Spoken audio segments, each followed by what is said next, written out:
Chapter 264. Big bro, you're looking for Lele? Aren't I with you right now? Why don't I see Lele?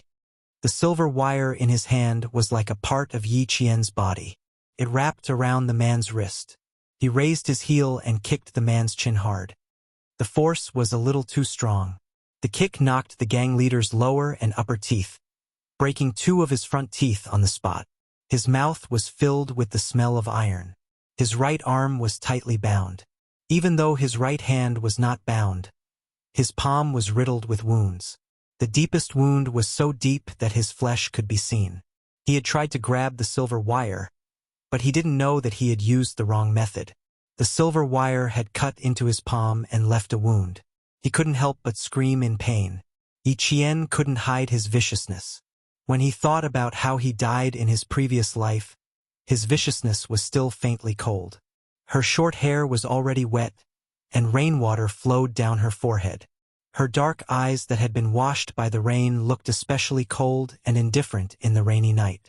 Why wouldn't I be happy to play with you? Didn't you say you wanted to play on the train? Her voice was so cold that it was as if it had seeped through a cold lake. Every word was like a blade that cut through the gang leader's ears. Fear rose in his heart at this moment. Yi Jian's hands were tied together, and as Yi Jian leaped behind him, the long silver thread was already wrapped around his neck. Save me, save me. The silver wire continued to tighten, but his hands were also entangled by it. The more it tightened, the more his hands were pressed against his neck. He didn't dare to use any strength. If he used his hands, the silver wire would dig into his flesh and wrap around his wrist bones. His feet had only taken half a step forward when the back of his knee was ruthlessly kicked. The kick caused him to stagger and fall to the ground on one knee. The gravel below him was so painful that he felt as if his kneecap had been shattered. I'm having fun now. Why are you still shouting for help? Isn't this what you wanted to see? It's just a swap of roles. You're the one being played by me. Isn't the process the same? In that life, if she had the skills she had today, she wouldn't have been humiliated by a villain. Why would he pay with his life in the end? Since she was reborn, she would never allow anyone to humiliate her again. Absolutely not. Her voice brushed past the gang leader's ear. It was cold and as sharp as a blade. The gang leader was so scared that he peed his pants and begged for mercy. I'm not playing anymore. I'm not playing anymore. I didn't see. Didn't see empty tie. I'm sorry. His neck was strangled, his hands were tied, and the pain in his knees was unbearable. Even so, he had to open his mouth and beg for mercy. I won't dare. I won't dare. In the future, I won't do it again. Spare my life. Beg for mercy. I don't dare. Offend. Help. Yi Qian, whose eyes were cold and fierce, blinked lightly. His eyes were a little sore, and then warm tears washed down his cheeks along with the rain. It was as if something heavy had been lifted from her shoulders, causing her shoulders to relax completely and her back to straighten completely. A strong flashlight shone over. It was the police who were chasing after the culprit in the rainy night.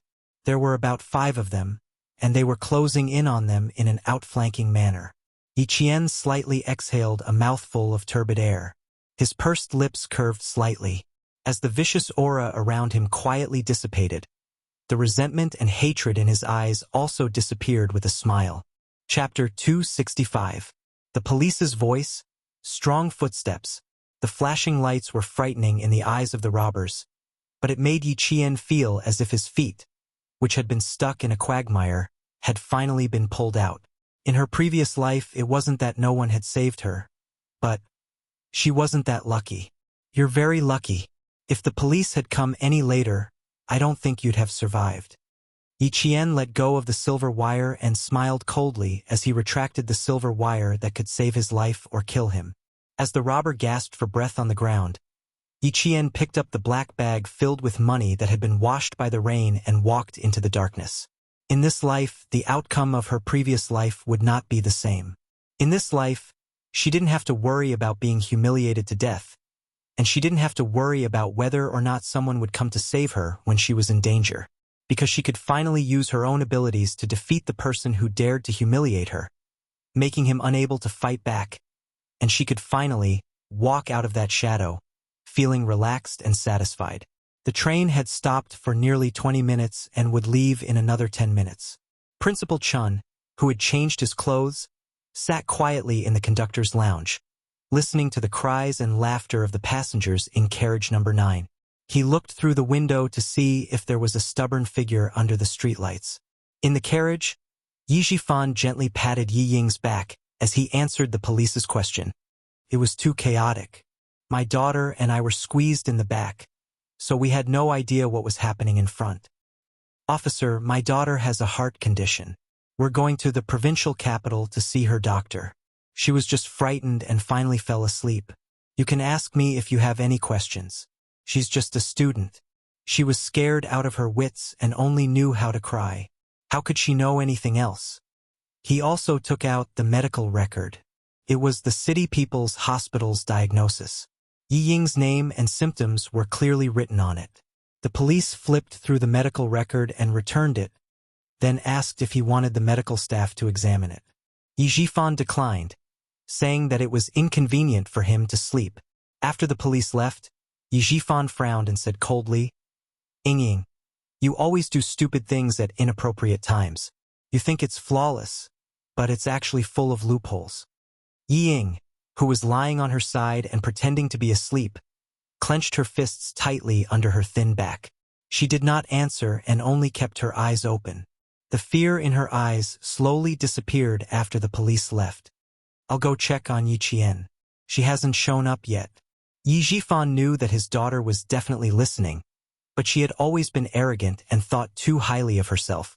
Just based on this, she was inferior to Yi Qian.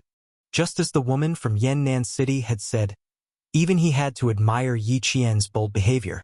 In that case, what gave her the confidence to be so daring? Not bad at all? Support from the army? Principal Chen's arrangement? He needed to personally verify and inquire about it. When he walked to the conductor's lounge, he saw that the curtain was drawn, blocking the glass so that he couldn't see inside. He placed his hand on the door lock and pressed it lightly. It was locked and couldn't be opened. He knocked on the door. Open the door, Miss Jen. Let Uncle see how you are.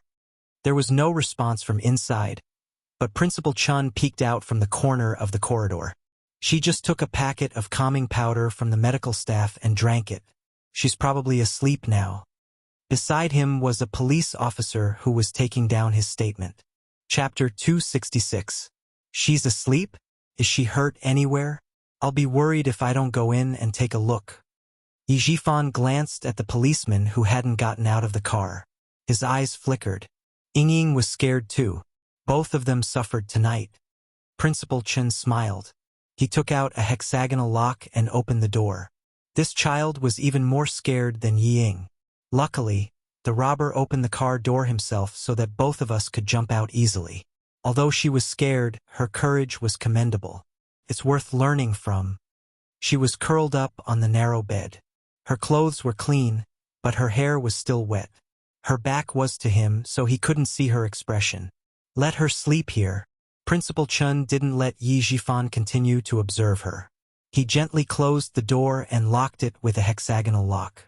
She's still scared. She asked me to lock the door. Mayor Yi, don't mind. The little girl came back just in time. She really knew that Yi Jifan would come to see her. It seemed that he didn't have to worry about the little girl being taken advantage of by Yi Jifan in the future. Yi Jifan took a step forward and saw that the policeman who was taking notes was holding a black bag. It was still dripping with water. He glanced at the water stains on the floor and narrowed his eyes. There's some life-saving money in this bag. Police comrade, since you've picked it up, can you take out the life-saving money first? Headmaster Chun said in a low voice. He glanced at Yi Jifan, who had a complicated look in his eyes and seemed to be thinking about something. He let out a long sigh. The money to save a life at the hospital. Yi Jifan looked at the bag in the policeman's hand again. He asked Principal Chun, "What's wrong? Can't you take out the money and return it to the passengers? You're sure that the robber carried this bag with him when he got out of the car?" It contains the money from the passengers on the car, right? The one taking the statement was a policeman in his 40s. We still need to find a few witnesses. Then, the money will be returned to the passengers. Principal Chun took a step back with a smile and said, I can confirm that this bag was indeed carried by the robber. It also contains some of the passengers' money. As for proof, this Mr. Yi can do it too. Yes, I can prove it. Yi Jifan nodded. He could indeed prove this because there was his money in the bag. You can open the bag and take a look. There's an envelope inside. There's 1,000 yuan in the envelope. This is the cash that the robbers took from me. There was indeed one in the bag. The policeman looked at it and closed it again. He said to Yi Jifan, Okay, come with me. It turned out that the bag was picked up by the police during the chase, and it wasn't stolen by Headmaster Chan or Miss Jin. After understanding the situation, Yi Jifan felt relieved. The train stopped for a full half an hour before it started moving again. Listening to the rumbling sound of the flute, Yi Qian, with his eyes closed, gently stroked the silver wire around his wrist. The corners of his mouth were gently curled up until the morning of the next day. The only person who could save himself would never be someone else. In the end, he could only rely on himself. In the provincial capital's Great Hall of the People, Yi Qian and Wang Mo received the award personally presented by the governor. They said a few words of thanks and promised to continue working hard. After the speech, she finally let out a sigh of relief. To be honest, she wasn't used to this kind of scene. Chapter 267. When it was time to take a group photo with the students who had been selected as Outstanding Communist Youth League member, Yi Jian's eyes inadvertently glanced down the stage and saw an acquaintance that she was not very familiar with. At this moment, his iconic peach blossom eyes were winking and smiling at her. Han Zheng, why is he here? Could it be that Major Xia is here too? He subconsciously looked around but didn't see any familiar faces. The photographer had already asked all the students to look at the camera and maintain a smile. After the flash, the smile was frozen. Han Zheng put down his camera and hummed a little tune. This little girl even dared to stand Major Xia up.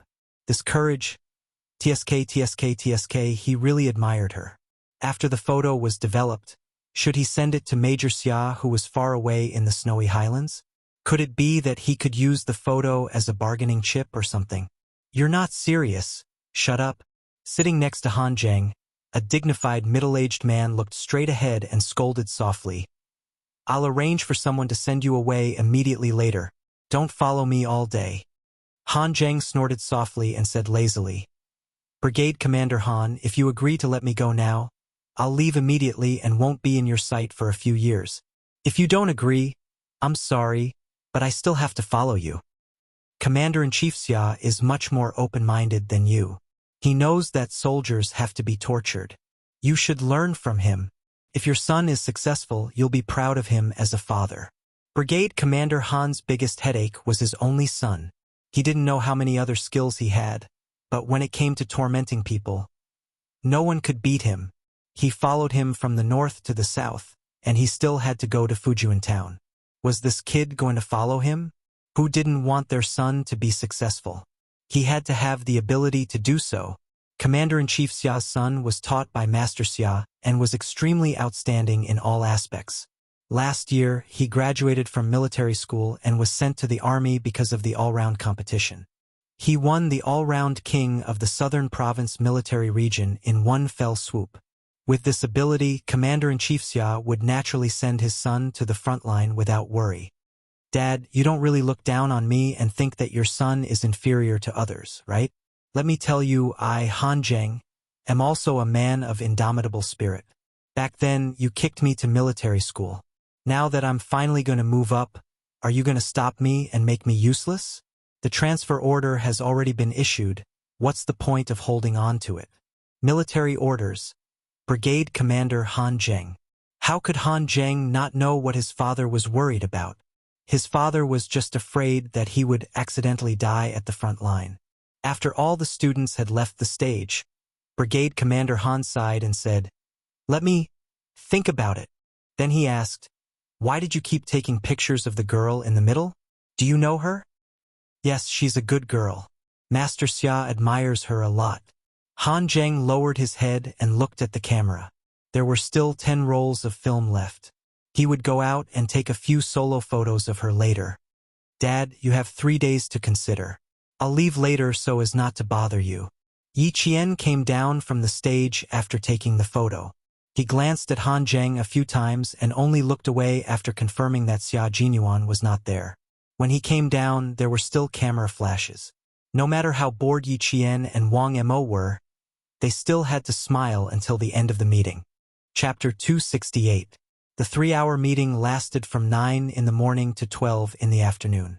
Yi Qian, who had been smiling the entire time, felt his cheeks stiffen. The end of the meeting didn't mean that he could leave. He chatted with Principal Chen and several leaders of the city's education bureau as they walked towards the provincial government cafeteria. Secretary Wu had already started asking where Yi Qian was going to attend the high school entrance exam. He also introduced number 1 middle school. Although the environment isn't as good as the provincial number 1 middle school, our number 1 middle school is the first school to introduce the internet to our students.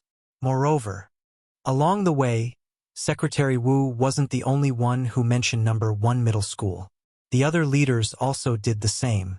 It was clear that they all wanted Yi Qian to stay in the city and not be recruited by the provincial government. Principal Chao of the provincial government cafeteria finally finished his small talk with the leaders. When he walked over, he heard Yi Qian, who the school wanted to recruit, say with a smile, "Actually, I didn't consider going to the provincial government to study. Firstly, it's too far away. Secondly, it's not necessary. You ultimately have to rely on yourself to study. Whether you can get into your ideal university is also dependent on yourself. I don't want to go to a school that's too far away. I'll just study in the city." Principal Chao, who had wanted to say a few more words, sighed softly and said to Teacher Zhu, "She can even give up the opportunity to study in the capital, if she gives up the opportunity to study in the provincial government. Sai, let's go. This girl is a piece of gold. She will shine no matter where she goes. Not going to the capital or the provincial government." To make it easier for him to go home, Yi Qian chose to study in the city. When they were about to reach the cafeteria, Yi Qian saw Han Zheng standing under the shade of a tree with a camera around his neck. He had one hand casually in his pocket, as if he was waiting for someone. Who was he waiting for? Yi Qian couldn't help but look behind him. But there was still no sight of that towering figure behind him. He wasn't waiting for Major Xia. Han Zheng couldn't help but chuckle as he walked over. Did this girl think that he came with Major Xia? As soon as he moved, Yi Qian immediately whispered a few words to Principal Chen and rushed forward to greet him. Han Zheng had no choice but to stop himself from asking Principal Chen about her daily life. He stood under the sun and waited for her to walk over. She was a very vigilant girl who didn't like people getting close to her.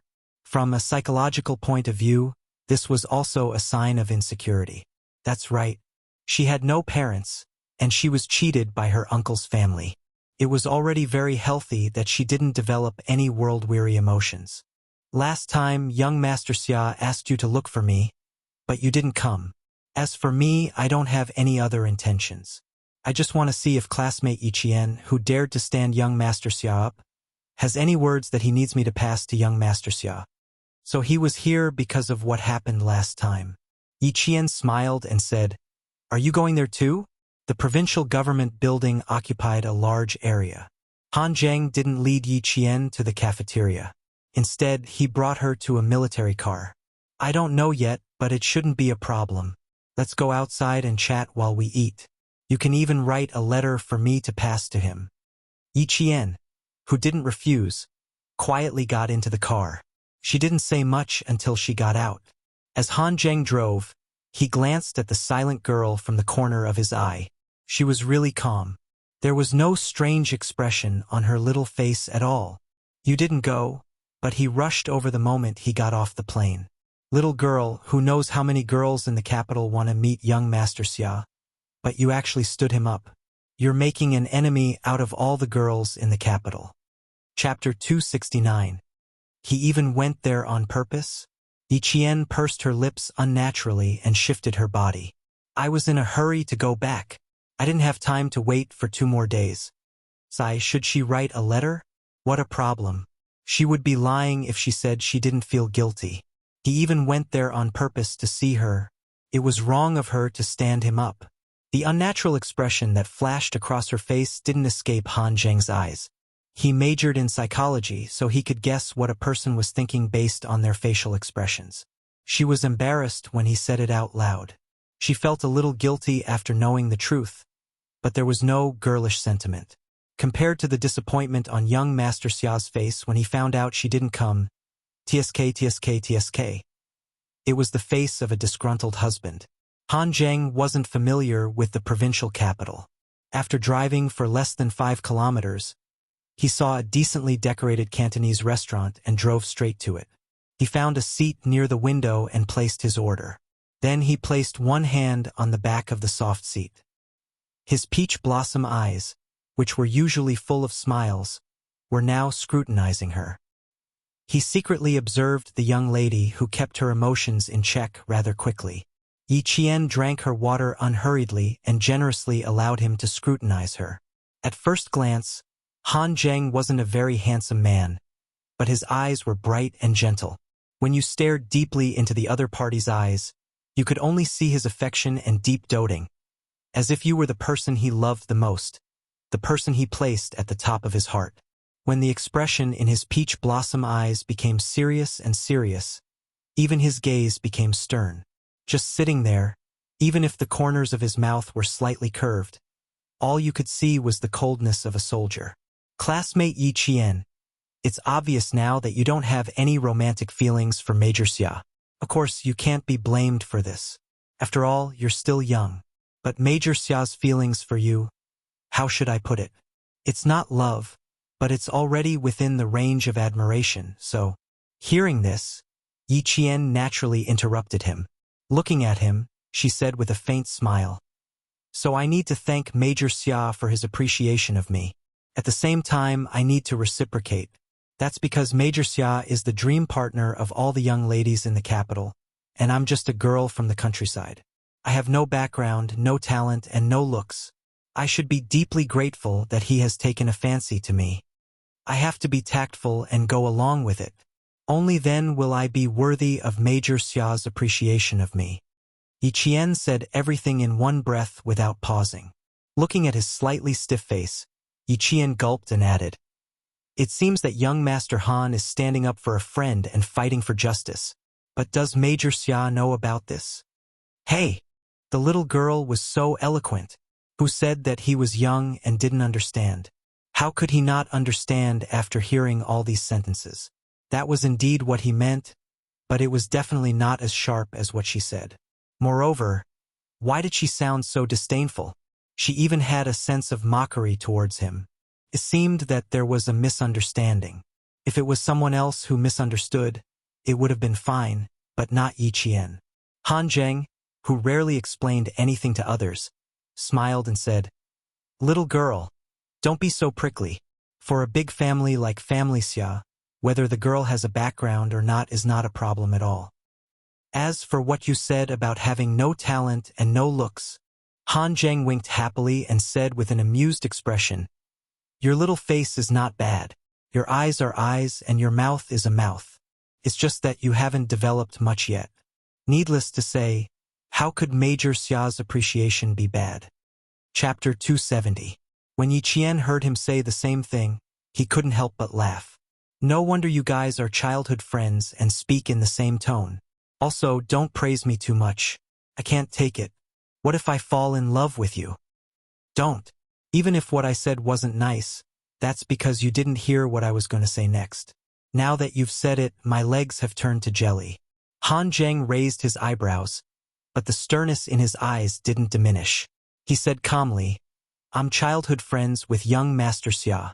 He's humorous and popular with women, but he has a good character. He's not affectionate and doesn't show mercy. In all these years, I've never seen him bring a girl to us. You're the first. Because of this, as a friend, I know that some things aren't nice to hear, but I still have to say them. His expression gradually turned serious, and his eyebrows became sharper. He does admire you, but if you're not interested in him, you don't have to be in such a hurry to draw the line. From a man's point of view, the more the woman he admires is in such a hurry to draw the line, the more he wants to conquer her, have her, and make her his. Men are natural hunters. Just like animals, they like to conquer. Young lady, if you don't want anything to happen with young Master Xia, I suggest you don't be in such a hurry. You should take it slow. Otherwise, young Master Xia will only become more interested in you, and it'll be harder for you to escape. From a man's point of view, this was indeed the case, and Yi Qian happened to be committing this taboo. Hearing this, the thoughtful Yi Qian waited until the first dish was served before slowly nodding. Hearing what you said, it makes sense. But Yi Jian changed the topic and smiled.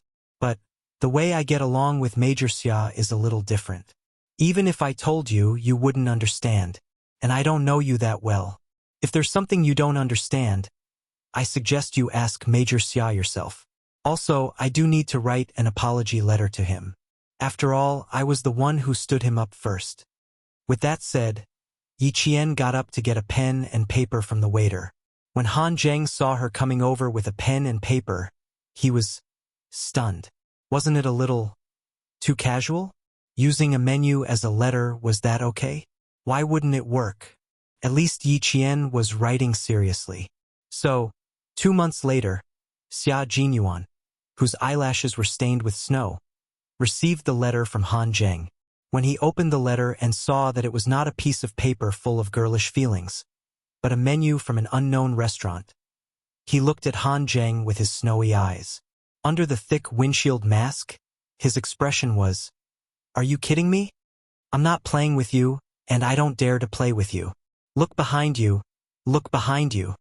Han Zheng, whose eyes were blurred by the snowy wind, breathed out cold air. He wanted to laugh, but he held back his expression and said, "It's the little girl you admire who picked the materials on the spot." Also, he really wanted to know. The little girl said that the way she interacted with Major Xia was different. Just what kind of difference was it? The snow and wind were so strong that even reading the letter was difficult. Also, the paper was not only of poor quality, it was also as thin as a cicada's wing. He was really worried that the snow and wind would blow the letter until it disappeared. He carefully put the unread letter into his pocket and said to Han Zheng, who had been resting at the military depot for almost 2 months and only came to the training base today, "Let's go back first. The snow leopards will come out later." This was the world of snow leopards. They were extremely rare and no one wanted to see them. Han Zheng's expression turned serious and he immediately followed. Chapter 271.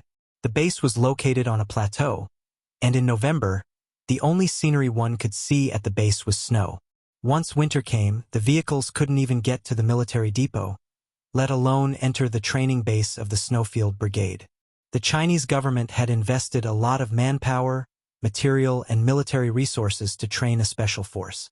For example, the Snowfield Brigade only recruited 2 to 3 soldiers every 3 years. If there were no suitable soldiers, they would rather not recruit than let unqualified soldiers enter the Snowfield Brigade. The Snowfield Brigade was a special force that had no organization, was not affiliated with any military region, and was so mysterious that some military chiefs had no right to ask about it. It could be said that it had outstanding military achievements, and no special force could compare to it. It was true to say that it was obscure because you couldn't find out what this troop had done or what missions they had completed. Han Zheng was the last soldier to report to the Snowfield Brigade this year, and he was also the one who had been raised. Identity: Captain, son of a high official. Here, he was just like Xia Jinyuan. Whatever identity he had before, it was all over again. On the way to the training base, Xia Jinyuan didn't say much, but he emphasized one thing: forget your identity. Although Han Zheng was fully prepared, he was still stunned when he saw the conditions of the training base. Then he patted Xia Jinyuan's shoulder heavily and said with a pained expression, "We are wearing white skin. Will we turn black when we go back? I don't know if the sunscreen will work. I brought sunscreen with me. I don't know if you will turn black, but I know that I won't. As for the sunscreen, it's already -20 to 30 degrees. You can take it out now and see if it can be squeezed out." Xia Jinyuan took off his windproof mask and carried the rifle on his shoulder. He smiled at his childhood friend, whose lips had turned white from the cold. Also, there is no fire here and there is no electricity. There are only candles. There is a hand-crank generator, but it is rarely used unless we need to contact the military depot. As for heating, we basically rely on shaking. Put the supplies in the corner. Remember, don't let any fragrance out because our wooden house is not sturdy. It can't protect against anything except wind and rain. This area is where the snow leopards are active. You have to be careful not to be eaten by them. The map is made of paper, but it is definitely the latest version and is purely manual. Train well. Z7, you have to adapt to the environment here as soon as possible. After 1 year, we will go down the mountain. Han Zheng, codenamed Z7, said with a serious expression, "Don't worry, I won't embarrass the country. Before it gets dark, I will see what she wrote. You can clean yourself. The other team members will be back in about an hour or so. Prepare the food." Xia Jinyuan, who had been here for 4 months, had completely adapted to the environment on the snowy plateau. After melting the snow on his eyes and eyebrows with the warmth of his palms, his jade-like handsome face was still exquisite, but his eyebrows looked more mature and restrained. Although the barracks were made of wood, it was still windproof and snowproof. Xia Jinyuan did not dare to stand in the wind and snow to read the letter. He stood at the back of the wind and carefully took out the thin letter. The first thing he saw was, "Good luck, Cantonese restaurant." The little girl really knew how to use local ingredients. Although her thoughts seemed complicated, they were actually simple. However, she treated people with sincerity and did not feign civility. Chapter 272. Xia Jinyuan's gaze landed on the words, "Dear Major Xia," followed by "Hello." Xia Jinyuan felt his teeth ache. This girl must be doing this on purpose. She even used honorifics. The letter was very simple. It started with an apology, followed by a description of her recent situation. She also mentioned that she would be studying at number 1 middle school for the next 3 years of high school and had no plans to go to the provincial capital. At the end of the letter, she added, Han Zheng took several photos of her and asked if he could get the photos back. There was really nothing else. How many words could there be in this small menu? Xia Jinyuan smiled and counted all the words seriously. There were 627 words, and he had to add punctuation marks. He thought for a while before coming up with 4 words. 627 words. Not bad. However, this girl was really calm. He had already left the words, "Wait for him to come back." So why didn't she react at all? Did she not understand? No, she wouldn't. With this girl's intelligence, she would definitely understand. If she didn't mention it in the letter, it could only mean that she was avoiding it or thought he was joking. If she was avoiding it, he could think of a way to make her face it. If she thought he was joking, that would be troublesome. It was enough to show that she didn't believe what he said at all. He carefully read the letter again and committed the 627 words to memory. Then, he carefully and seriously folded the letter and put it in his pocket, near his heart. It was a pity that they couldn't communicate with the outside world.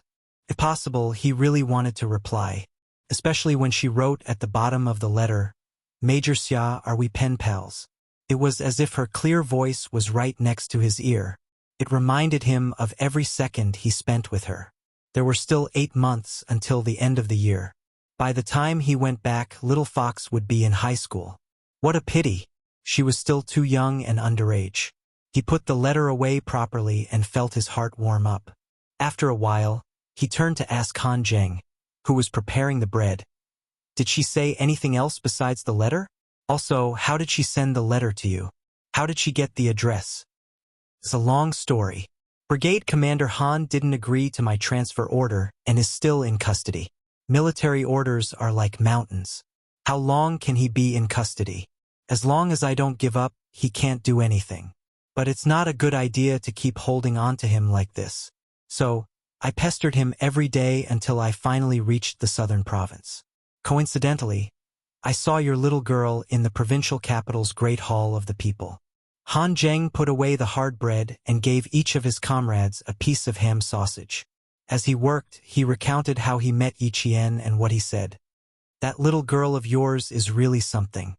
The moment she opened her mouth, she asked what she should do if she took a fancy to me. That's why I said, that's great, we can still stay together."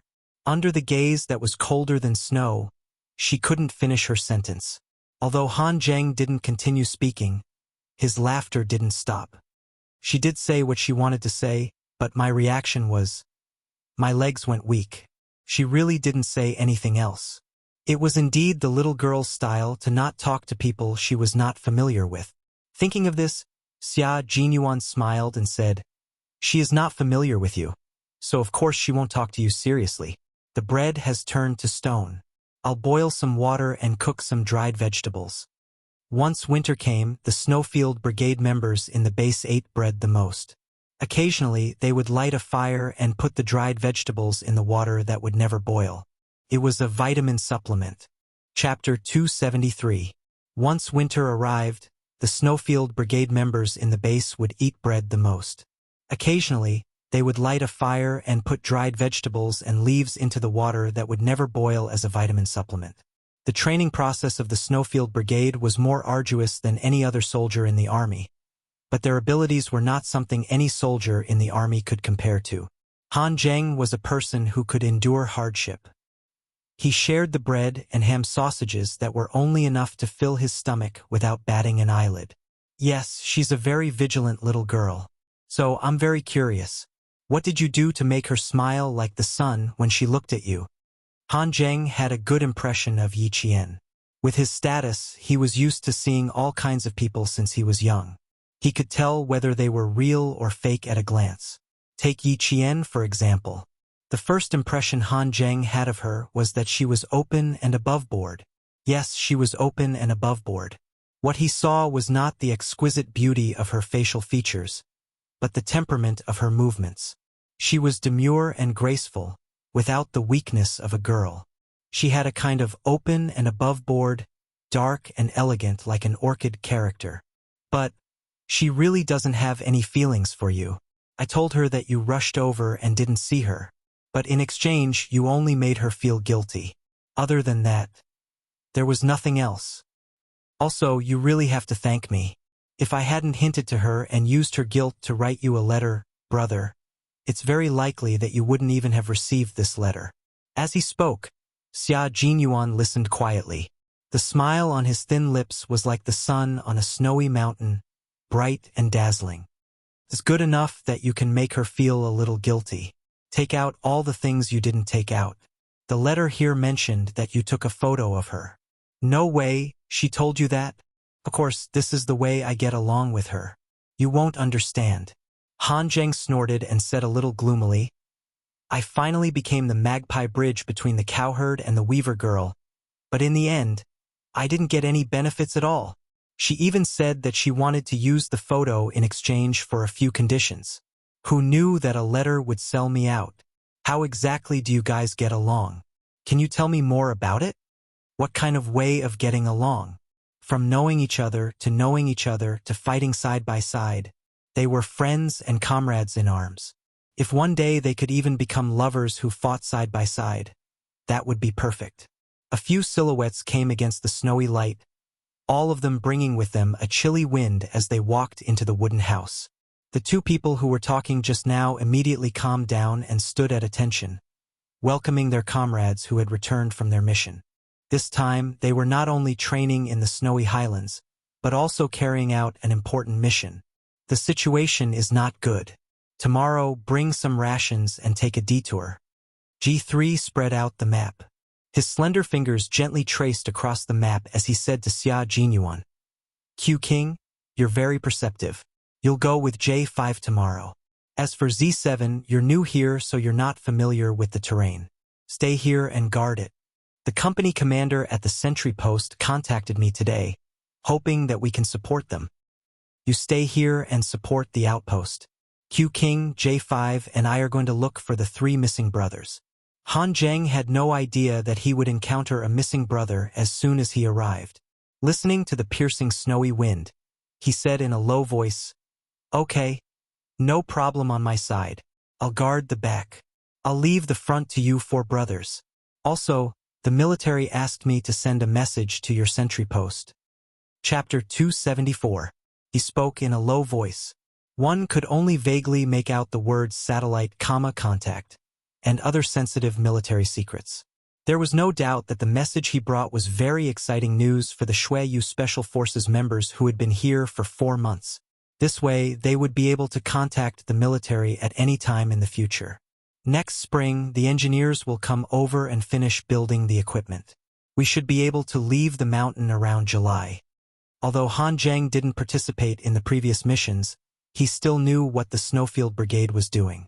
This was definitely good news for the Sentinel Company stationed at high altitudes. G3 put away the map and patted Han Zheng's shoulder. Go to the Sentinel Company tomorrow and tell them the good news. They will arrange the reception for the engineers. We will be responsible for keeping watch in the dark. We leave at 6 tomorrow morning. Go to bed early after eating and save your energy. Z7, there are still a few oxygen tanks. If you feel uncomfortable, call for help. We will take turns keeping watch and will wake you up in the middle. Han Zheng had been at the military station for almost 2 months when the snow had sealed off the mountain. But now they were at an altitude of more than 5,000 meters. G3 was worried that he would really fall asleep if he closed his eyes because of altitude sickness, so he told him that he would wake him up in the middle of the night. This wasn't an exaggeration. It was a real thing. Dinner was hard bread prepared by Han Zheng, a ham sausage, and a packet of pickled vegetables for each person. As for fresh vegetables, fragrant rice, hot noodles, don't even think about it here. At least the 5 of them still had food to eat. As for the 3 brothers who had lost contact with them, they didn't know where they were hiding in the snow. However, they weren't too worried.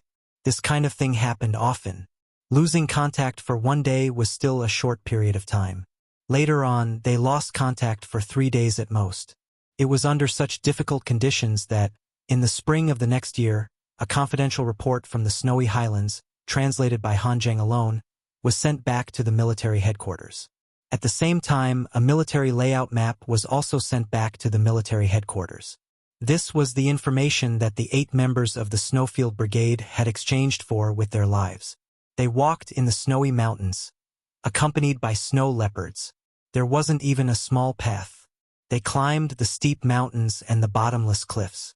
They relied on their hands and legs to complete the mission given to them. By the time the news came back, spring was approaching in the north, and the cherry blossoms in the south had already withered. The days passed very quickly. It seemed that he still hadn't woken up from his spring sleepiness. He didn't know when the chirping of cicadas had started.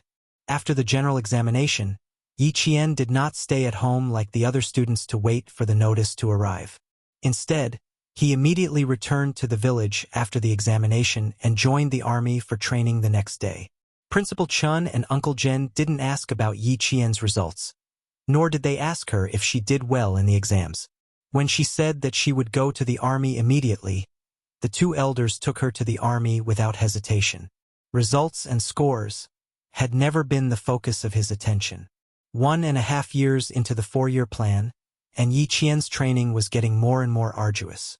Yi Qian was standing alone under the scorching sun with camouflaged branches and leaves covering his head. He had a Barrett M82A1 anti-material sniper rifle propped up. He had already been training for a full 6 hours. Long-range sniping missions often required the sniper to run long distances without eating, drinking, or sleeping. Good hearing and vision were the basics, and at the same time, they also needed to have extremely high endurance. Chapter 275. For example, she wouldn't feel thirsty because of the sun, wouldn't move because of frequent urination, and wouldn't expose herself because of insects. Fragrance came from the bitter cold. Theory learning, shooting training, skill training, and stealth training were carried out at the same time. Yi Qian had already completed shooting at stationary targets in different positions within different shooting ranges. Now, she was entering the dynamic shooting training. The so-called dynamic shooting training was the most difficult training. It required her to shoot at targets that appeared and disappeared at a certain distance within a set period of time. The passing standard was a distance of 400 meters, and the required time was 4 seconds. After 6 hours of hiding, Yi Qian was waiting for a mouse to appear. Finally, when the wind blew, a mouse suddenly appeared in the crosshair scope. In that second, Yi Qian's breathing tightened, and with a bang, she fired her first shot. This was also her first shot in the dynamic shooting training. As the mouse squeaked into the forest, Yi Qian knew she had failed this shot. Her willow leaf-like eyebrows furrowed slightly, and her increasingly beautiful facial features revealed a rare coldness of a girl. Holding a sniper rifle that could destroy a car's engine with a single bullet, and could also quickly penetrate brick walls and cement, she stood there and let herself be criticized. Your body's functions haven't been relaxed, and the preparation before firing was too tense. Also, 6 hours of not moving has already made you feel tired, causing errors in your vision's straight line and visual image, resulting in errors in your judgment of the bullet's trajectory. Principal Chen's voice was as cold as a bullet, without a trace of warmth. His eyes also didn't have the usual kindness. This isn't the original gun, but Yi Qian, you have to get used to any sniper rifle. Let every gun be your old partner, and every bullet in every gun can be close to your breath. Taking the sniper rifle from Yi Qian's hands, Yi Qian aimed at the target, aimed, calculated the wind speed, calculated and pulled the trigger.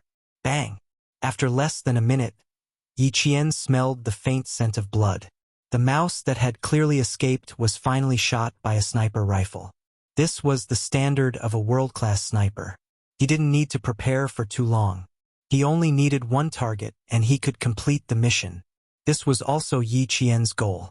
To surpass Principal Chen, she had to stand even higher. Yi Qian gasped softly. This was the first time Principal Chen.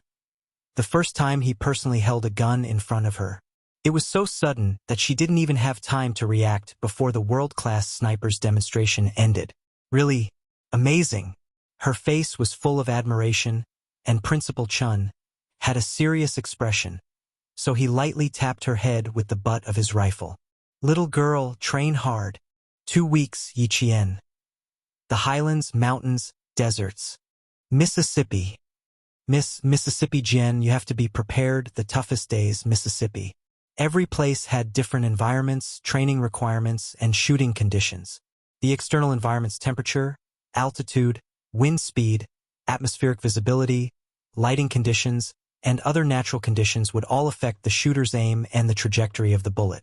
Principal Chen wanted Yi Qian to be able to hit the target no matter what the environment was. Although the environment could affect the accuracy of the shot, she had to use her excellent skills to eliminate the environmental factors, and she would be able to complete the mission perfectly. Chapter 276. There was only one factor that could not be controlled, and that was luck. This was the only thing that a sniper could not control. But what was luck? Luck was built on your daily training and your sniping skills. So, in Principal Chen's words, if you failed, don't blame it on bad luck.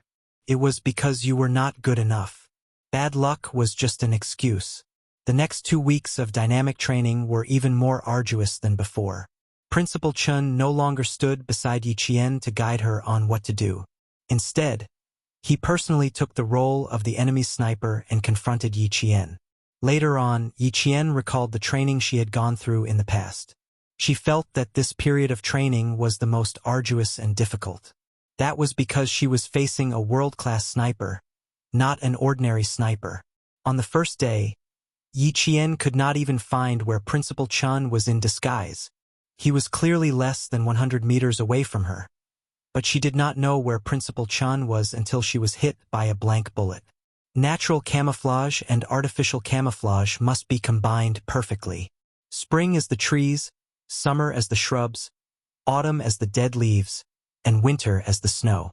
This is the perfect natural camouflage. Headmaster Chen, who was wearing a camouflage suit, sat cross-legged. The sun was so hot that the skin on his lips peeled off. There was no water to drink, and there was no wind. He just sat there and gave advice to Yi Qian. Your sense of smell is very sensitive, so I deliberately rolled in the mud to cover up the smell on my body. This is also a way of disguise. Girl, remember this, Camouflage is a basic skill that a sniper must master. The quality of the camouflage skill determines whether a sniper can successfully complete the mission. This was what Principal Chun had learned from his own personal experience. He was so strict that it was almost harsh when it came to training Yi Qian. Yi Qian entered the true hellish training and approached the level of a world-class sniper. Her perception was extremely good. Even though she was sometimes killed by Principal Chun, she had only been using guns for a little more than a year. She was not like Principal Chun, who was a world-class sniper with decades of experience. 1 month after the summer vacation, Principal Chun left Shuku village with Yi Qian. No one knew where they went. Not even Uncle General. The school's acceptance letters began to be sent out. When Yi Qian, Yi Ying, Zhang Wenli, and the other third-year students from the same village received their acceptance letters, there were only 15 days left until the end of the summer vacation.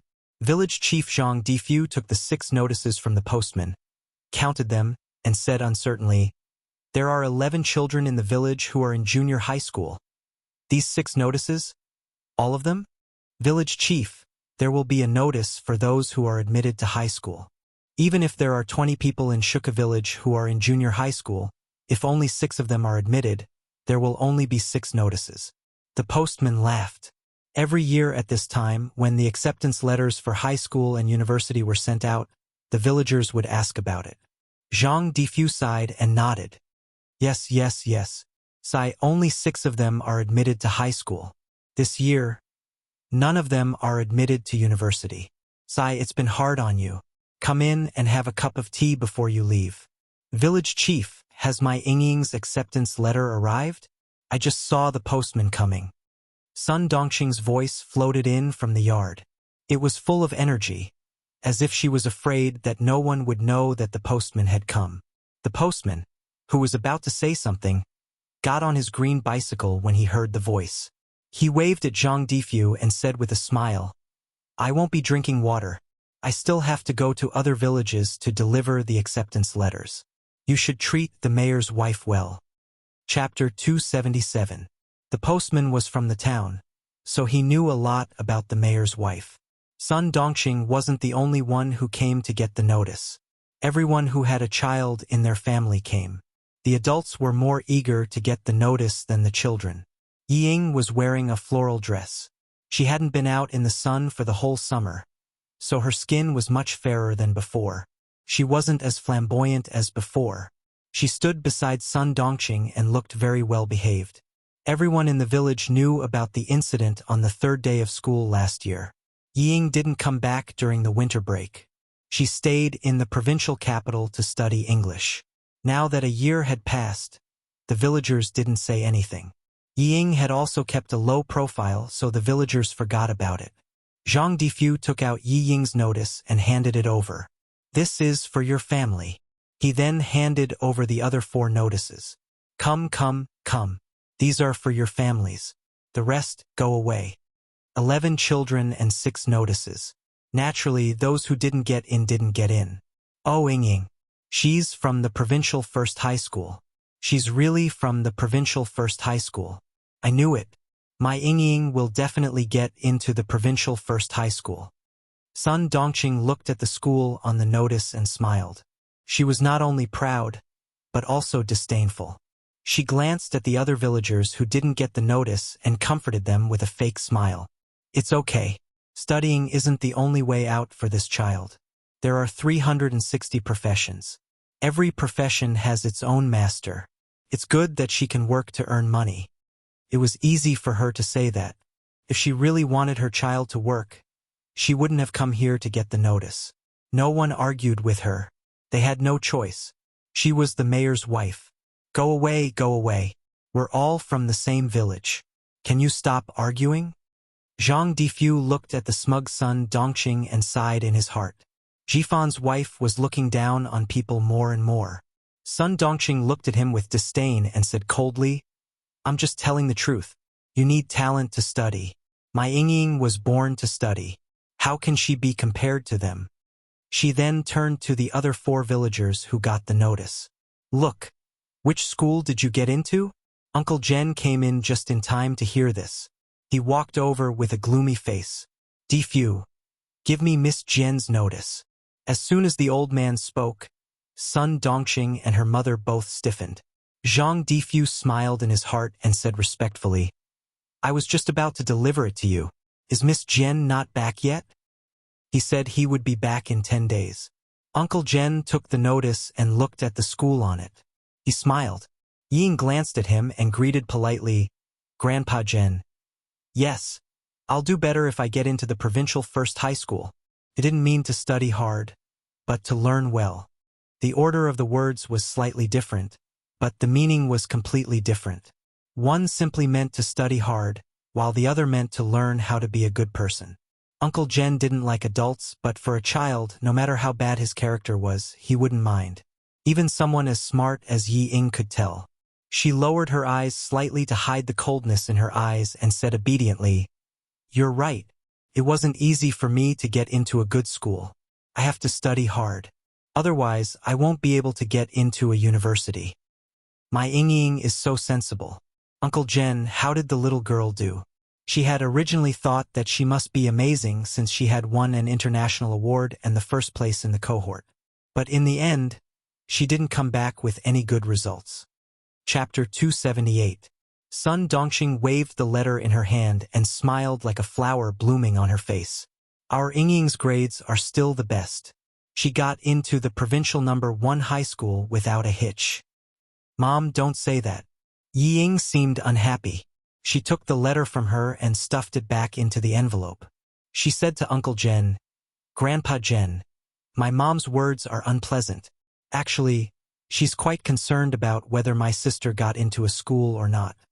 Uncle Jen glanced at Yi Ying, who thought she was smart but didn't have any sense of responsibility. He said calmly, "It's not bad. #1 high school in the city. It's as expected. #1 middle school isn't bad either.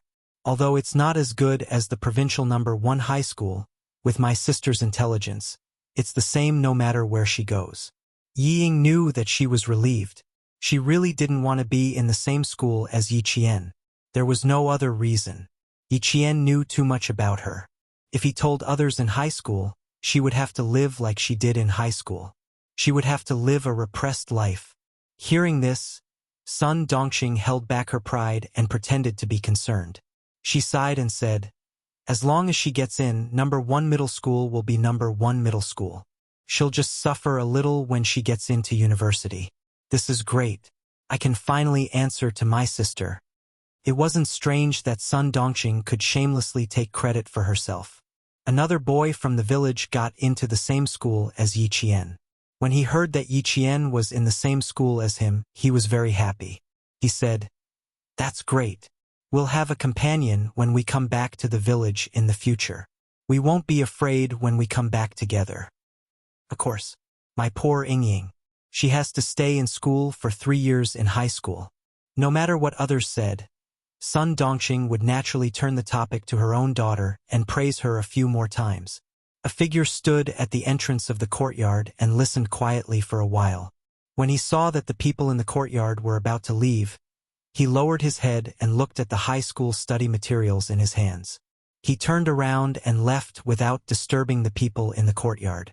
Yi Ying turned around nimbly. She seemed to have seen a familiar figure flash past the entrance of the courtyard. Her eyes lit up slightly as she stopped in her tracks. She wondered if she had seen wrongly. He only stopped for a moment before he quickly chased after her. There was no one outside. Only the sound of a bicycle passing by could be heard. After delivering the package, the postman asked the boy sitting behind him with a smile, "Didn't you just enter the village to look for your classmate? Didn't you find it?" "Yes, he's not at home."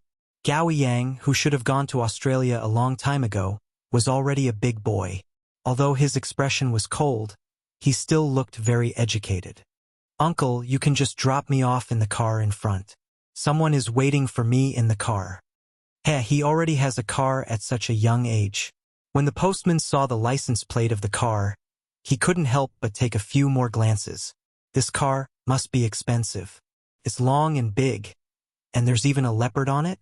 Tiger? It was an indiscernible symbol. Gao Yang, who needed to go to Australia in 3 days, came with a pile of high school study materials. When he heard from Uncle Jen that Yi Qian would be back in about 10 days, he knew he wouldn't be able to see Yi Qian this time. His eyes were filled with deep disappointment as he looked out of the car window. His indifferent expression made the driver not dare to ask more questions. Gao Yang, who left with regrets, boarded the plane to the capital. Perhaps he would settle down in Australia, or perhaps he would return to China after he finished his studies. But he knew in his heart that he would never see that girl again. She was so determined that she would give up the chance of survival to others in the face of danger. She would be like a cinnabar mole, forever fresh in his heart. Chapter 279. When Yi Qian received the notice, it was the day before Gao Yang left for Australia. To him, she was the cinnabar mole in his heart, but to Yi Qian, they were just classmates, not even friends. Yi Ying was the only one in the village who knew that Gao Yang had visited. She even called him the day before he left. Yi Ying wanted to salvage her image, but Gao Yang still treated her coldly. At this time, Yi Ying realized that not everyone could forgive her mistakes. Even Gao Yang, who used to like her a lot, would not let himself get to know her again just because she lowered herself and took the initiative to contact him. After hanging up the phone, Yi Ying threw all the clothes in her wardrobe onto the floor and the bed as if she had gone crazy. She no longer screamed or roared like before. Instead, she vented her anger in silence. Yi Qian. Yi Qian. Every time she threw a piece of clothing, she hated Yi Qian. It was as if she treated the clothes as Yi Qian for her to vent her anger on. Every time she went crazy, she seemed to become gentler. In addition, Yi Zhifan did not hesitate to spend a lot of money to send her to the province to participate in all kinds of training. This made her temperament even more refined. Yi Ying, who was about to become a high school freshman, became slender and elegant. She gave off a refreshing feeling like a lotus flower. She constantly pretended to be a noble person in the south, while Yi Qian underwent dangerous and arduous training in the north. Yi Qian never knew that a person's potential was so limitless. He also did not know that after this summer vacation, her willpower had been tempered to be as strong as steel. From the south to the north, crossing more than half of the motherland, Yi Jian came to this plateau where there were herds of wild horses. Less than 10 days after coming here, Yi Jian felt so tired that she felt like she had shed a layer of skin. She was tired both physically and mentally. After climbing into the herdsman's carriage, Yi Qian collapsed on the thick grass. He was so tired that he could not even lift a finger. Principal Chun chatted happily with the herdsman. He spoke Tibetan very fluently, as if he had returned to his hometown. The moment he entered the Tibetan area, he was completely different from before. It was as if he was a native Tibetan. Yi Qian did not understand this language, which sounded like a paradise to him. He only knew that he wanted to rest, but his cerebral cortex was exceptionally excited. That was because in today's confrontation, her shooting speed was faster than Principal Chen's by about 2 seconds, and she hit the target. This was the first round of dynamic training, and he was faster than Principal Chun. No matter how tired he was still excited. In July, the Tibetan area was as beautiful as a painting. During the day, the green grass, snow mountains, and blue sky were connected. At night, the sky was full of stars. Every star was shining with the brightest light, like a diamond that could be picked at any time. When the sky gradually darkened, the herdsmen began to sing. Their deep voices were powerful and high-spirited.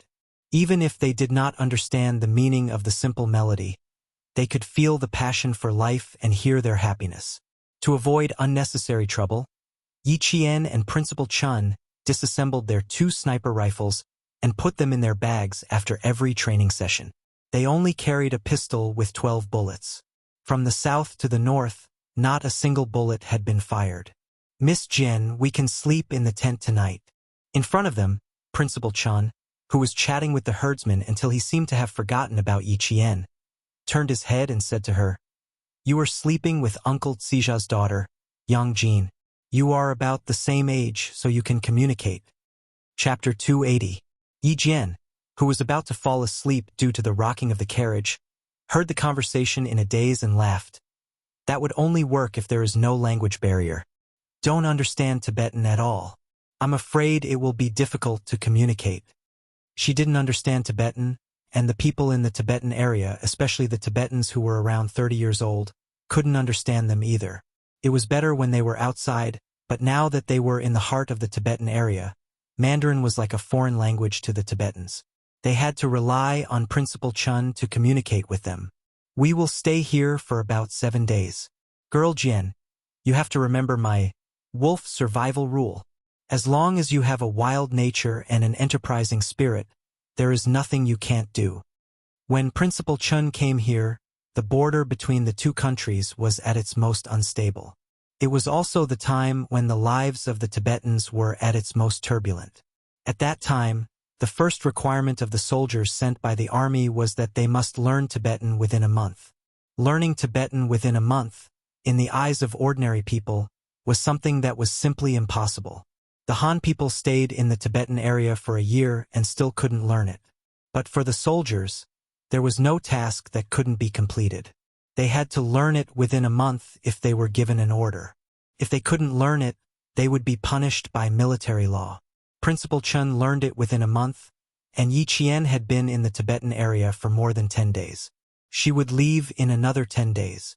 Although he didn't ask her to learn it, since Yi Qian mentioned the communication barrier, how to solve it was up to Yi Qian. The wolf survival rule. First, you have to know what you need. Under the premise of what you need to get, you have to know if you need to have something.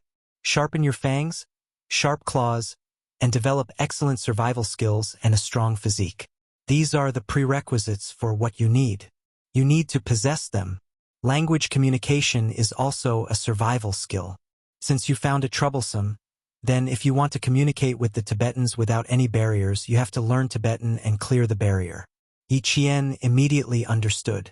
She had a ready-made teacher beside her, but she didn't think of it. My home is right in front. There's warm milk, fragrant beef jerky, and endless mutton. Eat whatever you want. The herdsman was about the same age as Principal Chun, but he looked more than 10 years older than Principal Chun. This had a lot to do with the local environment. Principal Chun laughed and replied, "And the strongest liquor." This sentence ignited the passion of the herdsman, because this was the first time he met a Han Chinese who said that he wanted to drink the strongest wine in the no-man's land. It must be known that the greatest danger to the Han people living in the plains was altitude sickness, and drinking alcohol was absolutely forbidden. The laughter in the carriage never stopped, and it was blown far away by the night wind. The temperature in July was neither hot nor cold in the no-man's land, but it was also the rainy season. There would be occasional showers during the day and at night as well. The rain came at the drop of a hat. One second it was a starry sky and the next it was a torrential downpour. The Tibetans were already used to it, but Yi Qian was still not used to it even after so many days. The rain beat against the tent, and the temperature dropped sharply. Yi Qian put on thick Tibetan clothing, and the Han girl became a Tibetan girl. Chapter 281. Although she had been basking in the sun for more than 10 days, her skin, which was naturally resistant to tanning, was as white as a peach blossom petal. Dressed in a gorgeous Kuba costume, she was so beautiful that Yang Jin's eyes widened. She said the same words several times in a row, which made Principal Chun laugh out loud. "Girl," Yang Jin said, "that you are a goddess who came down from Tianshan Mountain. You are very beautiful." How could she not be beautiful? She didn't need to draw on her dark, willow-like eyebrows. Her lips were vermilion, her eyes were like stars, and her teeth were like cinnabar shells. Her palm-sized face had beautiful facial features. She was a natural beauty that didn't need any makeup. However, when she smiled, she was as gorgeous as a peony blossoming. She was beautiful without being seductive. In the Kuba costume, Yi Qian was indeed much more beautiful than usual. What made people unable to take their eyes off her was her temperament. She stood upright with a valiant aura that made people feel at ease. However, she also had the gentle beauty of a girl. She was both strong and soft, and it was hard to tell whether she was a man or a woman. Yang Jin smiled until her eyes turned into crescents. She took Yi Qian's hand and made her sit on a natural wool mat. The nimble girl began to braid Yi Qian's hair. She generously took out a Tibetan headdress and put it on Yi Qian. Yi Jian had once read a piece of news saying that the things that the Tibetans wore on their heads were all historical and could not be measured by money. When she saw Yang Jin holding an extremely beautiful agate headdress, Yi Qian quickly pointed to a headdress made of leather, indicating that she preferred this one. Yang Jin pursed her lips and smiled. She replaced the agate headdress with leather. On the other side, Principal Chun, who was drinking Highland barley wine, saw this and secretly gave Yi Qian a thumbs up. She was quite knowledgeable. She knew that it was an expensive headdress and only chose a leather headdress. After the rain, the entire night sky became clearer after being washed by the water. The stars appeared again, allowing the few people who were taking shelter from the rain to walk out from under the rocks. They wiped away the rainwater that splashed on their faces, looked up at the starry sky, and started walking again. Looks like it's going to be difficult to find them tonight, Xia Jinyuan said coldly. Under the night sky, his posture was like a sword that had been unsheathed, bringing with it a sense of dominance. Z7, check the coordinates. Han Zheng, codenamed Z7, took out a military compass. After looking at it, he calculated his position and quickly found their exact location on the military map. He spread the map on his big map, turned on the headlight on his helmet and said in a low voice, "The east side is the river, we can't go that way, it's a dead end. The south side is our military depot, we can't go there either. There's only this way, north. There's a small village of nomads. If I were this group of people, I would choose to go to the village at night. There are still 20 kilometers to go. The journey will take about 3 to 4 hours. These guys had good stamina, so they would arrive in about 3 hours. No man's land. This was the only place to stay. Also, this area is where the snow wolves are active. Be careful." J5 took off his boots and poured out the water. He smiled and said, "We can't enter the village after them. We have to enter the village before them. Z7, see if there's a shortcut we can take. We have to take a shortcut." No one objected to his suggestion, but there was a big problem. The shortcut after entering the no man's land was not as simple as taking a shortcut on the plains. The no man's land was full of unknowns at night. There were dangers that you couldn't see. The mountains you saw during the day were magnificent, but at night, they gave you fear, the fear of approaching death. Chapter 282. If they took a shortcut, they might get lost or they might walk into a dangerous area with falling rocks. These were all things that were very likely to happen. Han Zheng looked at the map carefully again and said, "Let's take the main road. We can't take a shortcut. Brothers, it's better to be careful. We'd rather speed up and stop them than take a shortcut." He was a living map. He could remember all the maps sent back by the satellite. If there were any discrepancies, he could combine it with the military map and it would be almost accurate. But even so, they couldn't take a shortcut. The unknown in the dark was impossible to defend against. Fighting in the cold areas of the highlands emphasized on light weapons to reduce the burden of weapons on the soldiers. Therefore, from the beginning to the end, they carried carbon fiber cases, stainless steel barrels, and carbon rifles with an empty weight of less than 1.78 kilograms. G3 slung the rifle over his shoulder and said in a hoarse voice, "Stop wasting time. They must have run away by now." He turned around and looked at K7. "Can you still hold on? If you can't, let J5 stay with you. The 3 of us will chase after them." K7 was injured and was not suitable for long-distance tracking. However, the situation of the people chasing this time was special. K7 was the most proficient in Tibetan among the 5 of them. With him around, communication was not a problem. "Let's go. If we can't, I'll rest." K7 waved his hand. In the dark, there seemed to be something burning in his eyes. A total of 7 people. They injured 6 of the border guards and killed 4 of them. There must be a master among them. This was also the reason why the Snowfield Brigade was sent out. To be able to kill 4 soldiers and injure 6 of them, this was not something a normal person could do. The country had always been strict with the border guards training. First, it was to protect the border. Second, it was to survive, not to sacrifice. The 20-kilometer Highland Road was much more difficult than the plains. No Man's Land was called the main road, but sharp rocks were everywhere. If the military boots walked too fast, not only would they cut through the leather, but they would also cut their feet until they bled. After chasing for about 5 kilometers, they found a few empty bullets and a few drops of blood on the side of a rock. Xia Jinyuan raised his hand, and the 4 of them stood guard in front and behind them. He squatted down and bent down on one knee to pick up the empty bullets. He took off his gloves and gently wiped the blood stains with his fingers. North Korea's .556 caliber bullet is the same as the one found at the border station. When someone was injured, they pried open the bullet and took out the gunpowder inside to stop bleeding and reduce inflammation. They don't have any common medical supplies. Picking up the bullet in his hand, Xia Jinyuan's eyes were as sharp and cold as an eagle circling in the sky. You won't be able to walk fast with an injured person. Speed up. Tell me if K7 feels uncomfortable.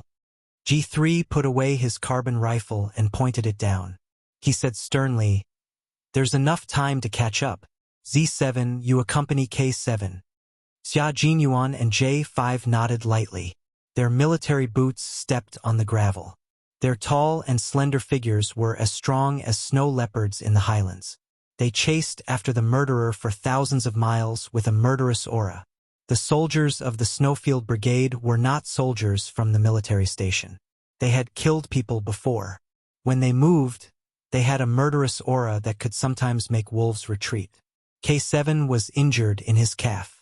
The stitches had just been removed, so it was not suitable for him to chase after the murderer for thousands of miles. But for the murderer and to avenge his fallen comrades, he had to persevere no matter how painful it was. Chapter 283. The wind blew from the edge of the snowy mountain. There was a faint smell of blood in the wind that had the smell of snow, which made the 5 people chasing after the culprit look cold. They were less than 10 miles away from the village. If there was a strong smell of blood, it meant that either something had happened to the culprit, or something had happened to the herder. The 5 of them were more inclined towards the latter. Alert! K7, bring up the rear. J5, cover. Xia Jinyuan's cold voice came from the headset. He graduated from the combat command faculty and was more professional than G3. In the past year or so, he could be said to be the team leader of the Snowfield Brigade. His sensitivity to danger, his ability to command battles, and his ability to deploy troops perfectly fused his expertise with practice. Not only did he allow this group of soldiers to complete their own missions, but he also allowed the military to assign them to some confidential military projects in the depths of the snowy mountains. The culprit this time was a group of mercenaries with bad intentions.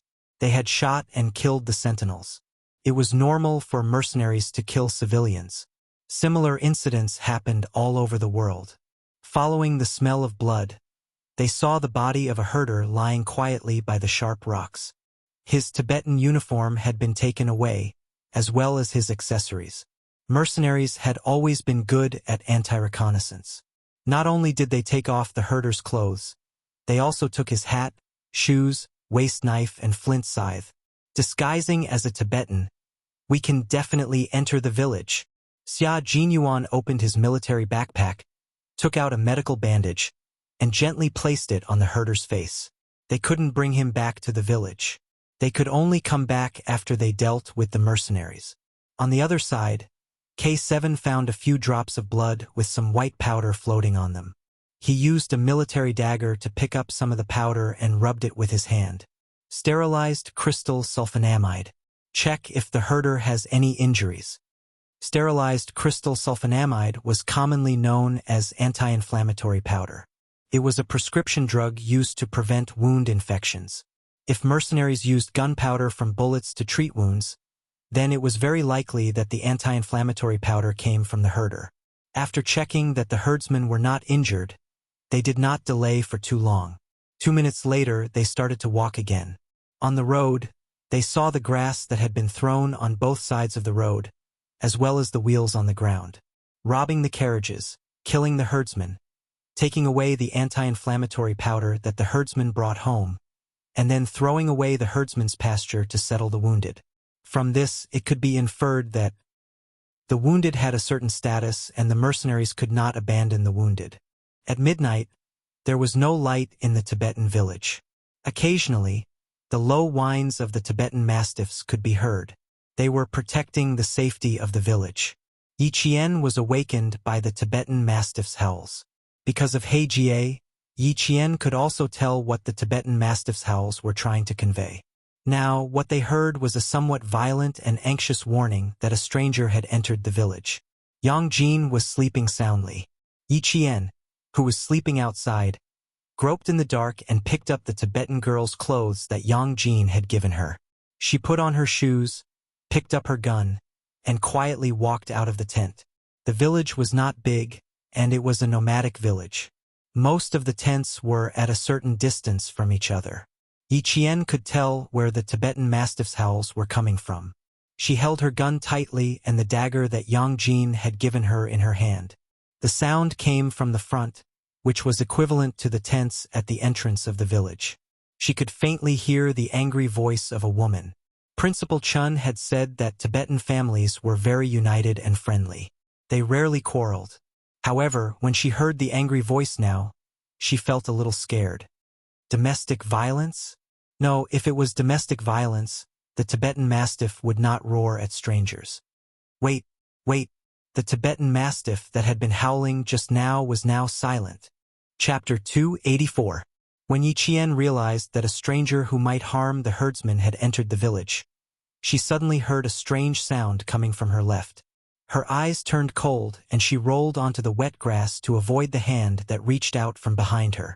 Her reaction scared the J5. This Tibetan girl was too agile. Come out! Yi Qian rolled onto the grass and laid down on the ground below the mani pile. Her eyes were cold as she shouted in Tibetan, "Who is it?" The first sentence was instinctively spoken in Mandarin, and the second sentence was Tibetan that she learned from Yang Jin.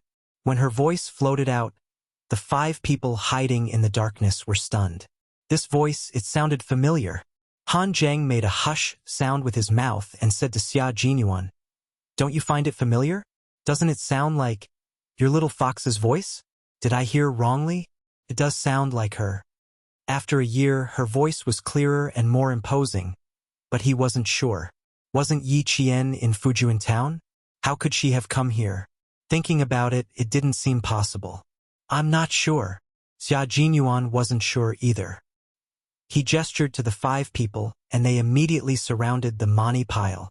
No matter who it was, as long as she was a citizen, they had to ensure her safety. Yi Qian could already feel that someone was surrounding her, and there was a faint smell of blood on them. There was a slope in front of her, and below her was the problematic tent. There were people surrounding her on both sides, so she could only walk on top of the mani pile. But when she thought of the religious culture of the Tibetan area, Yi Qian gritted her teeth and decided to rush down the problematic tent. If the 5 members of the Snowfield Brigade Special Forces let a 15-year-old girl like Yi Qian escape, the 5 of them would doubt if they were qualified to be Special Forces soldiers. Xia Jinyuan was the first to make a move. When he saw a slender figure appear, he immediately used his own body to pounce on Yi Qian and grabbed one of Yi Qian's ankles with both hands. With a forceful trip, Yi Qian, who had rushed out, also fell to the ground. He didn't fall straight down. Instead, he bent his arms and fell on the wet grass in an extremely professional posture. Yi Qian grabbed his right foot. As he fell, his left foot kicked down. After failing to kick off, he placed both hands on the ground and rotated his body in a scissor kick style, facing the starry sky in an attempt to counterattack. However, Yi Qian was also shocked by the other party's reaction. She moved quickly, but the other party was even faster. Before she could stand up, her ankle was grabbed again. From crawling to protecting the fall, to kicking, and then to using the scissor kick to turn over, the series of movements were not only smooth, but the professional fierceness revealed made the 5 people tremble in fear. Where did this Tibetan girl learn? Xia Jinyuan's shoulder was kicked by Yi Qian. She used a lot of force, and his entire shoulder was in so much pain that his muscles twitched. When Z7 and J5 saw this, they quickly joined the battle and attacked together. They held down Yi Qian's left and right shoulders. Q King, Suppress this little snow wolf. Damn, Tibetan girls are indeed hotter than us Han girls. This smell, it's strong. It's hot enough. K7, who was in charge of security, quickly said in Tibetan, Bo Ma, we're not bad people. We're soldiers from the military station. More than a year had passed. Yi Qian was no longer the thin and weak girl from last year. After 2 summers and 1 winter break, under Principal Chen's hellish training, her physical strength and combat skills had improved by leaps and bounds. Even if her shoulders were held down by 2 people, as long as her legs could move, she could still struggle. Chapter 285. When she realized that it was Han Zheng's voice, she froze for a second. It was at this moment that Xia Jinyuan, who was holding onto her ankle, had a chance to retaliate. He muttered, "Excuse me," before he pressed himself against Yi Qian's body and covered her mouth with his hand. Yi Qian was speechless. You guys have to let her say something. In the eyes of the 5 members of the Snowfield Brigade, they had finally subdued this Tibetan girl who was as fierce as a wild beast. After being pressed down and covered, Yi Qian saw 2 black figures wearing combat helmets appear in front of him. They were dressed in familiar clothes and had a familiar aura, and the person on top of him was a familiar person. With his mouth covered, Yi Qian could only mutter, which meant, Xia Jinyuan, let go of me. When Yi Qian realized who was on top of him, Xia Jinyuan naturally realized as well. At this moment, Xia Jinyuan wanted to let go, but he couldn't bear to do so. She was so close.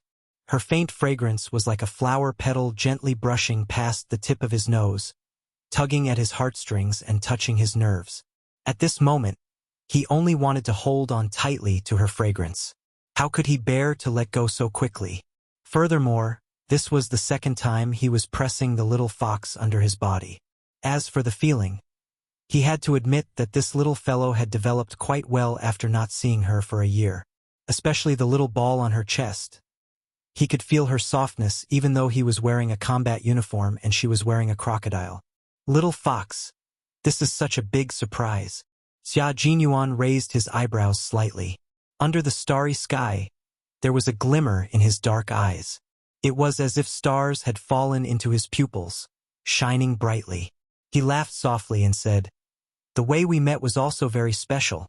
Took 5 of us to deal with you alone. Girl, you have hurt our self-esteem a little.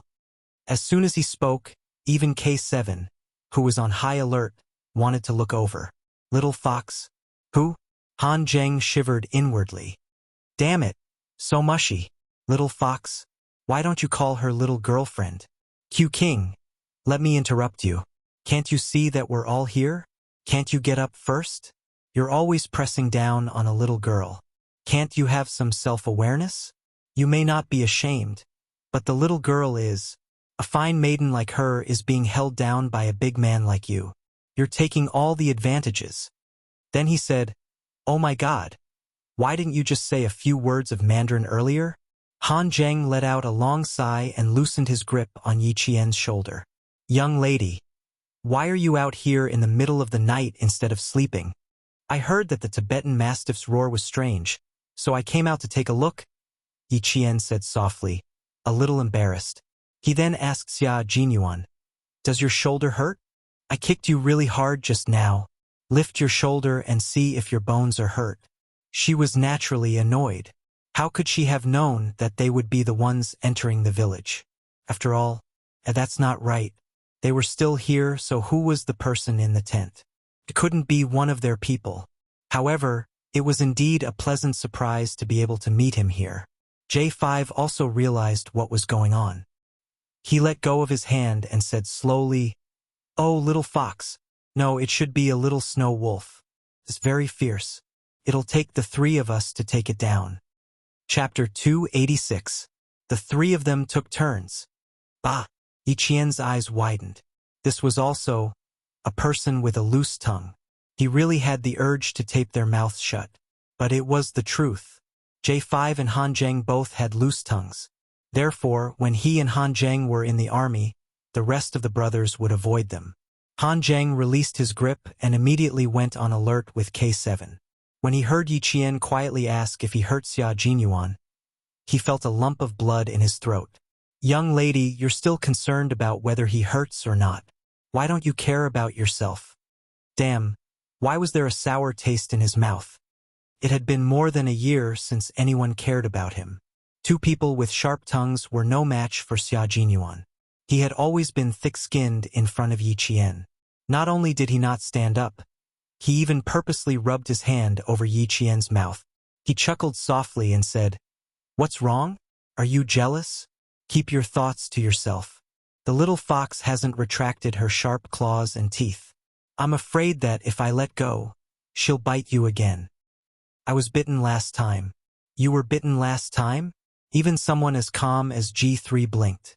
It had been at least a year since he was last bitten. Beast.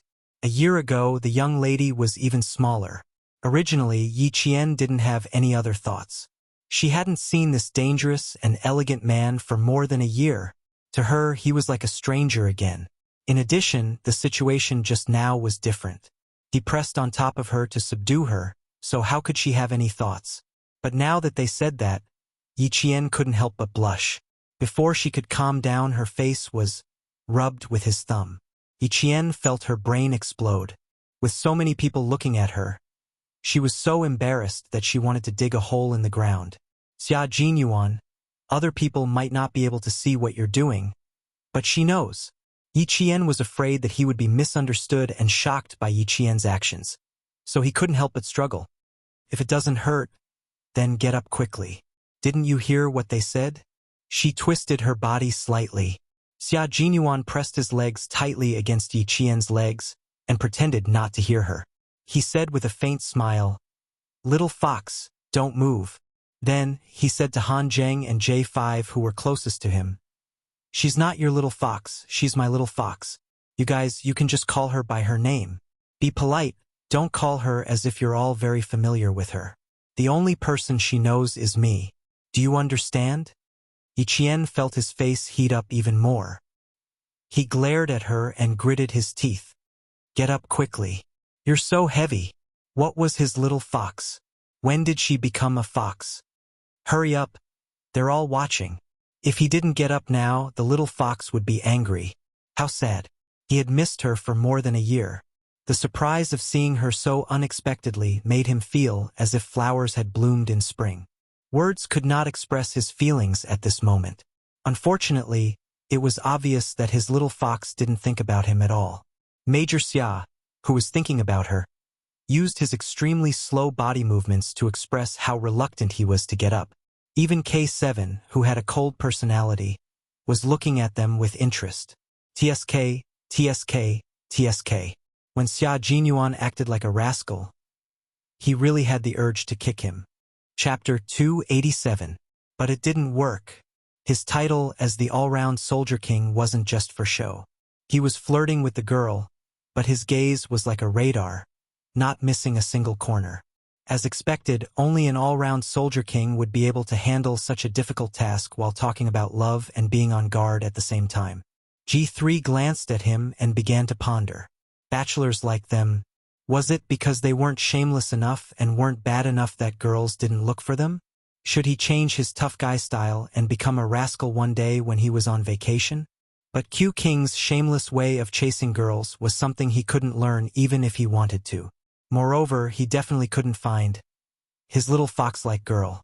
So there was no need to think about it. It was hopeless.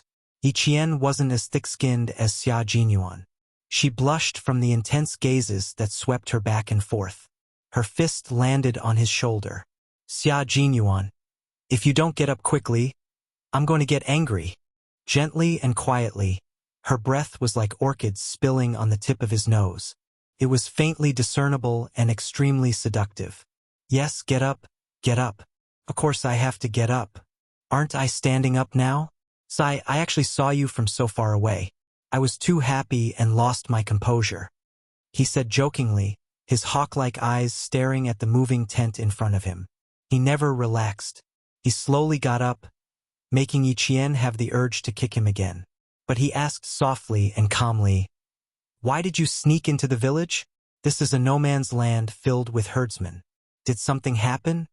When she asked if something had happened, her eyes were even clearer than the stars. bursting with dazzling light. Do you want to know? Xia Jinyuan, who finally got up and squatted on the ground to observe, turned his head sideways and looked at Yi Jian, who obviously wanted to follow them. He smiled deeply and said, "That won't do. It's not the guy we met last time." There were some things that couldn't be said easily. Yi Qian pursed his lips, nodded, and didn't ask any more questions. Good girl. She was so obedient to him, like a cub looking for a reassuring hug. Xia Jinyuan's heart softened as he raised his hand and gently rubbed her head. The steel like him gave all his gentleness to this obedient girl in front of him. Let's go back first. I'll come find you later.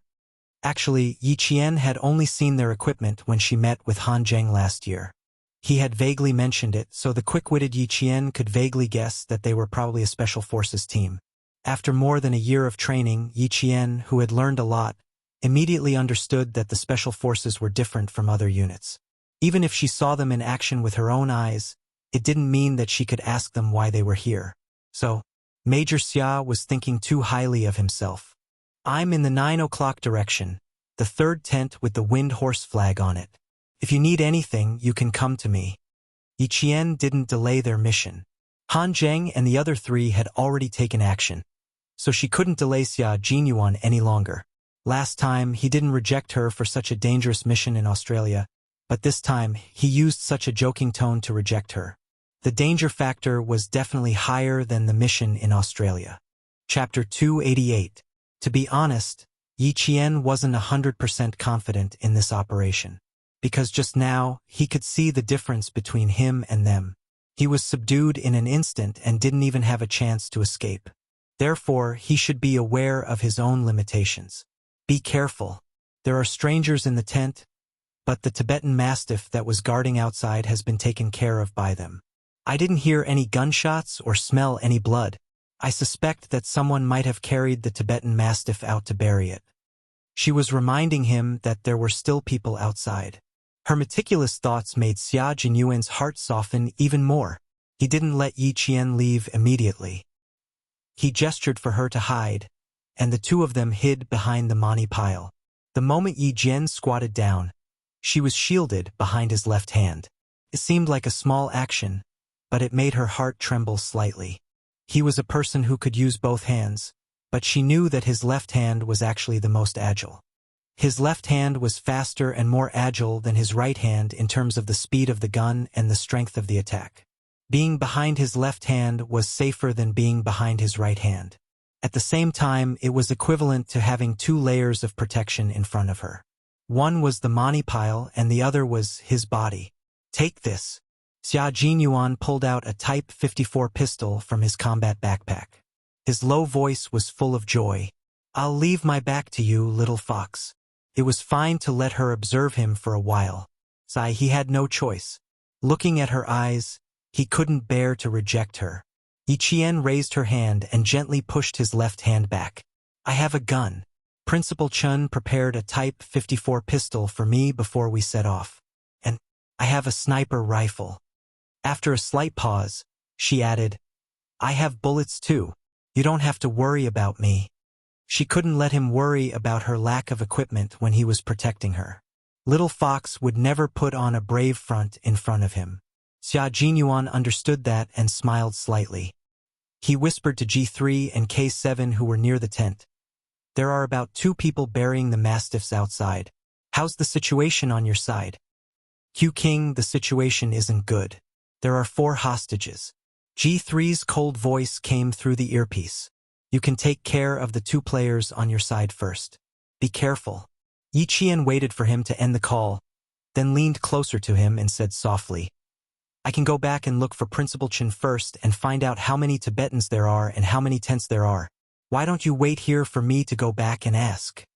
It was a good thing that they could learn more about the village as soon as possible. With Xia Jinyuan's slight nod, Yi Jian's crouching figure really looked like a snow wolf walking in a snowy mountain. She disappeared into the darkness vigorously. Xia Jinyuan waited for Yi Qian to leave safely before approaching Han Zheng and the others with his gun. Yi Qian will cooperate with us to figure out how many people we have and how many tents we have. Now let's change the plan slightly. They needed a more detailed annihilation plan. At the same time, they also needed to ensure the safety of all the herdsmen. They still have a lot of bullets. If they are alerted and fight with us, the consequences will be unimaginable. Xia Jinyuan was gentle in front of Yi Qian, but in front of the enemy, he was bloodthirsty and cold. With a serious gaze, he said in a low voice, "Let's find out the situation in the tents first. Make sure one person enters the tents to protect the hostages." Chapter 289. It's impossible for the 5 of us to do it. The only people who can go in are Yi Qian and Uncle Chen. G3 looked up and was about to express his opinion when J5 held his arm and shook his head gently, indicating for him to continue listening to Q King and Xia Jinyuan's arrangements. In terms of battle command, Q King indeed had a talent that left them in the dust.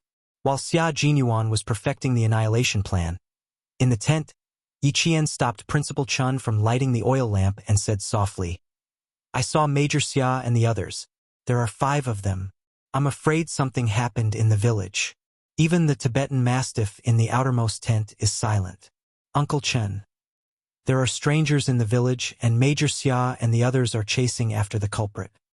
Now, they need to know how many herdsmen there are in the village and how many tents there are. I'm afraid we'll have to ask Uncle Jia to help us. Also, they need to ensure the safety of the herdsmen. Do you think we should inform the herdsmen so they can be mentally prepared?" Just as Xia Jinyuan thought, Yi Qian's meticulous thinking made their plan even more perfect and thorough. Yi Qian was doing his best to help them. Even though they didn't know who they were dealing with, judging from their expressions, the people they were after must be very difficult to deal with. It was even possible that the other party had guns. If they didn't have guns, they wouldn't have to be so careful and cautious.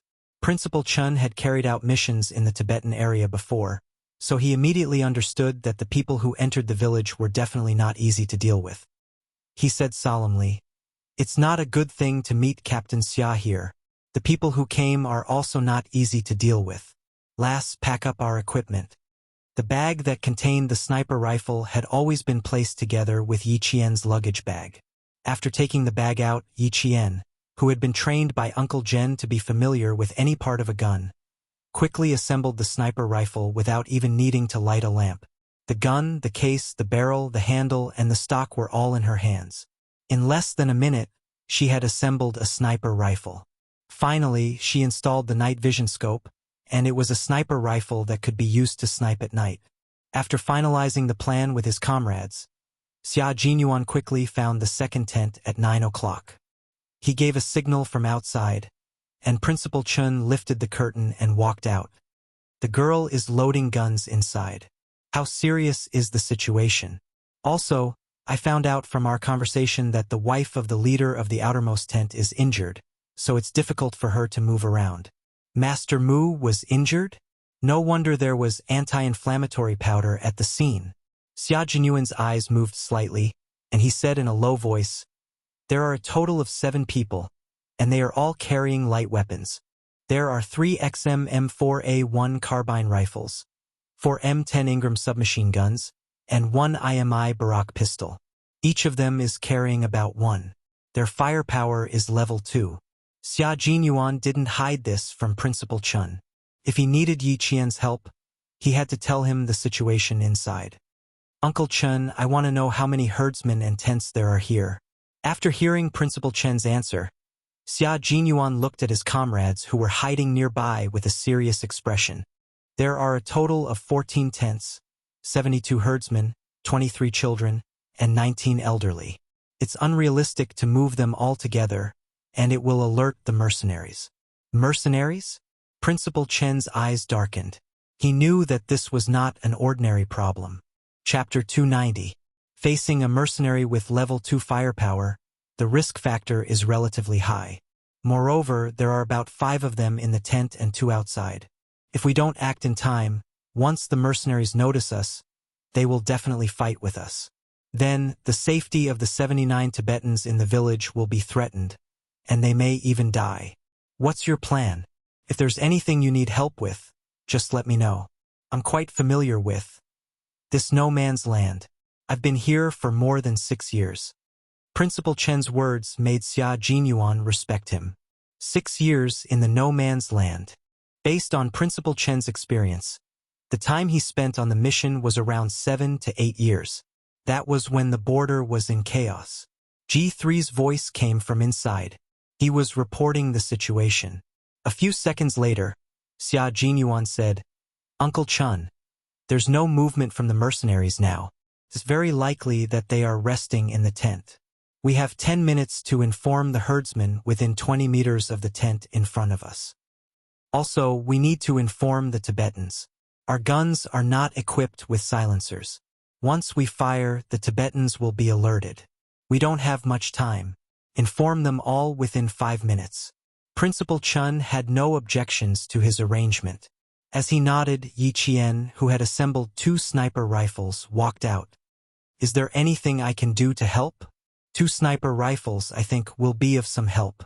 Seeing her come out with 2 sniper rifles in high spirits, Xia Jinyuan couldn't help but raise his hand and pat her on the head. He said softly, "You." To her, danger didn't make her afraid, but excited. "You don't speak Tibetan, so little fox, your mission is to first go to the front with me and take care of the other 2 mercenaries. Second, guard the high ground. If you see anyone coming out, immediately snipe." "Mercenaries? Is it?" Yi Qian's eyes suddenly lit up. Then, without thinking, he said, "They have rich combat experience, are ruthless, and fight for money. Then can I assume that as long as someone comes out with a gun, I can snipe them on the spot? Of course, I will see the hostages clearly." "Yes, except for the hostages, you can snipe everyone." Xia Jinyuan smiled as he looked at Yi Qian's bright eyes. He took out 2 items from the first aid kit and handed them to Principal Chun. "If you can light a lamp, light it first so that we can see the furnishings inside clearly. These are anti-inflammatory drugs and hemostatic drugs, just what they need." After handing over the medicine, Xia Jinyuan said in a low voice, "On the way, we found that a herdsman had been killed. All the anti-inflammatory medicine he had with him had been taken away by the mercenaries. It meant that someone in the mercenary group was injured, and anti-inflammatory drugs were an urgent necessity." Headmaster Chen's face darkened when he heard that a herdsman was killed. He took the medicine and glanced into the tent. He said in a low voice, "Based on the current situation, this group of people won't kill in the village for the time being. They will rest tonight and leave the next day. Would there be a massacre at the moment? Would there be a massacre after they had rested enough and left? No one knew, so it had to be solved immediately." Yi Qian pursed his lips. Dai Qing frowned and said to Xia Jinyuan, "Uncle Chen's knee has been hurting these days. I'll go and see." Chapter 291. "Girl, if you could speak Tibetan, it would be appropriate for you to go. But you don't." Principal Chun took the medicine and smiled. "I've been out of the army for so many years. I don't have the spirit of a young soldier like you. Girl Jian, work with Captain Xia to get rid of the people outside. Listen to Captain Xia's orders." No matter what kind of battle it was, when the battle plan was set, the commander was the soul of the battle. They had to listen to him and couldn't make decisions on their own. Xia Jinyuan could see that Yi Qian was worried about going in alone. He said softly to Principal Chun, "Don't worry. We have a way to get the people inside out. Uncle Chun going in is equivalent to protecting the hostages inside." Yi Qian was a little relieved when he said that. It seemed that they had a plan. This was a secret battle that couldn't be disturbed. Principal Chun and Uncle Tsiza bent over and started to inform the sleeping Tibetans. Only the Tibetans closest to the 6 tents woke up. After hearing what was going on, they picked up their trident guns and wanted to fight with the mercenaries who dared to hurt the herdsmen in the village. The herdsmen were brave. If it wasn't for Uncle Tsiza, who was from the Tibetan army, there was no way to stop them.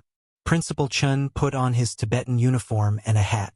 He looked no different from a Tibetan. Plus, he could speak Tibetan fluently. As G3 and the others held their breaths, the world-class sniper walked calmly towards the tent. Principal Chun, who was standing outside the tent, raised his voice. His voice was clear and there was no trace of fear in it. K7 became the translator. He translated what Principal Chun said in a low voice. "Is Dima here? I brought back the medicine you asked me to bring." You came back so late. You met a snow wolf at night and almost lost your life. Fortunately, I had a trident gun that allowed me to come back alive." After translating, K7 said in a low voice, "This is a master. Is he retired from the frontline Tibetan army? He already went in. That's amazing." There were two meanings in one sentence. First, he came to deliver the medicine because he came back late. Second, he had a trident gun in his hand and could fight the snow wolf. That was why K7 said it was an expert talking. After Xia Jinyuan heard this, he smiled gently at Yi Qian and said, "All the brothers respect Uncle Chun. Little fox, we don't have much time. Take care of the first two in 5 minutes. What do you think?" The less time they spent outside, the more they could ensure Principal Chen's safety. Naturally, Yi Qian hoped to resolve this matter as soon as possible. The snowy wind in the no-man's land blew close to the snowy mountains. At night, the wind howled like a monster, emitting a power that made people tremble. It was this kind of wind that not only concealed the sound of footsteps, but also brought the thick stench of blood to his side. It was the blood of a Tibetan mastiff. They had used some unknown method to kill the Tibetan mastiff. Hearing the sound of the stone falling, Yi Qian could not help but bite his lower lip. Through the night vision goggles, Xia Jinyuan, who had finished observing the situation, quietly whispered into Yi Qian's ear. The faint scent of mint and manliness enveloped her. "I'll take the right, you take the left. Let's attack together." He extended his clenched fist between the two of them. Yi Qian's lips curled up. He extended his fist. The big fist and the small fist lightly bumped together. The two of them moved to the left and right sides, each holding a military multipurpose bayonet. What the two of them needed to do was to silently take care of the two mercenaries who were about to return. Chapter 292. In order to match Yi Qian's speed, Xia Jinyuan slowed down his footsteps by half a beat. He waited for the rocks to fly up, then his slender figure and her slender figure appeared behind the two mercenaries at the same time. Yi Qian's eyes were filled with ruthlessness. For Xia Jinyuan and the others to chase after the culprits, they must be unforgivable, not to mention that they had killed a herdsman. The wind was howling, as if it was adding momentum to the upcoming life and death battle. Every fight was a matter of life and death. No matter the situation, staying calm was the key to a battle of life and death. In close combat, not only did the opponent not have a chance to shoot, but they also did not have a chance to shoot. Therefore, it was important to stay calm and not panic. "Soldier! Damn it!" One of the mercenaries cursed in an unknown language and threw a fist at Yi Qian. Soon, he realized that the person who dared to fight with him was actually a girl, and he burst into laughter. The biggest taboo on the battlefield was to underestimate the enemy. Facing Yi Qian, he had underestimated him from the beginning. For Yi Qian, this was a good thing, and her performance was also showing weakness. Yi Qian had memorized how to use his advantage on the battlefield from the beginning of training. He did not dare to forget. There was indeed a great disparity in strength, but it was not that Yi Qian was weaker than the other party. From the beginning of the fight, he could tell that the other party's training was not professional. Moreover, leaving the tent and risking being discovered to abandon the Tibetan Mastiff showed that their status was average. In the mercenary army, there was a certain disparity in status. The dagger in his hand swept across with a gust of wind, and he could feel the sharp blade cutting through his skin. The battle of life and death was just that cruel. It was either you die or I die. Xia Jinyuan was fast and fierce. After a few sweeps, the dagger in his hand had pierced deeply into the other party's thigh. Before he could pull it out, the other party roared in pain and elbowed him hard in the head. This was a professionally trained mercenary. He surrounded Xia Jinyuan from both sides. Through the night vision goggles, he deliberately chose Xia Jinyuan and left the weaker one to Yi Jian. Xia Jinyuan was hit hard in the head. He felt a buzzing sound in his head. Relying on his instinct, he swung his fist and punched the man in the nose. When a person's nose was hit, not only would they subconsciously close their eyes, their brain would also go blank for a few seconds due to the pain. In those few seconds, Xia Jinyuan, as a soldier who had undergone rigorous training, performed bravely and fearlessly. Even though his brain had suffered a heavy blow, he was still able to accurately grasp the dagger in his opponent's thigh. He pulled it out, and warm blood spurted out, staining his combat gloves. The mercenary screamed. He raised his uninjured right foot and kicked Xia Jinyuan in the chest again. Unfortunately, his injured left leg slowed him down and he could not fight back. Xia Jinyuan, who did not retreat, directly used his right arm to block the other party's kick. He needed to finish off this trapped mercenary on the spot. Xia Jinyuan's entire right arm was in so much pain that his face tensed up. In the next second, he leaped up and stabbed the bloody dagger into the other party's neck again. Under the combat gloves, the muscles and bones on the back of his hand were exposed. He was exerting force, forcefully twisting the dagger that was stuck in the other party's neck. This was a fatal blow, one that left the other party with no chance of survival. Chapter 293. There was only coldness on Qing Ye's elegant face. She pulled out the military dagger that had crushed the opponent's throat. The blood was like a flower blooming in the snow and wind. In the darkness, the blood became one with the night sky and fell to the ground. The blood splattered on his face, and when it was blown by the wind, it condensed into blood frost on his face. Xia Jinyuan, who had just killed a mercenary, didn't have time to wipe off the blood frost on his face. He turned around and walked towards Yi Qian. However, he heard Yi Qian shout, "Go and support Uncle Chun. Quick!" With her own strength, Yi Jian knew that she could get rid of this mercenary who was not very strong. At the same time, she also saw how dangerous the fight between Xia Jinyuan and the dead mercenary was. She was very worried that the mercenaries left in the tent were all strong and powerful. Uncle Chen's shoulder and knee were suffering from rheumatism. How could he be a match for them? "Go! Don't make me worry." Yi Jian's clear voice was like a cold sword in autumn water, breaking through the wind and reaching his ears with a cold ruthlessness. Her dark eyes were filled with frost. Even her gaze was like Xia Jinyuan's, fierce and ruthless. Her eyes were filled with determination. In the face of life and death, in the face of a race against the Grim Reaper, her performance was the performance of an outstanding soldier. She would never back down. "Little fox, remember, you are a soldier. You must know your mission and responsibility. You are not allowed to panic under any circumstances. Do you know what a soldier is? A soldier is the country's last line of defense, and also the line of defense that walks at the forefront." He didn't come over, but his voice traveled over. His low voice was filled with biting cold, and every word traveled into Yi Qian's ears. After he finished speaking, he turned around and left without hesitation.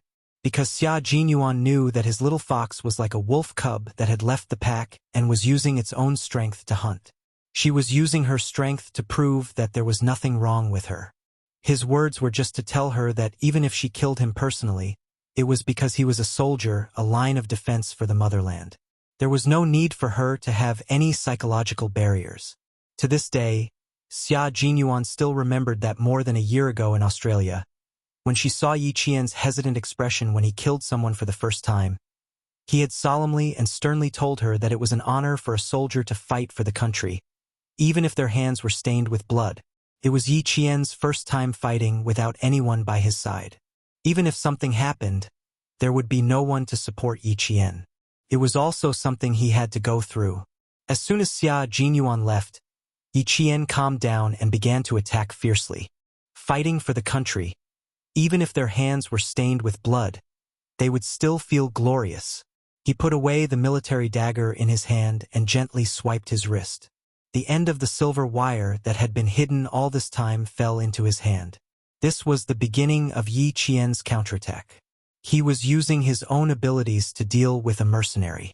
The moment the silver wire in his hand wrapped around the mercenary's neck, Yi Qian stepped on a 20-centimeter rock and leaped into the air. Like an eagle spreading its wings, he leaped over the mercenary's head and wrapped the silver wire tightly around the mercenary's neck. With one end wrapped around his arm, no matter how hard the mercenary struggled, he pulled out the military dagger and stabbed forward. Amidst the roars, Yi Qian heard gunshots coming from the front. The battle had begun. Yi Jian forcefully pushed the dagger into the mercenary's body. As the mercenary roared even louder and struggled even harder, Yi Jian's entire body was instantly flung out and she fell onto the sharp stone beach. The silver wire wrapped around her arm showed no signs of loosening. She didn't immediately get up. Instead, she planted her feet on the rocks and pulled out her pistol. Along with the gunshots coming from the front, Yi Jian fired the first of his 12 bullets. Chapter 294. Bang! After the gunshot, the silver wire wrapped around her arm suddenly lost its strength. Her blood seemed to have drifted into the snow and wind, turning into bloody snow beads that fell on her face. All of this happened as the mercenary from an unknown country fell to the ground with a thud. Yi Jian ended this one-man fight. The metallic smell of blood was stronger than before. Yi Jian gently closed her eyes and took a deep breath. After resting, she felt a burning pain on her back. She had been thrown to the ground just now and her back had rubbed against the sharp rocks. She was afraid that her flesh had been injured. She took a deep breath and exhaled a long breath, as if she was exhaling all the blood that had floated into her chest. It's nothing. This is the path you chose, and it's also the path you must go through. She murmured softly and adjusted her panting breathing. When she retracted the silver wire and wrapped it around her wrist, her beautiful face was as calm as before. The path you must go through, you are good, they are evil. As Xia Jinyuan said, soldiers were the last line of defense of the motherland. Fighting for the country and the people was righteous and good.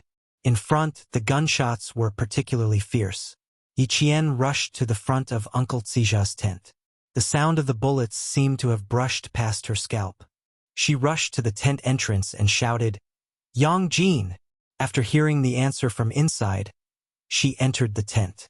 Yang Jin recognized the voice of the Han Chinese girl who came to stay in her house.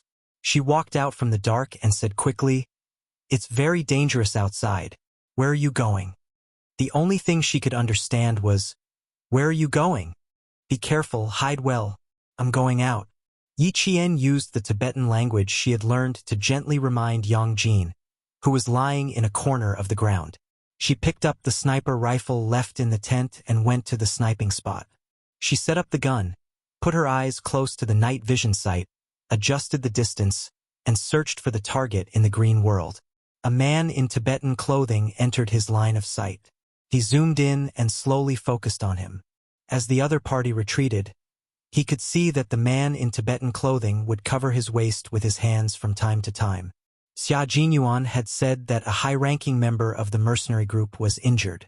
At this time, she found that this Tibetan not only did not hide in the tent, but had been looking for a hiding place outside.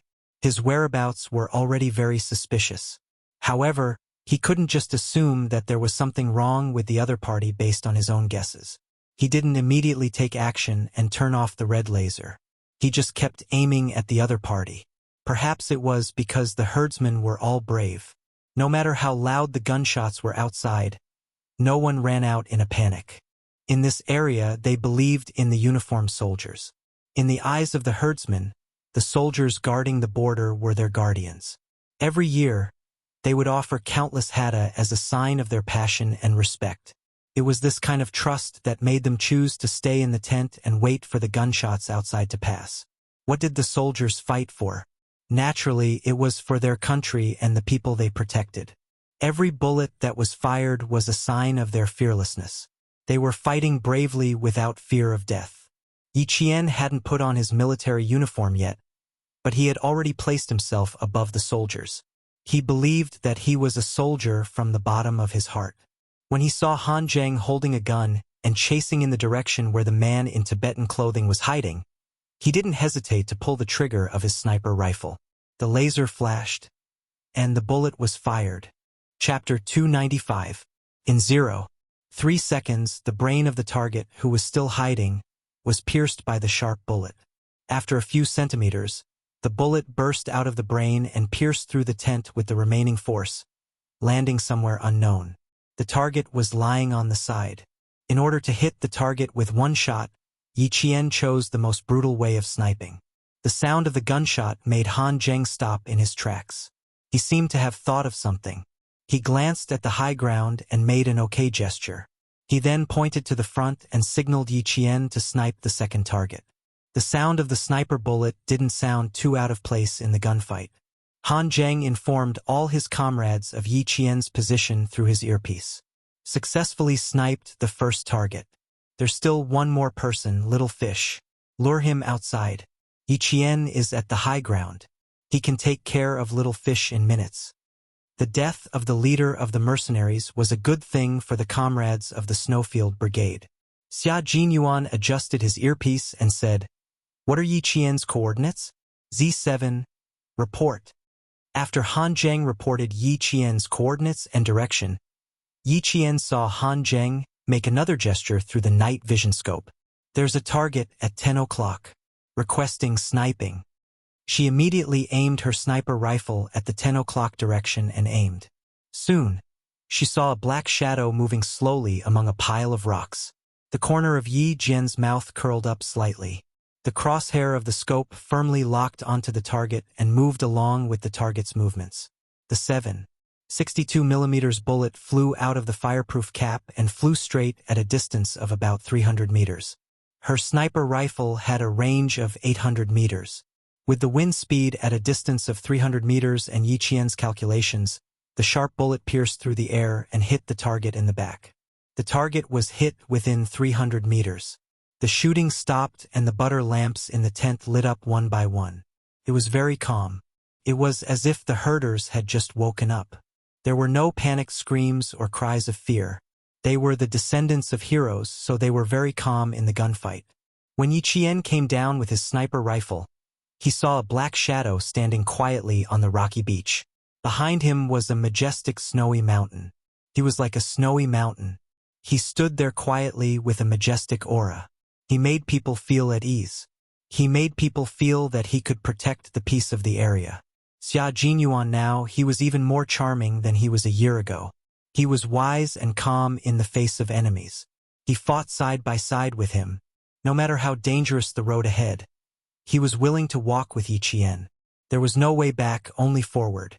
With him around, no matter how tough it was, they could walk side by side. This was Xia Jinyuan's charm. His charm was incomparable. "Little fox, are you admiring the night view? Or are you waiting for me to walk over?" She stood not far away and did not move. Xia Jinyuan raised his eyebrows and smiled. His black eyes were as bright as the stars, rippling gently. "I think you're waiting for me to walk over and give me a warm hug." He could quickly walk out of the smoke and fire of war and be himself again. Yi Qian heard this and immediately jumped over a rock. Unexpectedly, he felt a tearing pain in his back. The sudden pain came.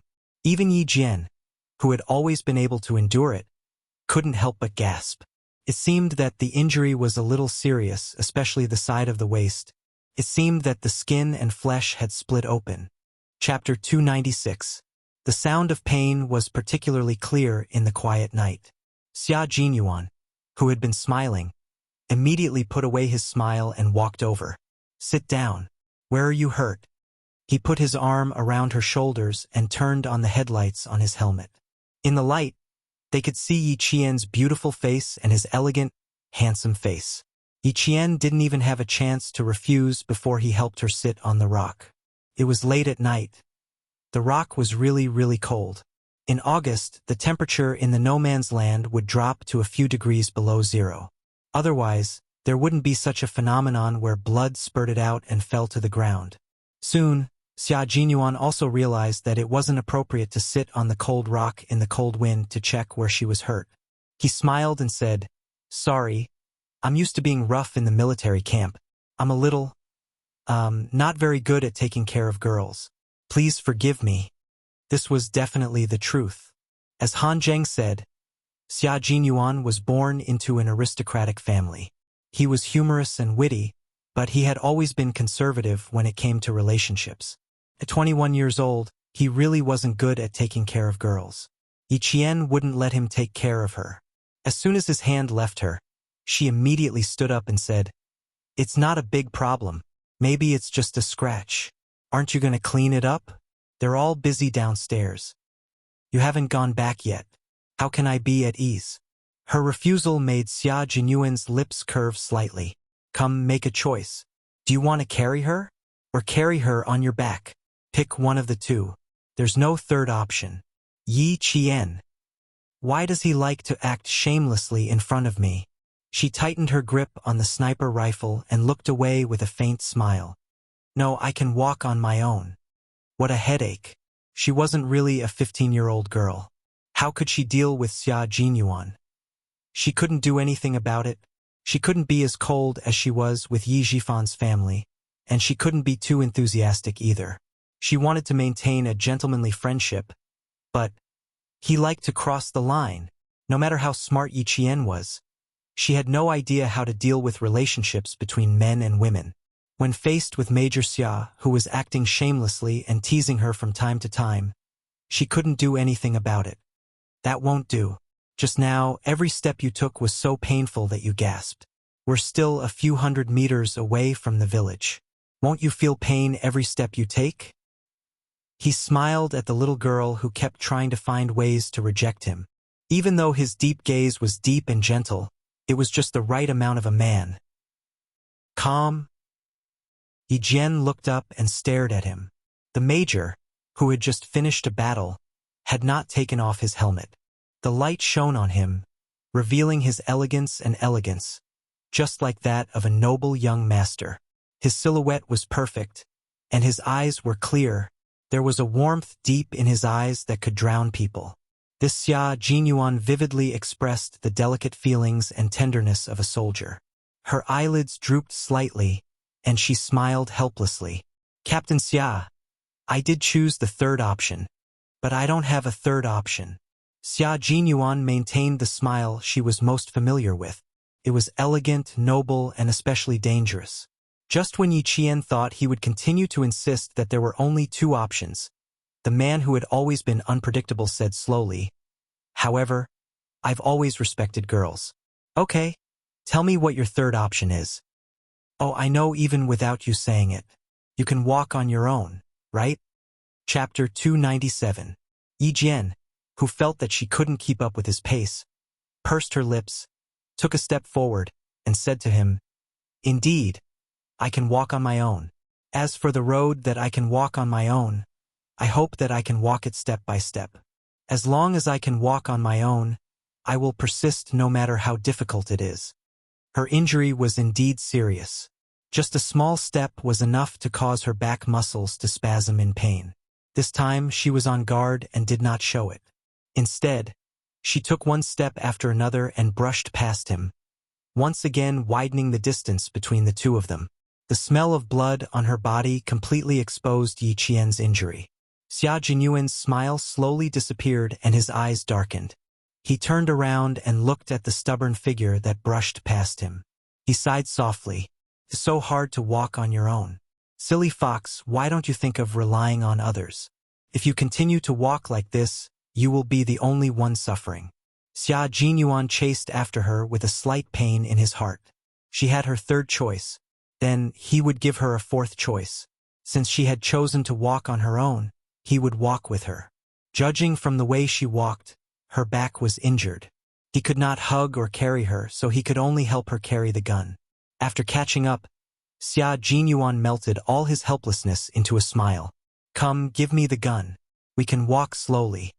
Not only did he leave her with some dignity, but he also showed his respect for her. Yi Qian did not refuse again. If he did, he would seem pretentious. He handed the gun over and smiled. Helping each other on the battlefield is also a form of friendship. "Thank you. For now, I don't think we are comrades." Xia Jinyuan took the heavy sniper rifle and raised his eyebrows slightly. He jokingly said, "The army would not dare to recruit an underage soldier like you." Yi Qian glanced at him. "Didn't you say we were comrades? Why did you change your mind so quickly? It seems like you don't understand what a comradeship is. Just now, I said that I would give you two choices. If it were Han Zheng, there wouldn't be a second choice." When it came to education and brainwashing, Xia Jinyuan had always been good at both. As such, he began to explain to Yi Qian what comradeship was. "You were injured, so it was necessary for me to help you. This is also a reflection of the camaraderie between comrades. In the end, you rejected me without a second word. Little fox, you're the one who rejected my comradeship first. He had to let her know that trusting him and giving him her hand was not a difficult thing to do. If she was too tired, she could rely on him for a while. If Yi Qian was really a 15 or 16-year-old girl, she would definitely be fooled by his serious tone. Fortunately, she wasn't. Therefore, he maintained his composure and answered, Captain Xia, I haven't seen you for more than a year, and your ability to fool people has improved a lot. What is comradeship? Other than helping each other, there is also encouragement. I encourage my comrades to face difficulties and overcome them. Just like what I did just now, you wouldn't have given Han Zheng a second choice because you knew he would persevere. That's why this little girl said I was a fox. She saw things clearly at such a young age. She even knew what comradeship was. She must have done some research. Chapter 298. But you're a special exception, so I can't treat everyone equally. Xia Jinyuan laughed heartily. His handsome eyes were as bright as the moon in the sky. If he continued, it would be a complete rejection. He had to stop talking about this topic. After thinking about it, he naturally changed the topic. When you really wear the military uniform one day, I will definitely treat everyone equally. Yi Qian also secretly breathed a sigh of relief in her heart. She was really afraid that he would say something else that would make her want to run away. One was an astonishingly talented hunter. The other was a cunning and intelligent fox. This was destined to be an evenly matched contest. Sorrowful cries came from the tent. It was Dima's wife crying. She already knew that her husband had been killed. Yi Qian stopped in her tracks and looked sadly at the tent where the cries came from. She remembered that once, her mother also cried like this. It was after her father died in an accident. Her mother hugged her and cried. Not long after, the gentle and beautiful mother in her memory no longer came back with a smile. Instead, she was covered by a national flag and returned to the village as a small jar.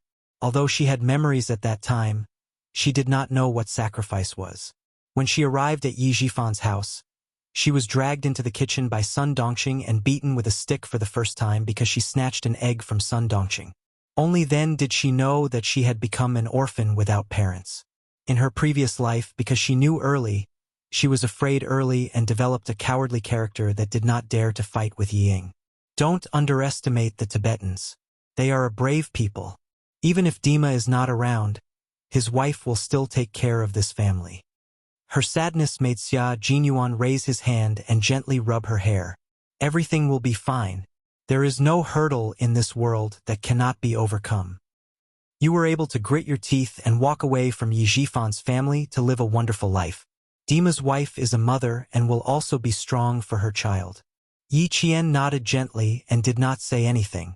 She silently returned to Uncle Xija's tent. Xia Jinyuan was afraid that little fox was so sad because she thought about her past. He had sent her to the tent and was about to leave to deal with the follow-up matters in the team. However, he changed his mind at the last minute and chose to stay with her. As she turned around, she did not see Xia Jinyuan's downcast eyes. He sighed and felt sorry for her because of her sadness. He glanced at the swaying shadows in front of him and the nomads standing outside the tent. Xia Jinyuan pressed down on his headset and said to the team members who were cleaning up, Yi Qian is injured, so I'll accompany her for a while. After cleaning up, accompany the herdsman to the rocky beach and bring the unfortunate Dima back to the village. If there's anything we can help with, we'll do our best to help the Dimas. G3 and the others were cleaning up the corpses of the 7 mercenaries. From the investigation to the registration, they had to be very careful. Hearing this, they said in a low voice, We'll take care of the rest. Take good care of Yi Qian. After all, it was rare to meet a girl who could stand shoulder to shoulder with the male soldiers. Moreover, she was still a student. Yi Qian walked into the tent. The adults were not there. Only Yang Jin was sitting alone in front of the butter lamp. There was an unsheathed waste knife on the table and a 3-pronged gun next to it. Seeing Yi Qian come in, Yang Jin immediately got up to greet him and asked, Are you okay? I was very worried about you. Soon, She saw the strange man who came in after him and stopped in her tracks.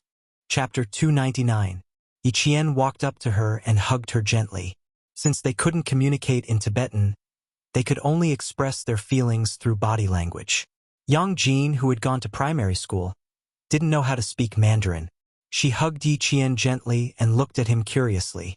She only looked away when he smiled at her. Her back is injured. You need to be gentler. Xia Jinyuan, who was standing behind them, smiled and communicated with Yang Jin in Tibetan. Next, I need to treat her wound.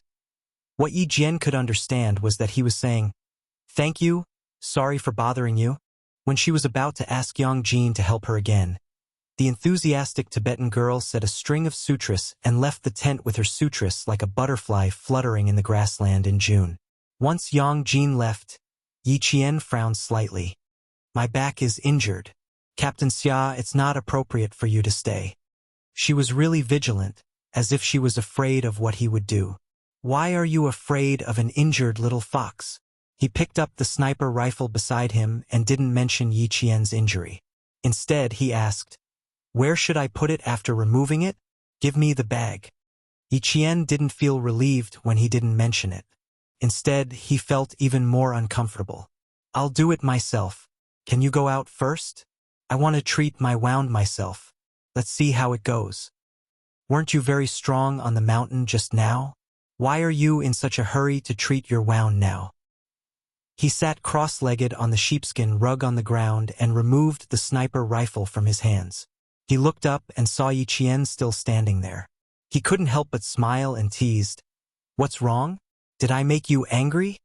His handsome face was full of confusion. He didn't seem to understand what Yi Qian wanted to do. What did he want to do? Yi Qian couldn't explain it himself.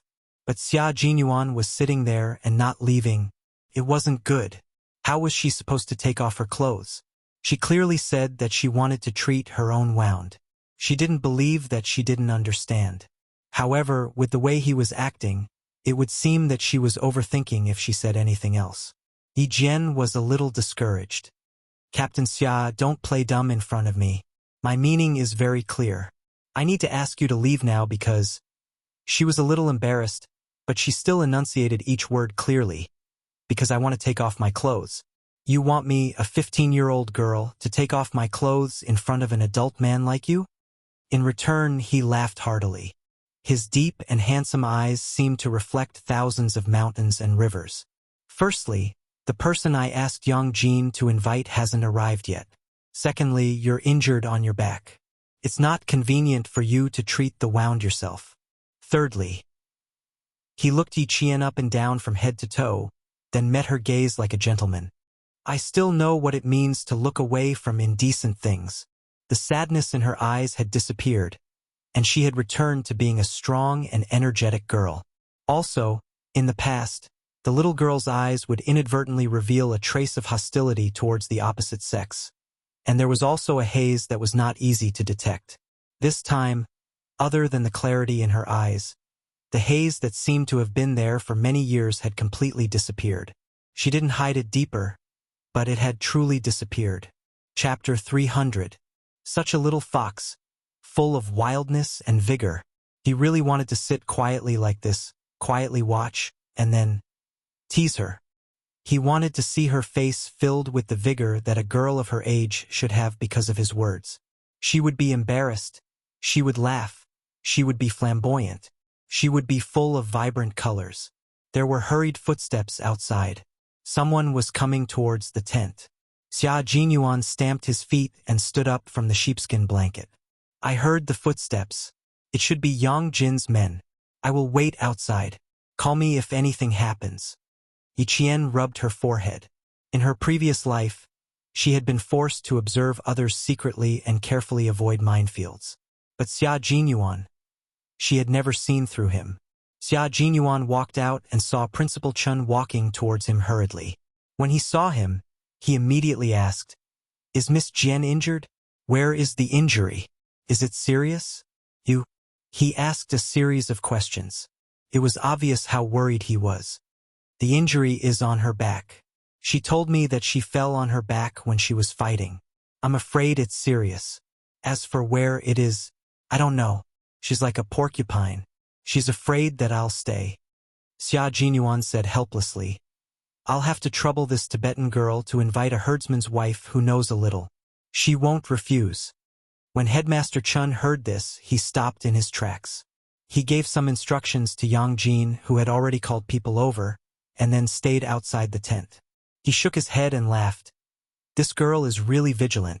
When she goes to the front lines in the future, she won't differentiate between men and women.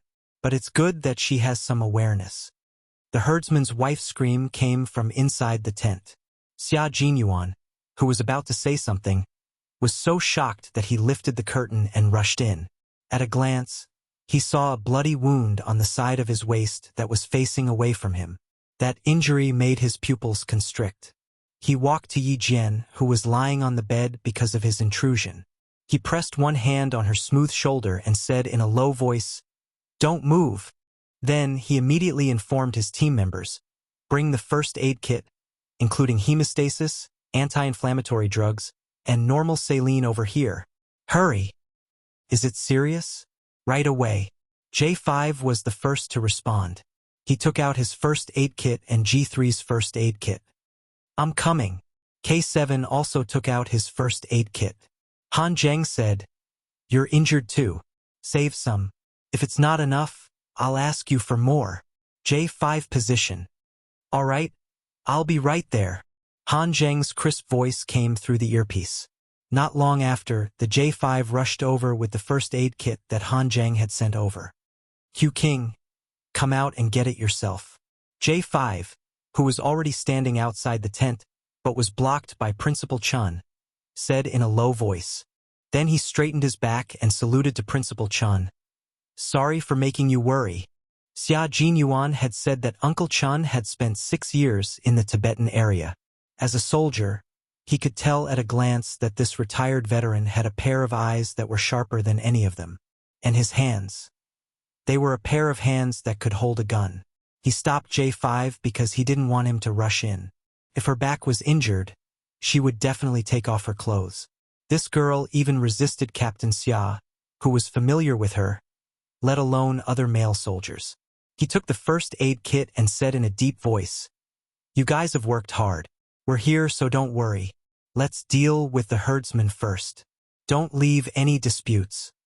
Chapter 301. If there are any financial losses, you can write it down first.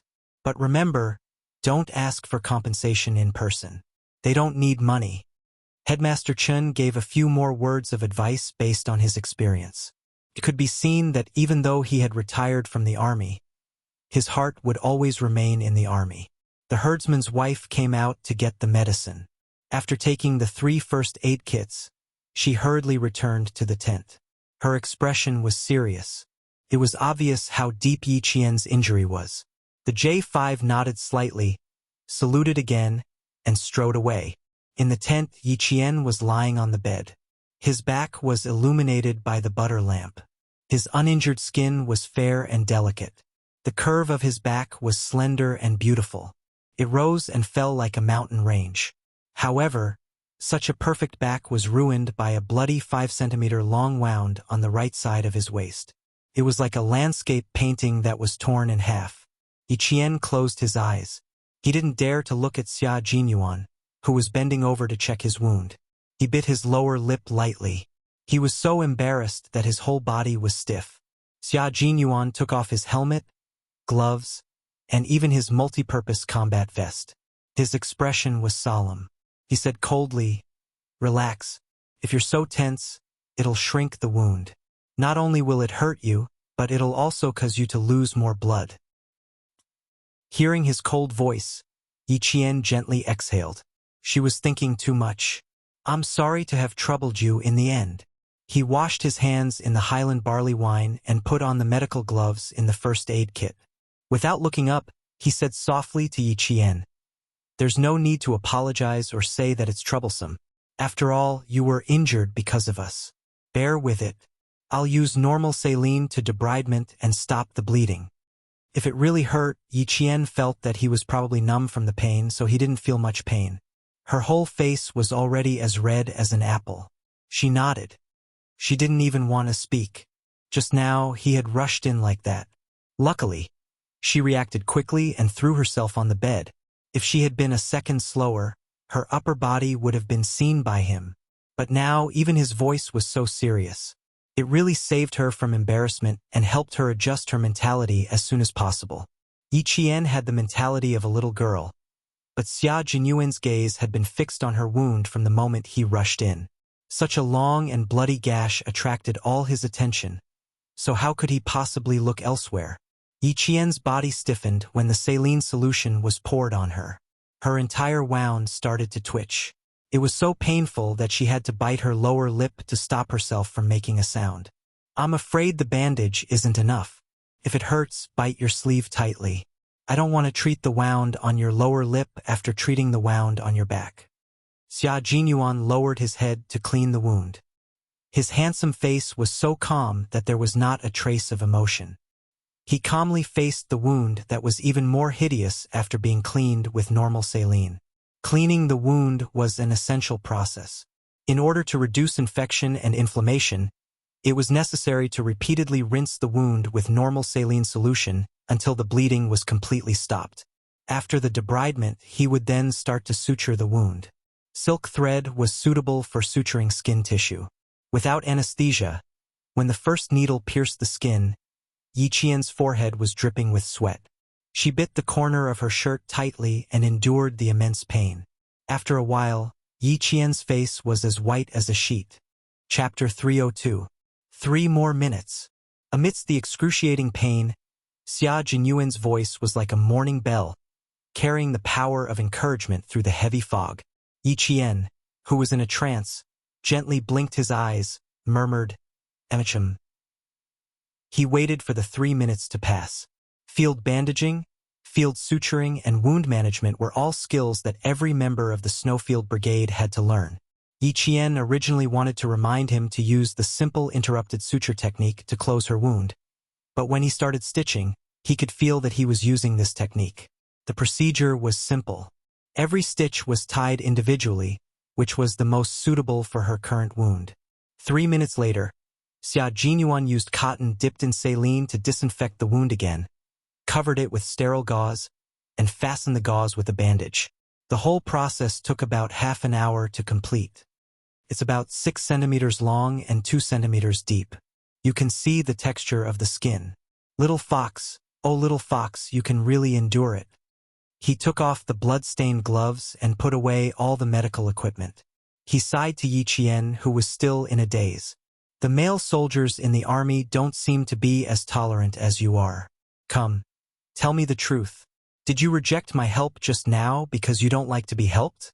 Or because you don't like my help? Yi Qian closed his eyes and answered with silence. How was she supposed to answer? Both. But if she really said it out loud, based on her understanding of Xia Jinyuan, he would probably get angry. Her intuition told her that angering a dangerous man was not a good thing, so it was best to keep silent. It was rare for her to be so shameless. Plus, she was injured and in pain for so long. Xia Jinyuan pursed his lips and didn't ask any more questions. He had enough time to wait for her answer. There was no way to put on the clothes again. Xia Jinyuan, who had tidied everything up, took a look at the environment of the tent and furrowed his brows. She couldn't move, nor could she put on her clothes. Even if she covered herself with a blanket, she couldn't cover her wound. If everyone slept in the same tent, they would more or less notice her naked back. There's no way to put on clothes. When Uncle Chun and the others come in, I'll sit in front of you and block them for you. Xia Jinyuan could only choose to use his body to block Yi Qian's smooth, jade-like, but flawed back. Girls should be more careful. At this time, he was reminding her that girls should be more careful. What was he thinking when he was on top of her and didn't get up? Xia Jinyuan, who was about to wipe her sweat with a bandage in his hand, found it funny that she was still silent. What do you mean by not saying a word? Are you giving me full authority to handle this? Or do you don't need me to block? His body had already gently leaned down, and his slender body perfectly covered her jade-like back. Then do you want me to go out? Xia Jinyuan, I'm injured right now.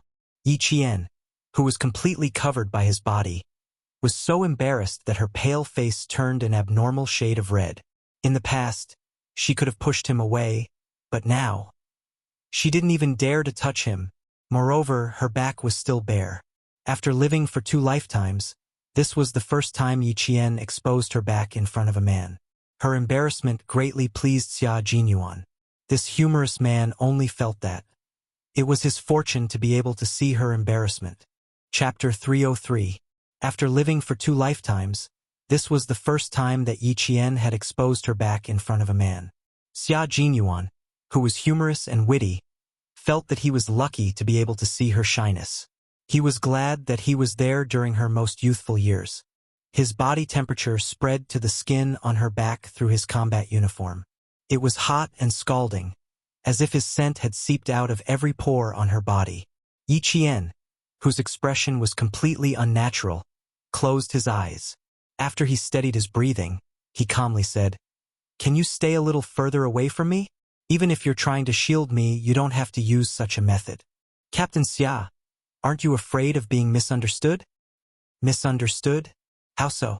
Under the illumination of the butter lamps, Xia Jinyuan could clearly see that Yi Qian's ears were so red that they looked like they were about to bleed. The bandage used to wipe her sweat was gently pressed against the side of her forehead. His deep and magnetic voice sounded like the strings of a zither. "What misunderstood? I'm just wiping your sweat so that you can sleep more comfortably. Don't think too much, little fox. How old are you? Why do you always think too much? Don't think too much, mature too early, and grow old too early." It took a lot of effort to make her remember him from time to time. Eating away at her shyness every day would probably make her unable to be shy in front of other men in the future. She would be able to maintain her cold and arrogant composure. Major Xia had indeed put in a lot of effort to make sure that Yi Qian would think of him when she was alone. For the time being, he couldn't say that he loved her. Love was equal, it was waiting for him, and it was loyalty. He couldn't afford to ask her to wait for him. He just needed her to remember that, if she really wanted to find a boyfriend, the first person she would think of was Xia Jinyuan. Yi Qian knew that he was teasing her again. She decided not to say anything and let him wipe her sweat. In her heart, she was secretly pondering whether she should go back to the bookstore to buy a few books on men's psychology to read, so that she wouldn't be at a loss when facing such a man. Xia Jinyuan knew when to stop. She fell silent and put away the teasing look on her face. She said sternly, "You can't get out of bed for the next 3 days. I will keep an eye on you at all times. If you need anything, you can call me any time within 24 hours, including going to the toilet. Gao Yuan is injured. This is the most dangerous thing. I need to protect your safety at all times. After 24 hours, you can ask Yang Jin to help you. After 72 hours, you can slowly move around by yourself. 7 days later, I'll send a car to pick you up and leave the no man's land." 3 days later, he would rush back to the army to report on the completion of his mission. He would stay for 1 day in between, and on the 7th day he would drive back just in time to pick her up and leave. After he finished speaking and wiped off his sweat, he stood up and allowed Yi Qian to take in a long breath of air that was free of his scent. If she could, she really wanted to run out and get some fresh air. "I asked Uncle Chun to come over. The guys in my earpiece also said that they wanted to come over and take a look. Lie down and don't move. I won't be responsible if you're exposed." His stern tone only lasted for a while. Yi Qian heaved a sigh of relief, but she heard him teasing her again with a half-smile. Yi Qian raised her eyes and gently closed them again. She had an idea and smiled coldly. "I won't let you take responsibility. I'll take responsibility for myself. You worked hard just now. I wanted to help you, but I didn't expect to cause trouble for you." Chapter 304. "No, I don't think you're causing trouble. You left the wound to me without any hesitation. Little fox, I should be the one thanking you for trusting me." Xia Jinyuan had already sat down elegantly. He faced the tent and hid his gentleness, revealing a cold expression. "I'll ask them to come over and take a look. You can sleep. As for taking responsibility, do you think I'll take responsibility?" Yi Qian couldn't hold back anymore. She turned her head and stared at the man who had reverted to his old ways. She glanced at his arrogant sideburns and smiled. Then, Major Xia, are you willing to take responsibility? If you're willing to take responsibility, I've already shown you my back. You'll have to take responsibility. Little Fox was starting to argue with him again. Not bad.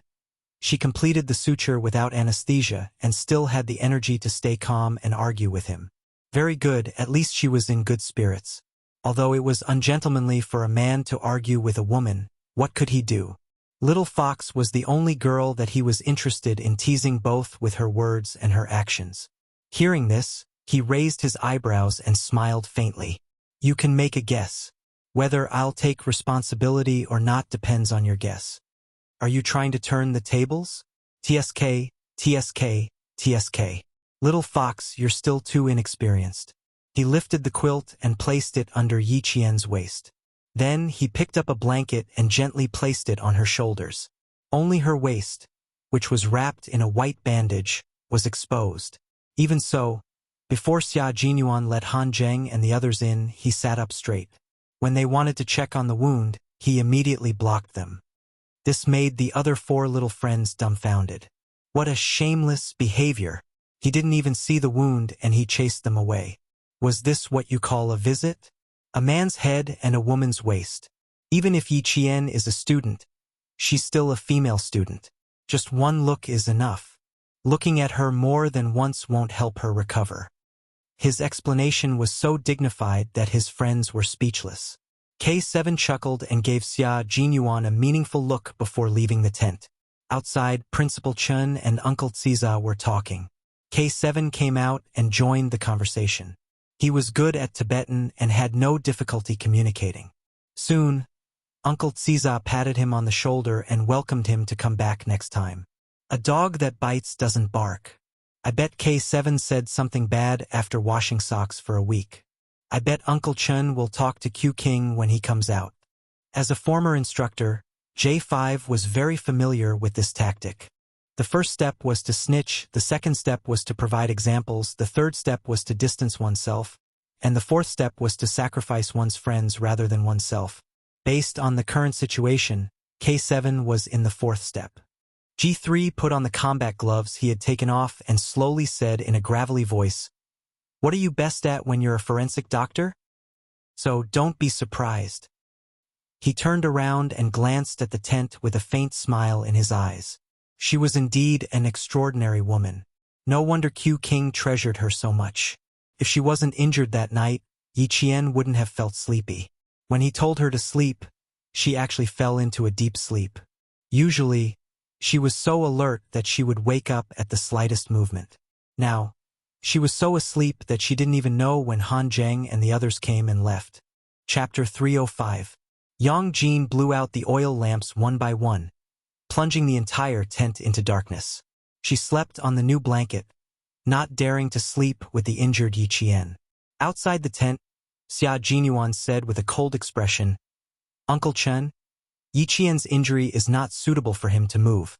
I will watch over him tonight and let Yang Jin take care of him after 24 hours. Although his injury is serious, he has a good physique. As long as the wound is not inflamed, he will recover quickly." "Okay. I can rest assured that you will take care of him, but..." Principal Chun glanced at Han Zheng and the others, who had not left, and said to them directly, "I want to have a private conversation with him. You can all go and rest." It was definitely not convenient for them to listen in on private conversations. Moreover, they could vaguely guess what the topic was. Han Zheng smiled and patted Xia Jinyuan's shoulder. Before he left, he said softly, "Extreme joy begets sorrow, young Master Xia." He was hugging a little girl and calling her my little fox, as if he was declaring his sovereignty. He was afraid that they would take a second look. Just now, his gaze accidentally fell on Yi Qian's exposed shoulder. Damn! He was sitting by the bed and glanced over as if he wanted to eat someone. His expression was one of prioritizing love over friendship. He had to let Uncle Chun teach him a lesson. What Principal Chun wanted to say was indeed related to Yi Qian. As for what he said, Han Zheng and the others did not know. Even Yi Qian did not know. It was already past 1 in the morning. Although the temperature outside was very low, It was still very warm sitting in the tent. They were not at Uncle Tsija's house now, but at another herdsman's house. The master and mistress had both gone to Dima's house, leaving the 3 children to be taken care of. Principal Chun promised to take care of them until the master's family returned. There was a fire in the fireplace and it was burning brightly. Sitting by the fire, they felt so comfortable that they felt lazy. Xia Jinyuan did not speak. He waited for Principal Chun, who wanted to have a heart-to-heart talk with him, to speak first. You have other thoughts about Jian Yiling, don't you? Principal Chun did not beat around the bush. After sitting down, he directly cut to the chase. I can see that Major Xia is interested in Jian Yiling. If it's a spur-of-the-moment thing, Major Xia, I advise you not to provoke an orphan. These words were a bit harsh. However, it was true that he truly cared about the little fox, which was why he was so direct in protecting her. Junyan smiled and said calmly, Uncle Chun, I have no intention of provoking Yi Qian. It's not a spur-of-the-moment thing. In the past year or so, although I've been outside, I've been thinking about myself and Yi Jian the most when I calm down. But thinking too much, it doesn't mean I have a relationship with Jian Yiling, Yi. I think you also know that Yi Jian is still too young and is still a high school student. Even if I have feelings for her, I will prioritize taking care of her. I will not have any improper thoughts. Moreover, she has always been very vigilant, especially when interacting with foreign creatures. Occasionally, she would show an expression that would hurt people. This is similar to social anxiety. A year ago, her situation was considered serious. Now, it seems that she has improved a lot. However, she is not good at handling relationships with the opposite sex. This is her weakness. You and Uncle Jen want to send her to the military to develop. With her ability, she will not be assigned to a place with many female soldiers. After many rounds of selection, she will definitely be sent to the front lines. However, if there are any obstacles in her path, it will greatly affect her military career. It had to be said that Xia Jinyuan was an excellent lobbyist. He was also very good at analyzing and thinking from their point of view. Everything he said just now was exactly what Headmaster Chun wanted to hear. Chapter 306. Xia Jinyuan would never fight a battle that he had no confidence in winning. He was already prepared to talk to Principal Chun and Uncle Jen at any time. Therefore, every sentence he said now was watertight. Every word he said was from the bottom of his heart. When he saw that Principal Chen's originally cold expression had eased, he knew that he had hit the nail on the head. He also understood that as long as he was considerate of Yi Qian, neither Principal Chen nor Uncle Jen would stand up to stop him from getting close to Yi Qian. With a heavy gaze, he calmly continued, Also, Yi Qian is too outstanding. In the future, she will definitely meet all kinds of outstanding men who will be attracted to her. I have to walk around her more in advance so that she will be more picky when choosing a boyfriend in the future. He was just short of saying, who told her to be so picky that Xia Jinyuan is the most suitable boyfriend for her. Headmaster Chan, whose expression had softened a little, instantly darkened when he heard this. This Major Xia was really scheming. No matter how intelligent Miss Jian is, she may not be his opponent. She will definitely be at a disadvantage in front of him. No wonder when he was in Fujian town, as long as he was around, Miss Jian would definitely spar with him or be his sparring partner. So this was his plan. Even if Miss Jian wanted to find a boyfriend in the future, she could only look for him. Captain Xia, do you think you are suitable for Miss Jian? She is an intelligent but simple-minded girl. Do you think she will think you are the most suitable? Principal Chun was not an ordinary person. Thinking about Yi Qian's personality, he was able to pinpoint the crux of the problem. Xia Jinyuan did not immediately speak. His lips curled up into a smile. His elegant and handsome face was as calm as ever. He sat there casually, his deep eyes looking at the flames in the fireplace. His gaze and the fire intertwined and burst out with scorching heat. He raised his head and smiled at Principal Chun, who had a cold expression on his face. He slowly said, I don't know if she will like me, but Uncle Chun, what I can tell you is that I am definitely a man worthy of her. Moreover, I am a soldier who has fought for the glory of our country all my life. There is only one Xia Jinyuan like me in this world. That kind of Yi Qian, smart, patriotic, loyal. That's the kind of person she needs in life, Xia Jinyuan. In front of the elders, Xia Jinyuan had always been gentle and elegant, and rarely showed his strong side. But this time, Xia Jinyuan instantly showed his oppressive side. His eyes were smiling, but they were arrogant and awe-inspiring. His expression was calm, but it was extraordinary. Even if he was smiling, it made people feel that this man was really dangerous. Principal Chun, who felt a chill in his heart, narrowed his eyes. Then he looked over with a deep and probing gaze. It was as if it was the first time he had seen this gentle and elegant young major in front of him. He wasn't refined at all. He was clearly a wolf with deep thoughts and extremely strong patience. The wolf had already made its move, but it still depended on whether the prey would take the bait. Moreover, Miss Jian was a girl who did not like to be the prey. She was very ambitious. However, it was undeniable that there was only one Xia Jinyuan like him in this world. His ability was also very admirable, and he usually took care of Miss Jian very carefully. Principal Chun, who seemed to have thought of something, moved his eyes slightly and revealed an unfathomable smile. Captain Xia, oh Captain Xia, you really don't show off. I have known you for more than a year, but this is the first time I know what the real Captain Xia is like. Chapter 307. I will not interfere with your relationship with Miss Jian. Just as Captain Xia said, Miss Jian is still young and should focus on her studies. She is not suitable for a relationship at all. She is an underage student. Even if Captain Xia is interested in her, he can only give up. It had to be said that the older the ginger, the spicier it was. Xia Jinyuan could always inadvertently hit the nail on the head. Wasn't that right? Would a soldier dare to pursue an underage student? Commander-in-Chief Xia was the first person who would not let Xia Jinyuan off the hook. Xia Jinyuan's deep eyes revealed a trace of helplessness. He sighed and said, "So, I have to ask Yi Qian to raise her standards for finding a boyfriend in advance. This will effectively prevent her from being seduced by a little boy who has nothing while she is still in school. If she is more focused on her studies, you and Uncle will be more at ease." In the end, he just wanted to prevent Yi Qian from being seduced by other boys when he was not around. Principal Chun laughed and made the fire burn brighter. He said to Xia Jinyuan, "We have been out for more than 10 minutes. We will have to trouble Major Xia for the night."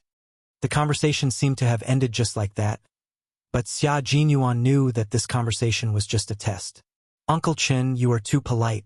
Yi Qian has never been a problem to me, and she will not be a problem to me." Xia Jinyuan stood up and bowed politely to the world-class sniper, who had immediately set up a small trap for him. "I won't disturb your rest. I will take good care of Yi Qian. Don't worry." Trouble? How could taking care of his little fox be trouble? He was more than happy to do so. He was definitely not afraid of trouble. Principal Chen had indeed set up a small trap for Major Xia. If he dared to show any signs of being afraid of trouble, then he would really have to trouble him to take care of Yi Qian for the night. Tomorrow, he could forget about taking care of Yi Qian. At night, as soon as Yi Qian moved slightly, Xia Jinyuan, who was guarding beside her, immediately opened his eyes. He patted her shoulder gently and used his gentleness to drive away Yi Qian's struggles in her dream. This was the second time she had killed someone. Yi Qian's dream was still a sea of blood. The roar echoed in her mind, and cold sweat broke out on her forehead. She was in a very restless sleep. She murmured something vaguely. Xia Jinyuan stood up and leaned close to her. He was shocked after hearing what she said. She murmured, "Captain Xia is right. Captain Xia is right." She repeated it over and over again, as if it would calm her down. "My little fox, you're also right. In front of the greater good, your choice is very normal." He patted her shoulder gently and whispered in her ear in a calm and gentle voice. He drove away her fear, drove away her nightmares, and returned her to peace. There was only one Xia Jinyuan in this world, and there was only one Yi Qian in this world. No matter who fell in love with who, all they saw was an evenly matched contest. The next day, Yi Qian woke up to the sound of bells ringing. It was the herdsmen driving their property, the yaks, into the mountains. The crisp sound of the bells seemed to come from ancient times, waking her up to the arrival of a new day. "You're awake." She still had her eyes closed, unwilling to wake up from this tranquility. A low voice with a faint smile suddenly came into her ears. Yi Jian was so shocked that she opened her eyes abruptly and saw Major Xia with his upper body naked. Yi Qian didn't know if she should scream or fly into a rage out of humiliation. Her biggest reaction was to widen her dark eyes. She didn't know what to say or do. Chapter 308. In the past, when she worked in the security company, she often saw the special bodyguards training, and these special bodyguards were often topless. In the army in Fujian town, she often saw topless male soldiers training. Not only was she able to look straight ahead, but even if she did, she was very natural and not shy at all.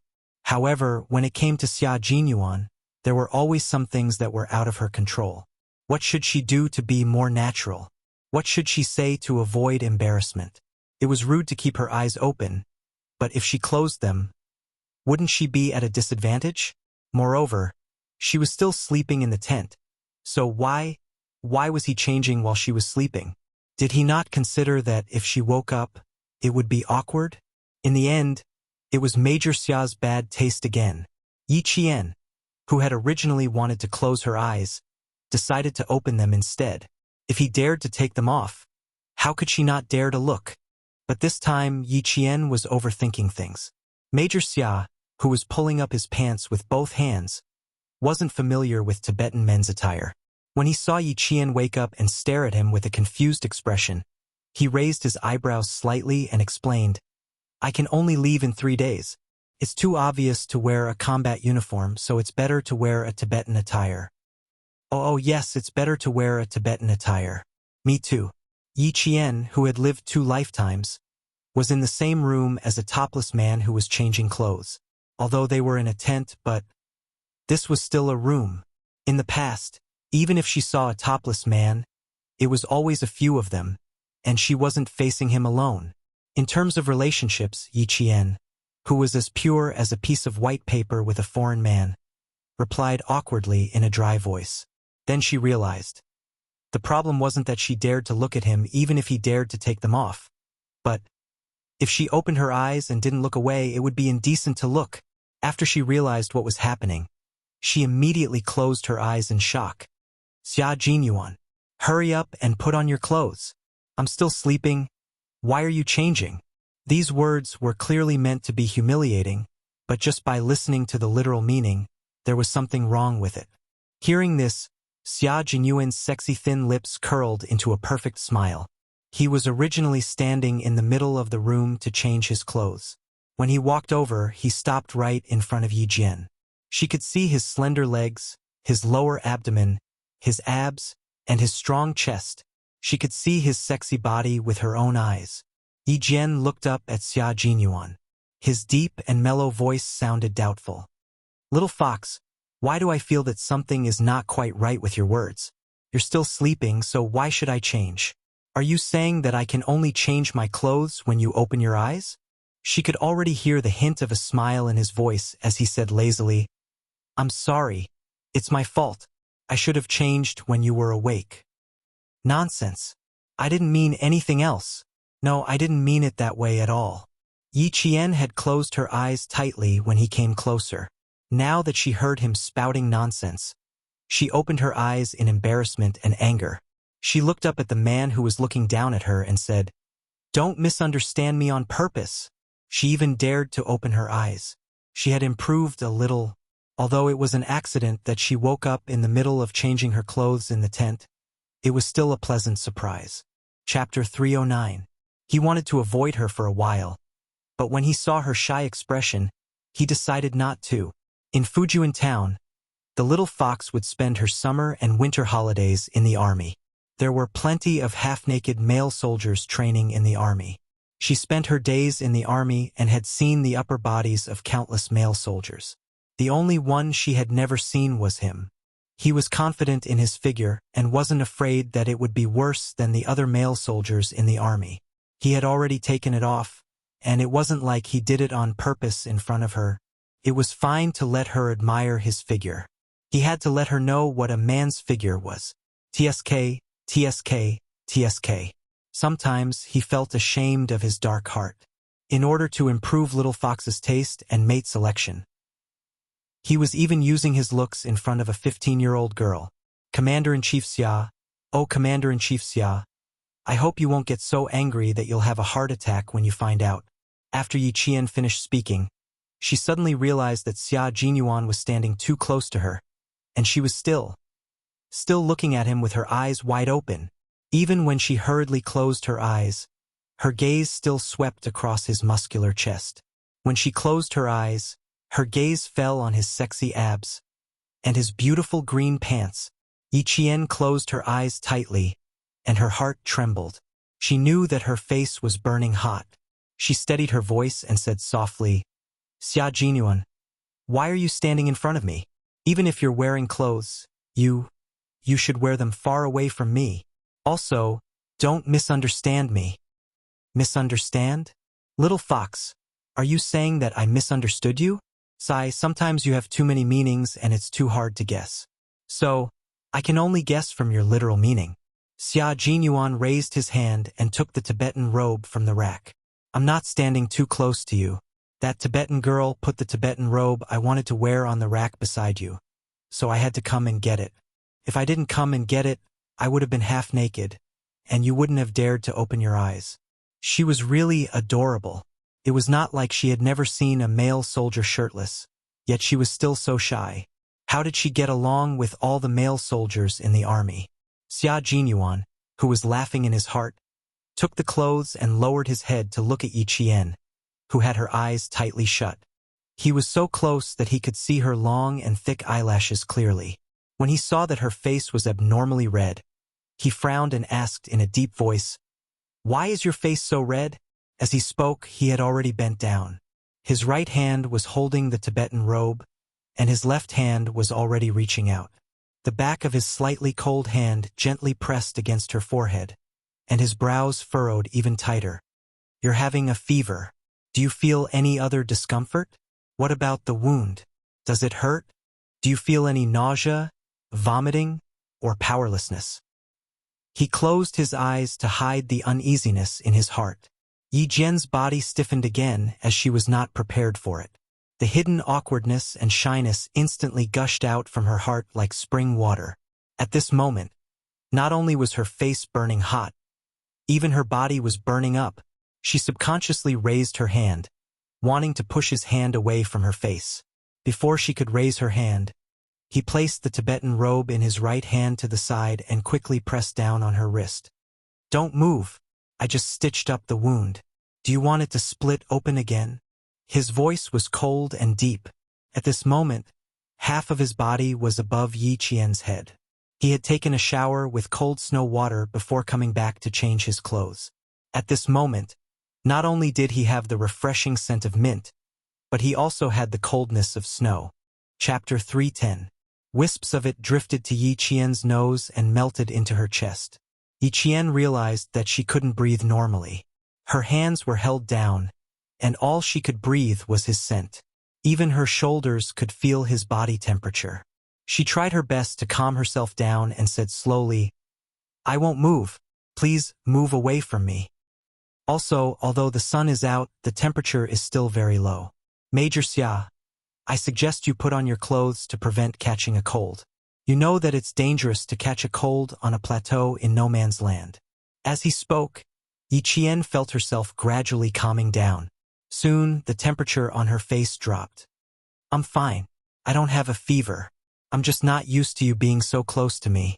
The wound is very good. You treated it very professionally last night. I can feel that the wound is not inflamed. There's no nausea, vomiting, or weakness. It's because you're too close to me. She explained it clearly. Only by explaining it clearly could she gradually calm down. When Xia Jinyuan felt the back of his hand on her face gradually cooling down, he looked at her again. Her eyes were closed, and the corners of her lips curved slightly. He naturally retracted his hand. For a man who always knew when to stop, he wouldn't anger his little fox so easily. Looking at her beautiful face, which was like a blooming hibiscus, he smiled casually and said, "I was too worried. I took a shower by the river just now. It wasn't convenient to change outside, so I had to go back to the tent. I wanted to quickly change while you were asleep, but who knew?" Before he could finish speaking, Yi Qian, who still hadn't opened her eyes, hurriedly interrupted. "I know. Captain Xia is a gentleman. He definitely didn't do it on purpose. He definitely didn't do it on purpose." Xia Jinyuan's character was absolutely guaranteed. It was just that, he always liked to show that vague ambiguity, which made her a little unable to handle it. Let her fight with him. It would be more satisfying. Xia Jinyuan, who had already been praised, slightly raised the corners of his mouth. His smile deepened. He was a gentleman. Towards others, he would definitely be a gentleman. However, towards his little fox, when she grew up, he would no longer be a gentleman. As a man, he had to take the initiative and never let the woman he fancied be snatched away by other wolves. "Very good. It's good that you didn't misunderstand. Give me 3 minutes. The Tibetan robe is a little complicated. I need to fumble around before I can put it on." Xia Jinyuan took the Tibetan robe in his hand again and began to figure out how to put it on while trying to put it on. It had been more than a year since he came to the snowy highlands, and this was the first time he was wearing a Tibetan uniform. Unlike wearing the combat uniform, which could be done in 1 minute, this would take a little more time. When he was a few steps away, Yi Qian felt as if a heavy burden had been lifted from his shoulders. Elegant men always exuded calmness and confidence. That kind of Xia Jinyuan would always inadvertently make her heart pound. Stay away from dangerous men, you must stay away from them. Yi Qian felt that his breathing had become much smoother after he left. There was not enough oxygen in the highlands, so he felt much more relaxed. However, an even bigger problem had arisen. There were 3 exigencies in life. Earlier, when she was shocked by his naked upper body, she didn't think of the 3 exigencies. Now that she had calmed down, Yi Qian began to feel a little anxious. "Are you done? Hurry up." This time, Yi Qian's little face was tense. His voice was a little hurried. 3 minutes have almost passed. Are you done yet?" She was very anxious. She was in a hurry to release her bladder. Chapter 311. Xia Jinyuan, who had his back to her, did not notice her predicament. He was thinking about which piece of Tibetan clothing to wear first and which to wear later. The Tibetan girl was holding the lei rue that Tibetans usually wore, which was also commonly known as labor clothes. "Little fox, I'm stumped by the clothes of my fellow Tibetans. I'm wearing a white shirt, but the left lapel is big and the right lapel is small. Come, help me see if this is how I should wear it." Xia Jinyuan turned around and tugged at the white shirt. "I can't imagine how much time my fellow Tibetans spend on clothes every day. You have to give me some pointers.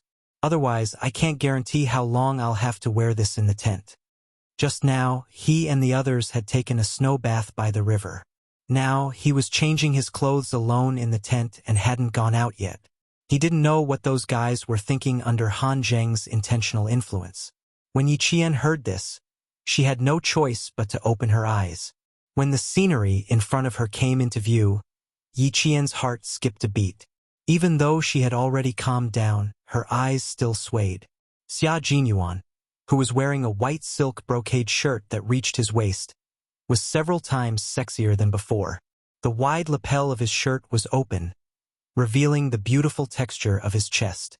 The white shirt was translucent, and it vaguely outlined the outline of his strong and narrow waist.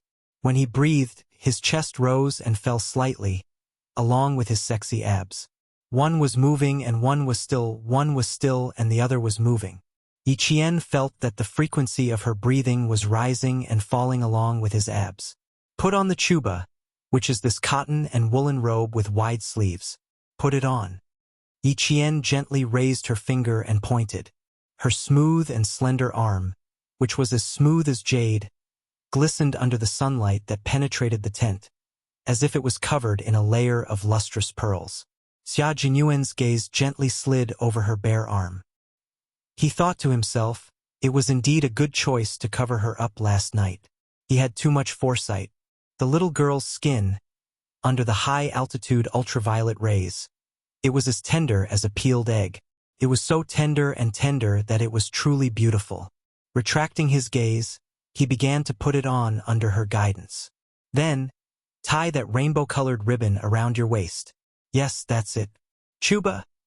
Xia Jinyuan picked up a red, green, cyan, and purple long belt made of different colors and said with a smile, "This is beautiful. I used to think that I could bring one of these back after I went down the mountain." Art, peace, hurry up. Yi Qian wasn't in the mood to chat with him, so he urged, "Tie the chupa around your waist, and tie the sleeves behind your waist. The drooping part of the long skirt is at your knees." Inside the tent, Yi Qian was instructing Xia Jinyuan on how to put on the Tibetan uniform.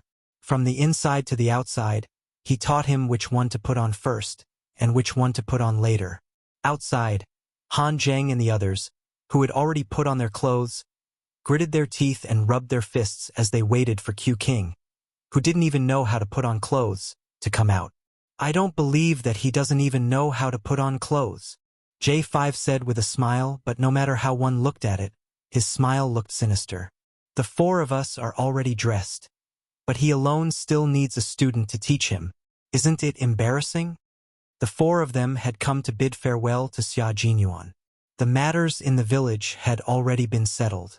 The herdsman who had been killed had been brought to a forbidden area that only Tibetans could enter for a sky burial. They would immediately set off for the military station and report all the information they had. Chapter 312. This time, they discovered that the mercenaries weren't just mercenaries.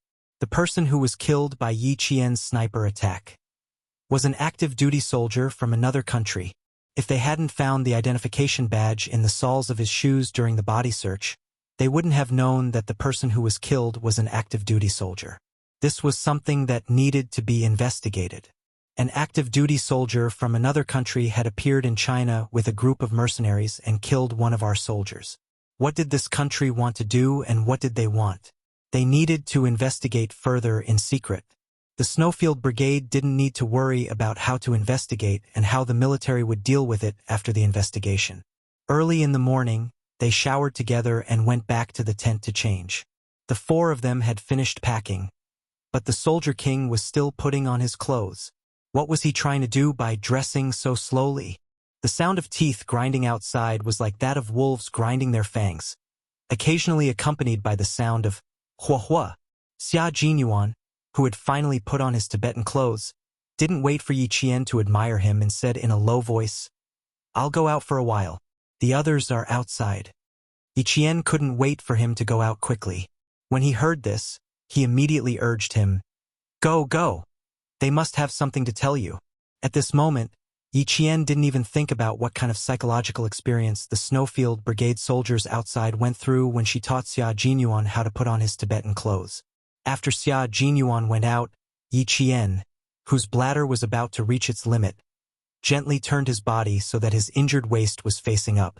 Then, he supported himself with one hand on the bed and slowly got up. After supporting himself, he slowly placed one foot on the ground and stood up very slowly. The whole process seemed to be in slow motion until he stood up completely. After sleeping on his stomach for the entire night, Yi Qian stood up and let out a long, comfortable sigh. She didn't dare to delay at all, because she was now the one who was topless. It didn't matter if a man was half naked, but a girl was definitely not. In particular, Yi Qian had already developed.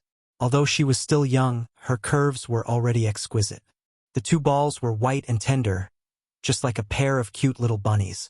Even though there was a bandage around their waists, they were still so slender that they could barely be held. Unable to put on any clothes, Yi Qian took out a large ethnic shawl from his bag that he had bought from an old man in the Tibetan area.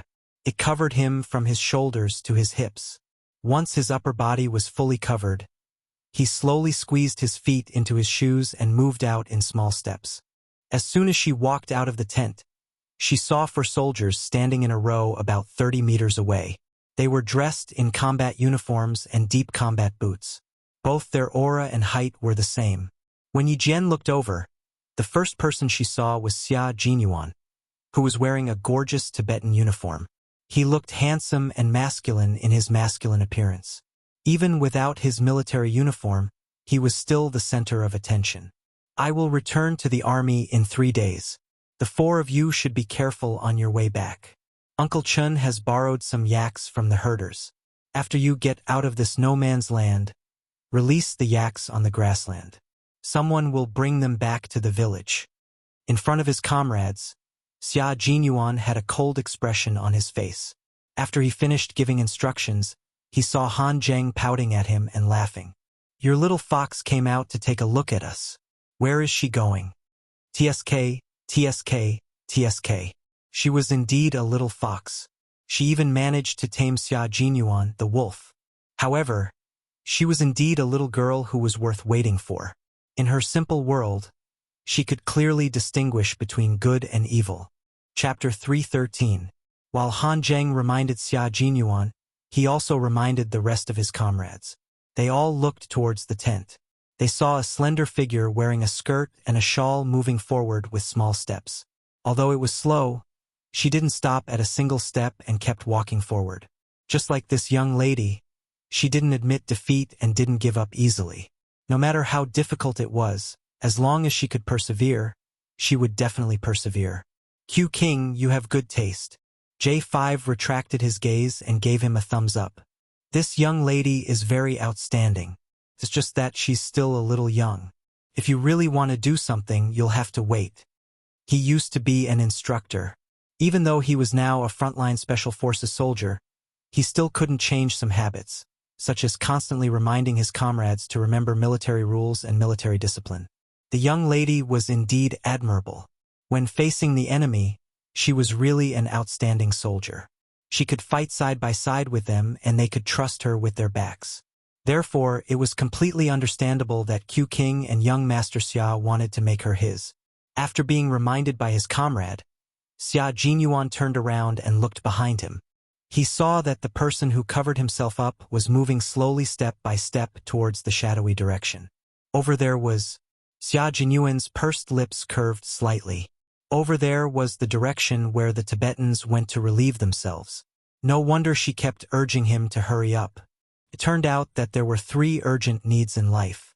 The most dangerous time had passed.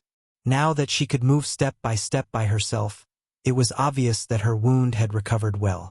Walking slowly was actually more beneficial for the recovery of her wound. The man who was still cold just now instantly smiled and said to the 4 of them, I'm fine here. I'll return to the army on time in 3 days. Q King, can you please give your comrade a little bit of a spring breeze drizzle? The class difference is obvious. I'm going to protest. Han Zheng saw and felt depressed. What a big difference, and such an obvious one at that. Xia Jinyuan raised his eyebrows. His sexy thin lips curved into a smile like a spring breeze drizzle. Why don't I smile like this when the girl you like comes next time? There was a deep meaning behind it. The 4 of them were all smart people. They instantly understood what it meant to be an all-round soldier king. Even K7 gave him a thumbs up and said, Awesome! As expected of the all-round soldier king, this kind of deep battle is indeed deep enough. In the future, whenever we meet a girl that our comrades like, we'll put on a black face the whole time to set off our comrades' spring breeze drizzle. Han Zheng was very smart. He immediately understood what it meant to prepare for a rainy day. He also guessed what Xia Jinyuan meant. Xia Jinyuan's dark eyes had a slight flicker of light. He chuckled. Brother, there are some meanings that can only be understood but not explained in words. Do you understand? They were all smart people. As long as they understood it in their hearts, there was no need to say too much. Sometimes it'll lose the fun if I say it out loud. Thank you for your advice. J5 bowed and said with a pained expression. Only now did I fucking understand why I've been single all this time. It wasn't that the hardware wasn't good enough, but that the external environment hadn't been improved. If I had Q King by my side, I'm afraid my wife and children would already be on the bed. Q King, I'll leave my marriage to you in the future. Also, help me ask around and see. If Yi Qian has a girl who's the same type as her, I'll book her in advance. Chapter 314. G3 kicked him in return. There's a first come, first served rule for everything. You back off. My life's most important event has yet to be resolved. You go away. After coldly scolding J5, he said to Xia Jinyuan in a pleasant manner, Q King, I'm counting on you too. When my child is born, he will acknowledge you as his godfather. Count me in. It was rare for K7 to join in the fun. His thin but handsome face was absolutely serious. I also need to resolve my life's most important event. One after another, Xia Jinyuan smiled elegantly. The revolution has yet to succeed. We still need to work hard. Once I succeed, it'll naturally be easier for us to settle down. The four of them nodded solemnly, indicating that they would support the all-round Soldier King in all aspects. At the same time, they also made a long agreement with a wolf that was good at attacking people's hearts. They would fight in all aspects and set up an inescapable net just to lock down one fox. Xia Jinyuan narrowed his eyes slightly. He just didn't know how little Fox would react when she found out. However, no matter what kind of reaction she had, he would deal with it accordingly. Waving his hand, Xia Jinyuan bid farewell to his comrades and hurried towards Yi Qian's direction. He didn't rush over rashly as he was afraid of alarming Yi Qian. Instead, he found Yang Jin and asked for her help. Yang Jin was making yogurt. After hearing his request, she tilted her head and looked at the handsome soldier with a high-nose bridge and wearing a lotus-embroidered Tibetan uniform embroidered with peace and blessings. She smiled. You look very masculine in your Tibetan uniform. You look like a man from the grasslands. Thank you. Xia Jinyuan smiled. He realized that the girls who could talk to Little Fox were all straightforward girls. I'm worried that she won't be able to handle it herself. Please look after her for me. Standing below, Xia Jinyuan waited quietly. Yi Qian was so embarrassed by Yang Jin's gestures that he wanted to bang his head against the wall. Why, does he know everything? Since he already knew, what else did she have to hide? When she came back, she saw him standing in front of her, waiting for her to go over. Yi Qian groaned in pain. Why was she so embarrassed every time she saw him? However, as soon as Yang Jin heard her cry out in pain, the kind-hearted Tibetan girl was so scared that she thought something had happened. She raised her voice and shouted. The Tibetans living on the plateau not only had a strong lung capacity, but they also had a golden voice. Xia Jinyuan could hear Yang Jin telling him to hurry over from afar. Yi Jian, who had yet to understand what was going on and had yet to recover from the awkward pain, saw a tall and straight man running towards her. His figure was vigorous like a swimming dragon, and his footsteps were steady as if he was flying. In the blink of an eye, he was right in front of him. Did the wound split open again? Don't move, I'll carry you back. He sprinted over without even catching his breath. As soon as he finished speaking, he knelt down in front of Yi Qian. With his broad back facing her, he said in a deep voice, Come up, let's go back to the tent and take a look. Yang Jin also thought that Yi Qian's wound had opened, so she immediately helped her up. She carefully sent Yi Qian onto Xia Jinyuan's back. Stay close to me, don't put any weight on your waist. Wrap your arms around my shoulders, and don't place your center of gravity on your hips. Xia Jinyuan waited for her to stick close to his back and calmly instructed her. Then he slowly and gently got up. He was worried that Yi Qian would lose her center of gravity, so he intentionally leaned his body forward so that her entire center of gravity could be on him.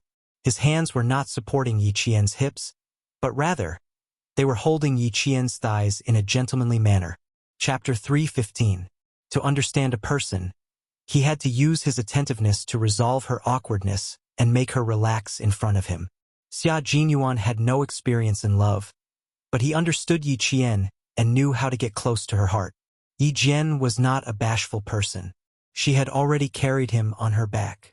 If she was going to come down for no reason, she might as well thank him. She pursed her lips and said softly, I was fine just now. Yang Jin misunderstood me. You don't have to worry too much. I always know how to take care of myself. In a situation where there is no one to take care of you, you can only take care of yourself. But now, I am here to take care of you. You don't have to feel burdened. Take care of yourself and I can rest assured. Her words made Xia Jinyuan sigh softly. His love for her grew even stronger. His heart ached for this little fox. She really made his heart ache. She had been strong for so long that she had forgotten that she could rely on others. His words made Yi Qian fall silent. She had always been used to taking care of herself and knew how to take care of herself. She knew that there was no one else in her life that she could rely on other than herself. But she could not refute Xia Jinyuan's words. He had good intentions, so he should not be treated like a needle.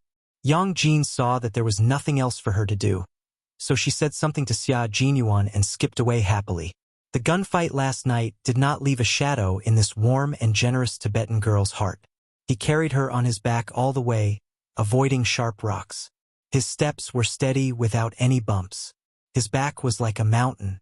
He used all his strength to give Yi Jian support, but at the same time, he embraced her like the sea.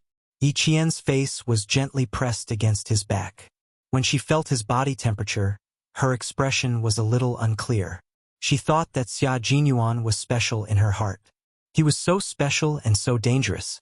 She wanted to run away as far as she could. She did not need kinship or love. What she needed was to be strong and brave. She needed to rely on her own efforts to stand high and far away. She needed to crush those who had bullied her with her own hands, so that they would never have the chance to bully her, and humiliate her in this life. Yi Qian was a girl with a firm mind. She had even gone through a death tribulation, so she was able to maintain her original heart. Even if she had wavered before, she was able to quickly correct her mindset. When she returned to the tent, Xia Jinyuan did not ask her why she went out just now. Nor did he mention that she could tell him in advance if she needed to go to the emergency room the next time. He knew very well that these words of concern would only embarrass Yi Qian even more if he said them out loud. Occasionally pretending not to know was also a way to protect the other party's dignity. Slow down, don't use too much strength. Xia Jinyuan gently squatted down until Yi Qian's feet could touch the ground naturally. He used his strong waist to support her body weight, then slowly let go. I'll let go now. Stand up slowly, don't rush. Yi Qian wanted to recover as soon as possible, so she did not dare to be too careless. As she stood up slowly, her hands had to keep the shawl from slipping down. When she lowered her head to cover it, Xia Jinyuan's helpless voice came clearly from above her head. Don't cover it, I'll close my eyes. I won't take a second look. Yi Qian's heart skipped a beat, but because of his words, her hands tightened around the shawl. Chapter 3:16. After that, Yi Qian felt that she had overreacted. Fortunately, Xia Jinyuan closed his eyes in a gentlemanly manner and did not notice her overreaction. After exhaling softly, Yi Jian said, Please forgive me. I'm a little unnatural and I'm not used to being taken care of by others. That's why I sometimes overreact. Please forgive me, Captain Xia. Yi Qian felt that it would be easier for her to talk about her discomfort and that it would be easier for her to face him. Moreover, she didn't think that her abnormal behavior could be hidden from Xia Jinyuan's eagle-like eyes. He saw it clearly. That was why she chose to close her eyes and choose not to ask to resolve the awkwardness. Instead of pretending, she might as well tell him clearly and let him know that she was such a person. You are indeed a little fox. After opening his eyes, Xia Jinyuan raised his hand and flicked her forehead with his slender finger. I know you're not used to it. I believe you can see it too. I'm trying to get you used to it. It was natural that she was not used to it, so he needed to work very hard in this short period of time to leave an impression on her so that when she calmed down, he would appear in her mind. Comrades in arms help and assist each other. When you are injured, I will take care of you. This is not a process that you need to get used to, but a process that you must accept. In the future, you will not only take care of yourself on the battlefield, but also take care of the brothers who are fighting side by side with you. Remember, little fox, you are not alone. I, Dad, and Uncle Chun are all people that you can rely on. Yi Qian lowered her head and looked at her toes. After he finished speaking, she slowly said, Grandpa Jen and Uncle Chun are indeed family members that I can rely on. As for Captain Xia, she raised her head again and a sly look flashed across her starry eyes. She smiled and said, As for you, Captain Xia, I am not one for the time being. One day, when I put on a military uniform and become a real soldier, I will think that we are comrades who can rely on each other and help each other. Right now, we can only be considered as soldiers and civilians. Against Xia Jinyuan, she had no choice but to stall for time.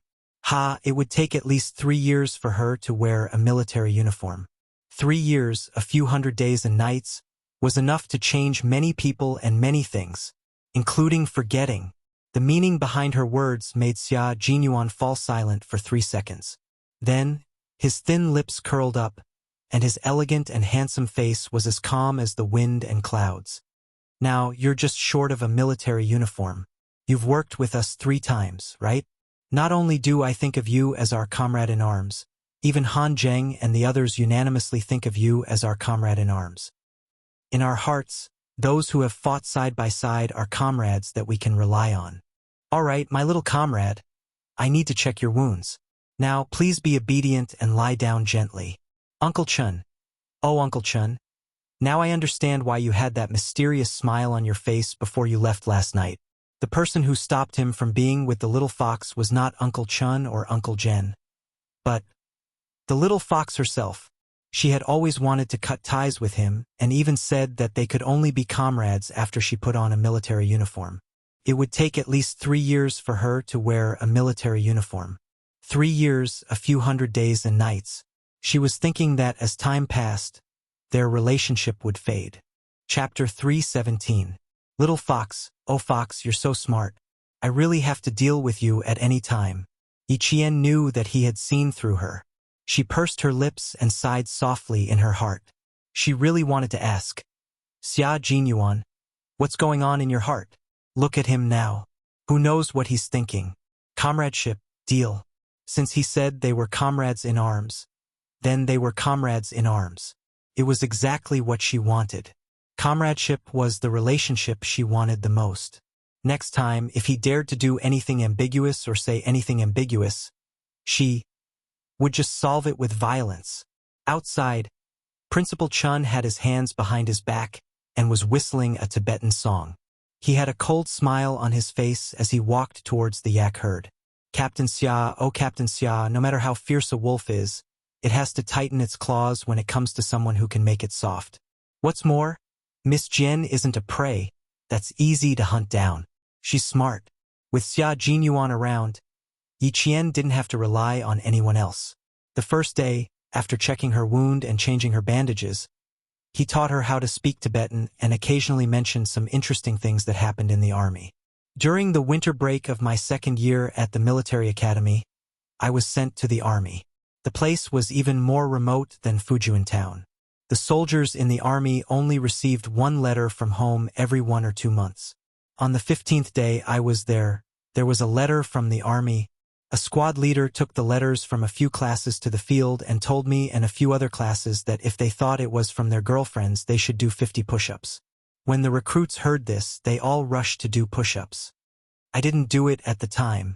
There were about 10 people doing it together. The squad leader had 4 letters in total, so only 4 people had letters. If the others didn't have letters, wouldn't they be doing it for nothing? Yi Qian listened to these interesting stories with great interest. Seeing him stop, he smiled and said, Why don't you do it? What if it's from your girlfriend? It was normal for such an outstanding and eloquent Captain Xia to have a girlfriend in school. Of course I won't do it. If I don't have a girlfriend, it would be for nothing. After 50 were done, the class leader asked the recruits to come up and pick up the letters. He asked each recruit, Is she your girlfriend? 2 of the recruits answered, Yes. The squad leader put on a fake smile and said, Since it's such an important letter, then make a few more. After he finished speaking, he asked the other recruits how many would be suitable. Under normal circumstances, it should not be less than 200. Later, we heard that the class leader didn't have a girlfriend, so he felt unbalanced. Yi Qian was laughing so hard that her shoulder blades were slightly undulating, and her slender waist was trembling slightly. Xia Jinyuan, who was lowering his head to change the sterile gauze on her, couldn't help but laugh. Is it that funny? Then I'll have you to laugh at.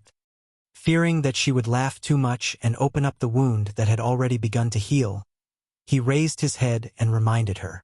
Just as he raised his gaze slightly, his deep black eyes instantly darkened. In front of him, her slightly undulating back glowed like a pearl under the sunlight. Her undulating lines were perfect and graceful. It was a gentle beauty that no words could describe. Her shoulder blades, which looked like they were about to spread out and take flight, gently trembled. He could faintly see the little white bunny in front of her chest as she crawled. It was also gently trembling with her laughter. He inadvertently raised his head and discovered her beauty. Suddenly, it fiercely crashed into his heart. From then on, it left the deepest, most beautiful, and most gentle memory in his heart. Chapter 318. This kind of inadvertent beauty was often the most direct and most memorable. Xia Jinyuan almost panicked and shifted his gaze away from her beautiful back. When he lowered his head, his sexy Adam's apple bobbed up and down slightly. He steadied his breathing and said, "Don't laugh so hard. Your wounds are starting to heal. You can't open them again." If this went on, he felt that he would become more and more of a beast. But when it came to matters in the army, Yi Qian was completely open. Her eyebrows curved like crescent moons as she laughed and said, "I realized that every big shot in the army is evil. Wasn't I in the army during the winter break last year? When a recruit joined the army, the regiment commander went to the capital for a meeting. When he came back, he was wearing casual clothes. When it was time for dinner, the regiment commander went to the cafeteria to get a green onion and prepared to dip it in sauce. Uncle Tongjian and I were making dumplings in the cafeteria when a recruit from Sichuan sneaked in and bumped into the regiment commander with a green onion in his hand. The recruit whispered to the regiment commander, "Sir, do me a favor. Bring me a cigarette when you deliver the food tomorrow. Just one cigarette to relieve my boredom." The regiment commander was afraid that I would say something, so he gestured to me with his hands behind his back, indicating that I should just watch from the side. He pretended to ask questions and clearly asked which platoon, squad, and class the recruit was from. As you can imagine, the platoon leader, captain, and squad leader led a group of recruits out to run with weights the entire night. Before the regiment commander gave the order, he only said, "I know you guys are too bored, so I'll relieve your boredom." After running with weights, the regiment commander, who had slept the entire night, stood at the entrance of the camp and waited for the platoon leader, captain, and squad leader to return with the recruits. When he saw them, the regiment commander smiled and said, "I'm just a delivery man, so I still have the authority to control you recruits. Until now, the platoon leader and the others still don't know which insensible recruit treated the regiment commander as a delivery man. I didn't say anything either. I just secretly laughed behind their backs." When it came to matters in the army, Yi Qian's entire demeanor changed. Like the rising sun, he was full of vitality. She spoke happily, but she didn't realize that she was like the most beautiful painting, slowly spreading out in front of Xia Jinyuan. His body, his heart, and his eyes could only see her beauty. After going through so much, she was the one he was looking for. The sterile gauze was gently covered. Xia Jinyuan looked up slightly and stared deeply at it. He lowered his head, closed his eyes sincerely, and kissed the gauze gently with his warm lips. It was an extremely light kiss, like a feather brushing past, but it only caused ripples in his heart. It did not startle Yi Qian in the slightest. "Are you done, Captain Xia?" Yi Qian didn't move when he felt Yi Qian put on the gauze. He was caught off guard and asked with a smile, "You don't have any more bandages? Why don't we just use tape? You should work too." "No, I'm thinking about whether I should tie a beautiful knot on the gauze." Xia Jinyuan replied calmly and asked very seriously, "What do you think?" Yi Qian pursed his lips and smiled. "No matter how beautiful the knot is, I won't be able to see it, so there's no need for that." She didn't know that he kissed her. Even though there was a layer of gauze between them, for Xia Jinyuan, this was the first time he had intimate contact with Yi Qian. After he kissed her, Major Xia, sadly, realized that it wasn't him who left a good impression in front of Yi Qian. His little fox didn't do anything. In the end, she didn't stay by his side that night and started thinking about it before she even fell asleep. Chapter 319. When Xia Jinyuan opened his eyes again, He got up with a bitter smile. Fortunately, he didn't need to take off his Tibetan clothes in the middle of the night, so he didn't need to tidy up and go out directly. When he walked out of the tent, he consciously walked towards Yi Qian's tent.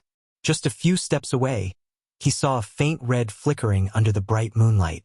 Still not resting? Headmaster Chun had already seen clearly who came out of the tent. He joked, "With Yang Jin guarding tonight, Captain Xia can have a good night's sleep." Xia Jinyuan smiled bitterly and walked to Principal Chun, who was smoking. He sighed and said, "I finally understand why you smiled that night. You know Yi Qian well. It's not easy to win her heart. Captain Xia, you have to know that the older the wiser. As for me, I'm 2 rounds older than you. The amount of salt I've eaten is no less than the amount of rice you've eaten. She's not an ordinary girl. She's very powerful. Previously, there was a boy named Gao Yang. I could tell that this boy was interested in her. His family background was also very good. However, little Jian didn't have any feelings for him at all.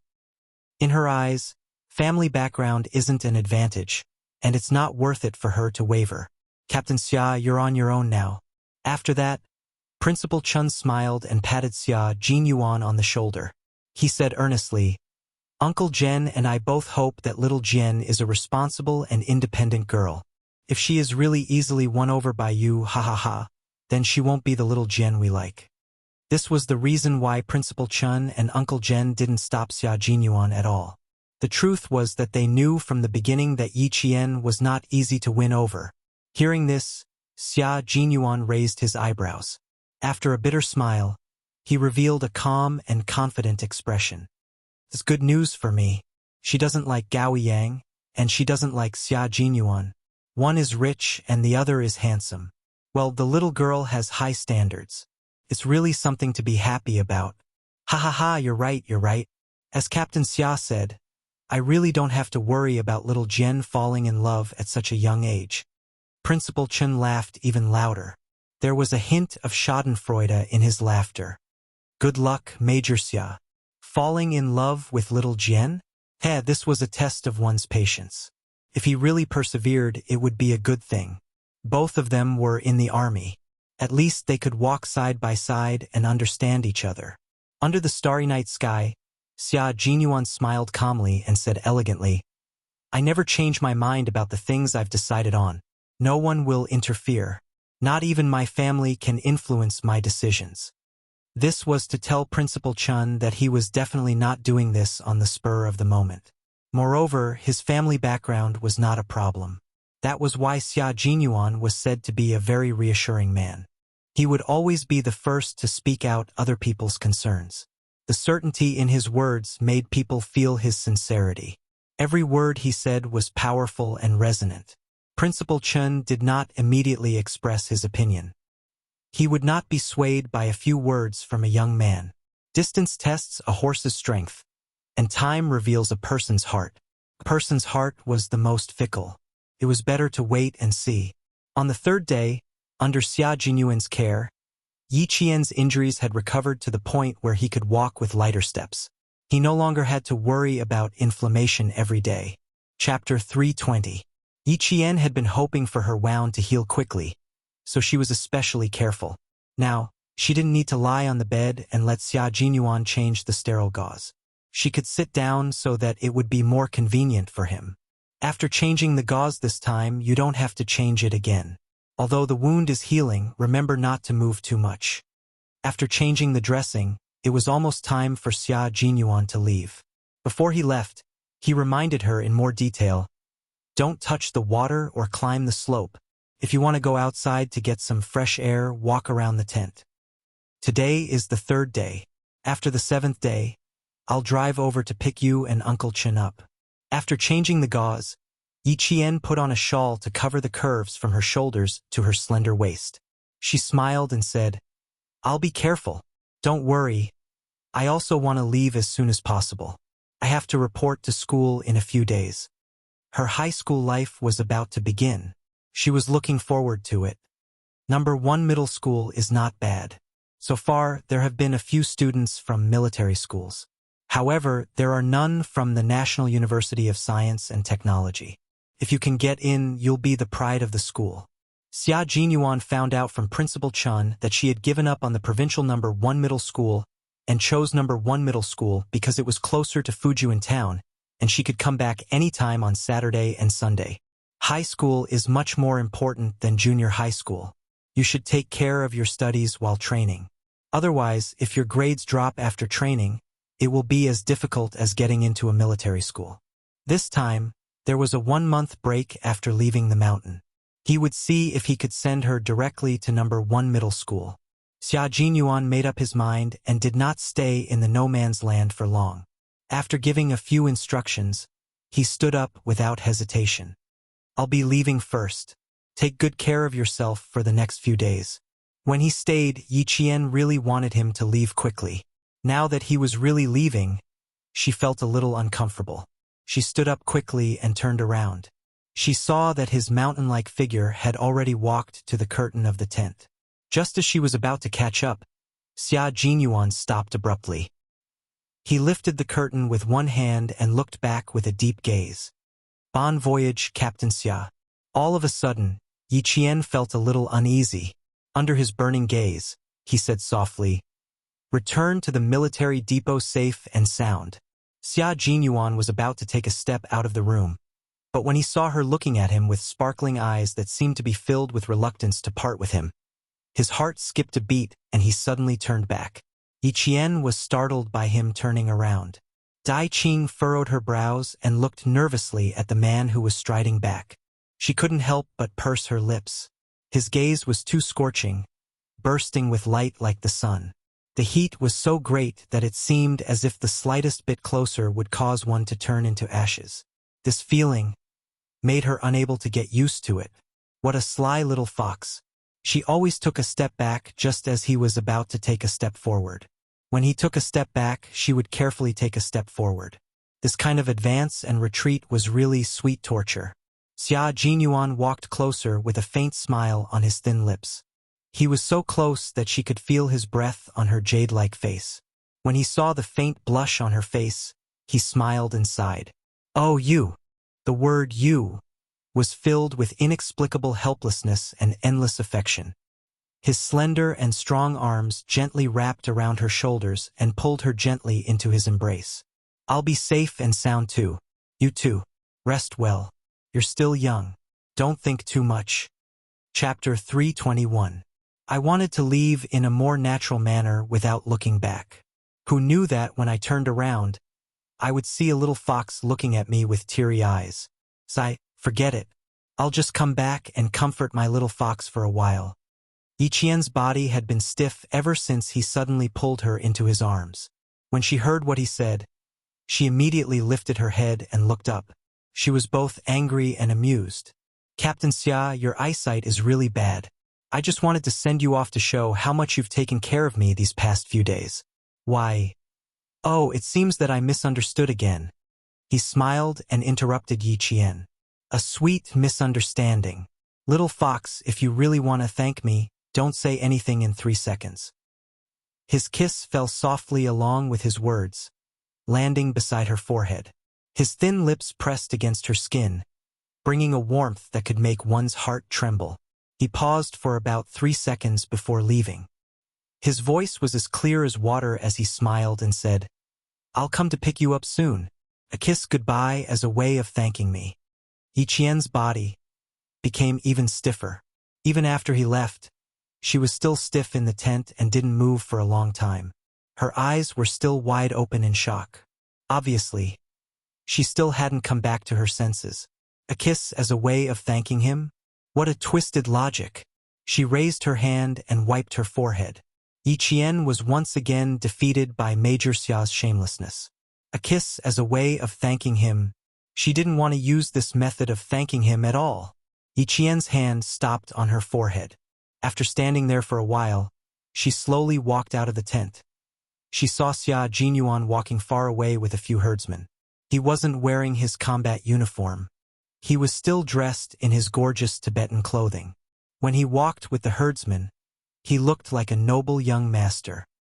He had an imposing appearance and his every movement was incomparably noble. She didn't see the expression on Xia Jinyuan's face when he left. His elegant and handsome face always had a faint smile like the moon. When he was chatting with the herdsman, the smile in his eyes never disappeared. His gentle and elegant expression made his features even more exquisite and handsome. His mind was filled with the image of Yi Qian's confused expression after he kissed him. Yi Qian's wet eyes were wide open, and he looked so adorable that he wanted to kiss him a few more times. Unfortunately, he could only give her a little taste. If he kissed her again, it wouldn't scare her silly. Instead, it would make her angry. This time, Xia Jinyuan was much faster than when he came. After riding out of the no-man's land, he immediately contacted the members of the Snowfield Brigade. Soon, he got into the jeep sent by the military station and rushed back to the base. On the 7th day, Yi Qian did not see him. He only saw a jeep from the military depot. The driver was a motorized soldier with 8 years of driving experience in the Tibetan region. He was a motorized soldier sent by the military station and was also the soldier that Xia Jinyuan had arranged to pick up Little Fox. Why didn't he come? Yi Qian didn't ask. If he couldn't come, he must be out on another mission. When he returned to Fujian town, there were still 3 days before the start of school. This time, he didn't go back to Yi Qian's base. The wound on his waist didn't need gauze anymore. After the military doctor from the base examined him, he smiled and said, "Captain Xia's skills are good. The stitches are done well. There will be a scar, but it's not a big problem. You don't have to worry about taking a bath. It won't affect the start of school." When Uncle Jen heard this, a smile appeared on his face. "That's good. Thank you for coming here." Chapter 322. Yi Qian hadn't returned yet, but the military doctor from the platoon had already arrived. It was as if he knew that Yi Qian would return today and had been waiting at home for a long time. When the military doctor mentioned Captain Xia, Yi Qian knew that he had specially arranged for this to happen. He wasn't there, but his presence was everywhere. "You're welcome.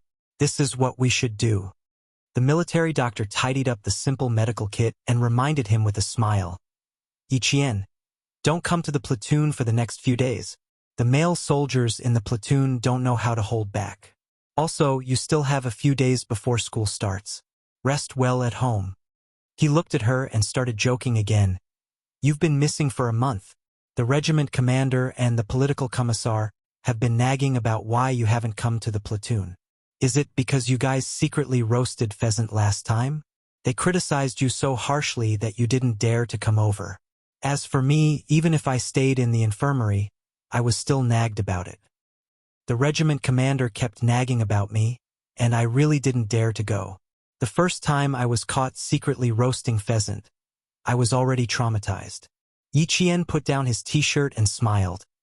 "I'll return to the platoon after the regiment commander completely forgets about this incident.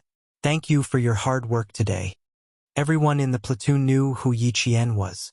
A little girl like her was even more hardworking than the male soldiers. Her shooting accuracy was the highest in the platoon, and she dared to compete with the elite soldiers. This little girl was born to be a soldier. Even the soldiers in the kitchen recognized her. Hearing this, the military doctor laughed and said, "I'll definitely pass on your message. Oh, right, I almost forgot about this." As he spoke, he took out an envelope from his medical kit. "This is the pension from the military.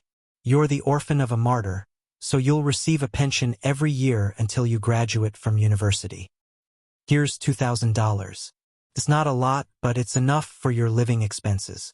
When it came to money, the military doctor spoke quickly, afraid that Yi Qian would refuse. The political commissar said that if you have any objections, you can talk to him personally. Anyway, what he means is that he has fought with all kinds of soldiers for more than 10 years. He doesn't believe that he can't deal with a little girl like you. Yi Qian knew that they were doing this for her own good. She took the envelope and smiled. "Okay, I got it. I won't let the army down." What she needed was not gratitude, but hard work. Only hard work would not disappoint her. "We can all see that you are a good kid. Do your best." When the military doctor saw that she accepted it so graciously, he was even happier in his heart. The army had fought for it for her, so naturally, they hoped that she would accept it. If she rejected it, the army would probably not fight for her in the future. The little lass had always been able to differentiate clearly. It was no wonder that the commander thought highly of her. Yi Qian really needed the money. Her high school tuition and miscellaneous fees were waived, and the school gave her 100 renminbi a month for her living expenses. However, she still needed to pay for her study materials, especially since she needed to finish her high school studies within a year and a half. She needed countless materials and test papers. Don't feel burdened. This is the army's affirmation of you and their training for you. After the military doctor left, Uncle Jen looked kindly at Yi Qian, whose eyes were slightly red. Good kid. Don't treat this money as a burden. Treat it as motivation. Work hard and walk steadily step by step. This is what the commander and the political commissar expect of you. Back then, the army gave a pension to Yi Zhifan. More than 10 years have passed. No matter how much money there is, Sun Dongqing will calculate it until there's not a cent left. Moreover, she might even say that she's been paying for it. That's why I haven't mentioned it. You don't have to think about it either. Just know what you're doing. Chapter 323. Yi Qian nodded. I'll listen to you. These aren't things I should care about. They're not worth my time. Don't worry. I know what I need. After a slight pause, she smiled. Actually, Sun Dongqing didn't take much of the money. Most of it was given to my aunt's family by my grandpa and grandma. A few years ago, when they came back, I only mentioned the money. My aunt cried, threw a tantrum, and threatened to hang herself. She said that my niece was forcing her to her death. These things, I won't hide it from Grandpa General. I'll remember them. I won't get involved with my dad's relatives. Now that I've moved out, I don't want to have anything to do with them. Uncle Jen remembered what happened a few years ago. Yi Zhixiang, the woman from the Yi family who took away all of his sister-in-law's pension and didn't come back for a few years, sneaked back to the village on New Year's Eve. He didn't know what happened. She beat Yi Qian up and left him outside. If the village chief, Zhang Fud, didn't pick up Yi Qian on the way home from drinking, the girl in front of him would have been dead. That year, he was in the army for Chinese New Year. When he came back, it was already the 4th day of Chinese New Year.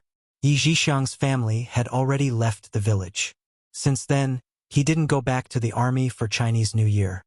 Don't think about it. Don't think about it. Girl, think about the future. Think about your future. Think about your future. Uncle Jen tapped his opium pipe on the ground. Behind the smoke, his eyes were cloudy. You live your life and they live theirs. Let's mind our own business. Yi Qian narrowed her eyes. Her hand that was rolling the cigarette for Uncle Jen paused. Her eyes gradually darkened. She looked up and saw Uncle Jen leaning to the side and smoking. It seemed like he didn't want to talk about the Yi family. Yi Qian wanted to ask about Yi Zhixiang's family and her uncle, but she didn't know what to say, because every time she mentioned the Yi family, Uncle Jen didn't want to talk about it. Forget it. She shouldn't think too much about the Yi family's matters. She wouldn't even ask about tuition fees or living expenses. To Yi Qian, money was not her main concern, but to Sun Dongqing, money was her life. Ever since she found out that Yi Qian had returned to the village, she had been packing her luggage at home, preparing to return to town early the next morning. Ying, quickly call your father and ask him to send a car to pick us up tomorrow. You talk to us every day about being incorruptible, but in the end, you only know how to enjoy yourself. I heard that that wretched girl Yi Qian has returned to the village. I wonder if she came back to ask for tuition fees. She's born to be a debt collector. I won't give her a single cent. During this period of time, Yi Ying was very popular in the village. As the only junior high school student in the village who was admitted into the province's #1 middle school, if it weren't for the fact that her father was the mayor and needed to maintain his integrity, he would have held a banquet. Hearing this, she looked up from her English book and said coldly, "Didn't Dad give the money to Grandpa? Now that Grandpa, Grandma, and Auntie are living in the big city, even if Yi Qian comes to ask for living expenses, just tell her that Grandpa and Grandma took the money. Wouldn't that be enough? Those two old farts are enjoying themselves outside. When did they ever come back to see you, their granddaughter? If you say that they took the money, The first one to jump at you is your father. You wouldn't understand even if I told you. Ying, remember this. You can mess with anyone, but never make your grandpa and grandma angry. When Sun Dongxing mentioned her parents-in-law, even a shrewish woman like her was a bit scared. Chapter 324. Ying did not have much of an impression of her grandparents. She had only met them a few times. If they had not been brought up today, she would have forgotten that she had them. What can I do to provoke them? I'm enjoying my life with my aunt's family. In their eyes, only my aunt's son is their grandson. What am I? Provoking them? I still want to live for a few more years. Ying recalled what had happened a few years ago. She could not help but shudder at the memory. At that time, she used to bully Yi Qian as well. However, compared to her aunt's family, it was nothing, especially her aunt's husband. He looked like a fiend and kicked Yi Qian away as if he was an enemy. However, no one dared to step forward to stop him. Her grandparents even said, "Jinx, you're a good-for-nothing. At least you're dead." After shivering, Ying grabbed Sun Dongxing's hand and said in a low voice, "Mom, let's not provoke my aunt's family. If anything happens, let's push Yi Qian out." "Do I need you to tell me that? I know what I'm doing." Sun Dongxing looked at her daughter proudly. Daughters were their parents' sweethearts. This saying was not wrong at all. If she really comes over and asks us for her living expenses, I'll just tell her that the money is for your grandparents. If she wants it, she can call them herself. Based on how much your grandparents and your aunt's family hate Yi Qian, they'll come back and beat her to death. When Ying heard this, she frowned in confusion. Hate? Why would my aunt's family hate Yi Qian? I remember when I was in the 5th grade, Yi Qian was almost beaten to death by my aunt's husband. Also, how did my aunt's husband become blind in his right eye? Why have I never heard you mention this to Dad? At this point, a trace of panic flashed across Sun Dongxing's face. She brushed her hair to cover it up and said, "You're a child. Why do you care so much? Just remember, don't provoke your aunt's family. Let those 2 old farts live outside. We'll be happy to have some peace and quiet." Ying, on the other hand, was cautious. It seemed that things were not as simple as they seemed.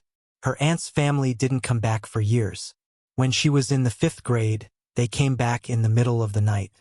After the Lunar New Year's Eve, they left again on the first night of the Lunar New Year. Back then, he was young and didn't think much of it. Now that he thought about it, it was quite abnormal. 2 days before school reopened, Yi Zhifan drove a small sedan back to Shuku. He came back to pick up his daughter, Ying. The next morning, he personally drove his daughter to the provincial high school to study. That night, Yi Zhifan reminded his daughter a lot of things. The gist of it was that she had to keep a low profile when she went to the province. She shouldn't be like the eldest daughter who didn't know how to deal with people. He had inquired about the provincial first high school. The sons and daughters of the provincial leaders were all studying there. He was just a small-town mayor. If something happened, don't expect him to step in. Ying wasn't scared, but Sun Dongxing was scared. She stuttered, "Why don't we not let Ying go to the provincial high school? What if they're a bunch of bullies? How can we make decisions for Ying?" At this moment, Sun Dongxing realized that studying in the provincial high school wasn't a good thing. "Mom, don't talk about making decisions for me. I know how to get along with them." Ying pouted unhappily and said to Yi Zhifan, "Dad, tell me everything you know. I know whose son and daughter are." Chapter 325. More than a year had passed. Yi Qian was not the only one who had grown. Ying had grown as well, and she had grown according to Yi Zhifan's arrangements. In comparison, Yi Qian was much calmer. After having dinner with Uncle Jen, they drew many detailed pictures of famous guns from different countries under the light before climbing into bed to sleep. The next morning, Yi Qian arrived at the entrance of the village at 6 o'clock. She waited for the boys from the same village to report to number 1 middle school. She did not ask Uncle Jen to send her off. Instead, she woke up early and waited for them at the entrance of the village before Uncle Jen woke up. There was still half an hour before the appointed time. Yi Qian sat by the road at the entrance of the village. She did not feel bored. She listened to the morning birds and quietly waited for the boys from the same village to arrive. The sound of a car engine came from the village. After a while, Yi Qian saw a black car coming through the mist. Yi Qian did not get up or look at it. She sat there leisurely. In the car, Sun Dongqing sat in the passenger seat and sighed. This car is so nice. When Yingying is on vacation, we'll drive this car to pick her up. It's comfortable and we don't have to squeeze into the train. Jifan, remember this. We'll use this car to pick Yingying up every month. Mom, this is a government car. Do you really think it's our family's car? Yi Ying sat alone in the back. It was spacious and very comfortable. She put down the car window and the morning breeze blew in with the mist. It was indeed much more comfortable than squeezing into the train. Yi Jifan looked at Yi Ying from the rearview mirror and praised her. Yingying, you've grown up. Remember what Dad said. When you get to number 1 middle school, you need to have your own circle. No matter what other people's identities are, you're all students. This identity is your biggest advantage. You don't have to suck up to them. You have to think of a way to make them want to stay away from you. Remember the names Dad told you last night. They're all bad students. They all got in because of their family's connections. You, on the other hand, are a top student. If you want to get along well with them, you have to start with your studies. Is there a need? Yi Jifan, who was preaching attentively, suddenly slammed on the brakes. Yi Ying, who was listening attentively, was caught off guard. Her whole body slammed into the back of the seat. Sun Dongqing, who was also caught off guard, was also thrown forward by the inertia of the brakes, and then fell back heavily. She was shocked and hurriedly said, "What are you doing? Why did you stop?" As they spoke, they stopped as well. The couple looked at the figure sitting on a rock at the entrance of the village about a meter away from the car. Sun Dongqing had already unbuckled her seatbelt. She pushed open the car door and rushed over aggressively. "Hey, you wretched girl. No wonder he didn't see anyone when he came back. He must have planned to get stuck in a traffic jam early in the morning. Let me tell you, there's no way." When the car stopped abruptly, Yi Qian naturally saw who was driving. When Sun Dongqing rushed over, she also got up from the rock. Yi Qian looked coldly at Sun Dongqing, who had nothing good to say. She lowered her eyebrows slightly and looked down at her. "The road is so wide. Just drive your car. What does it have to do with me if you stop? Auntie Sun, don't ask for trouble in front of me. Okay?" At this moment, Sun Dongqing realized that Yi Qian, who had been calling her a wretched girl, had grown a lot taller after not seeing her for a summer break. She was now half a fist taller than her precious daughter. Yi Jifan also got out of the car, followed by Yi Ying, who appeared victorious. Chapter 326. The father and daughter walked over together. Yi Ying was the first to speak with a smile. "So it's sister. Why are you sitting here so early in the morning waiting for us?" "Mom, it's rare to see sister. Just give her something. 2 days ago, a beggar came to our house asking for rice and you gave him 50 cents out of kindness. You can't be too stingy with sister. Just give her 1 yuan. She was treating Yi Qian as a beggar who was easy to get rid of. Yi Qian glanced at Yi Ying, who was acting all high and mighty in front of him. He sneered and said indifferently, "You've done too many bad things. Even if you occasionally show kindness and accumulate some virtue, it's useless. Am I right, Mayor Yi?" "You damned girl, Sun Dongqing could tell that he was mocking her. She was instantly enraged and raised her hand to slap Yi Qian's face. She had just raised her hand when Yi Jifan fiercely pressed it down. She heard him say in a low voice, "You've suffered so much at her hands. You still dare to mess around." Sun Dongqing suddenly remembered what had happened in the past. She immediately withdrew her hand from Yi Qian's hand. However, she was unwilling to give up and scolded, "I'm her aunt. I'm still her aunt. What, can't I teach a disobedient thing a lesson? Your daughter is here. You can teach her a lesson however you want. Also, Auntie Sun, don't try to claim kinship here. The next time you dare to reach out, you can see who's more powerful." Facing Yi Jifan's family, Yi Qian would never be soft-hearted. He glanced at them coldly and stopped at Yi Ying. He said slowly with a faint smile, You can see who's the one who's going to be taught a lesson. These words were full of threat. Yi Ying, who had a smug smile on her face, suddenly shivered. She asked in shock, "What do you want to do?" "What I want to do depends on what Auntie Sun wants to do." Yi Qian smiled coldly and looked at Sun Dongqing, who was scared by his words and didn't dare to speak. The coldness in her eyes was like 1,000 feet of snow, and only a frightening chill could be seen. Not to mention Sun Dongqing, even Yi Zhifan couldn't help but shiver. Frowning, Yi Zhifan said with a gloomy face, "Breaking the bones and connecting the tendons. Yi Qian, don't go overboard." "Am I going overboard?" "Mayor Yi, since you've received benefits from me, you'd better behave yourself. The reason why I don't want to settle accounts with you is not because I'm afraid of you. But, Mayor Yi, you're so smart, so you should know what I mean." Her words made Yi Zhifan's heart skip a beat.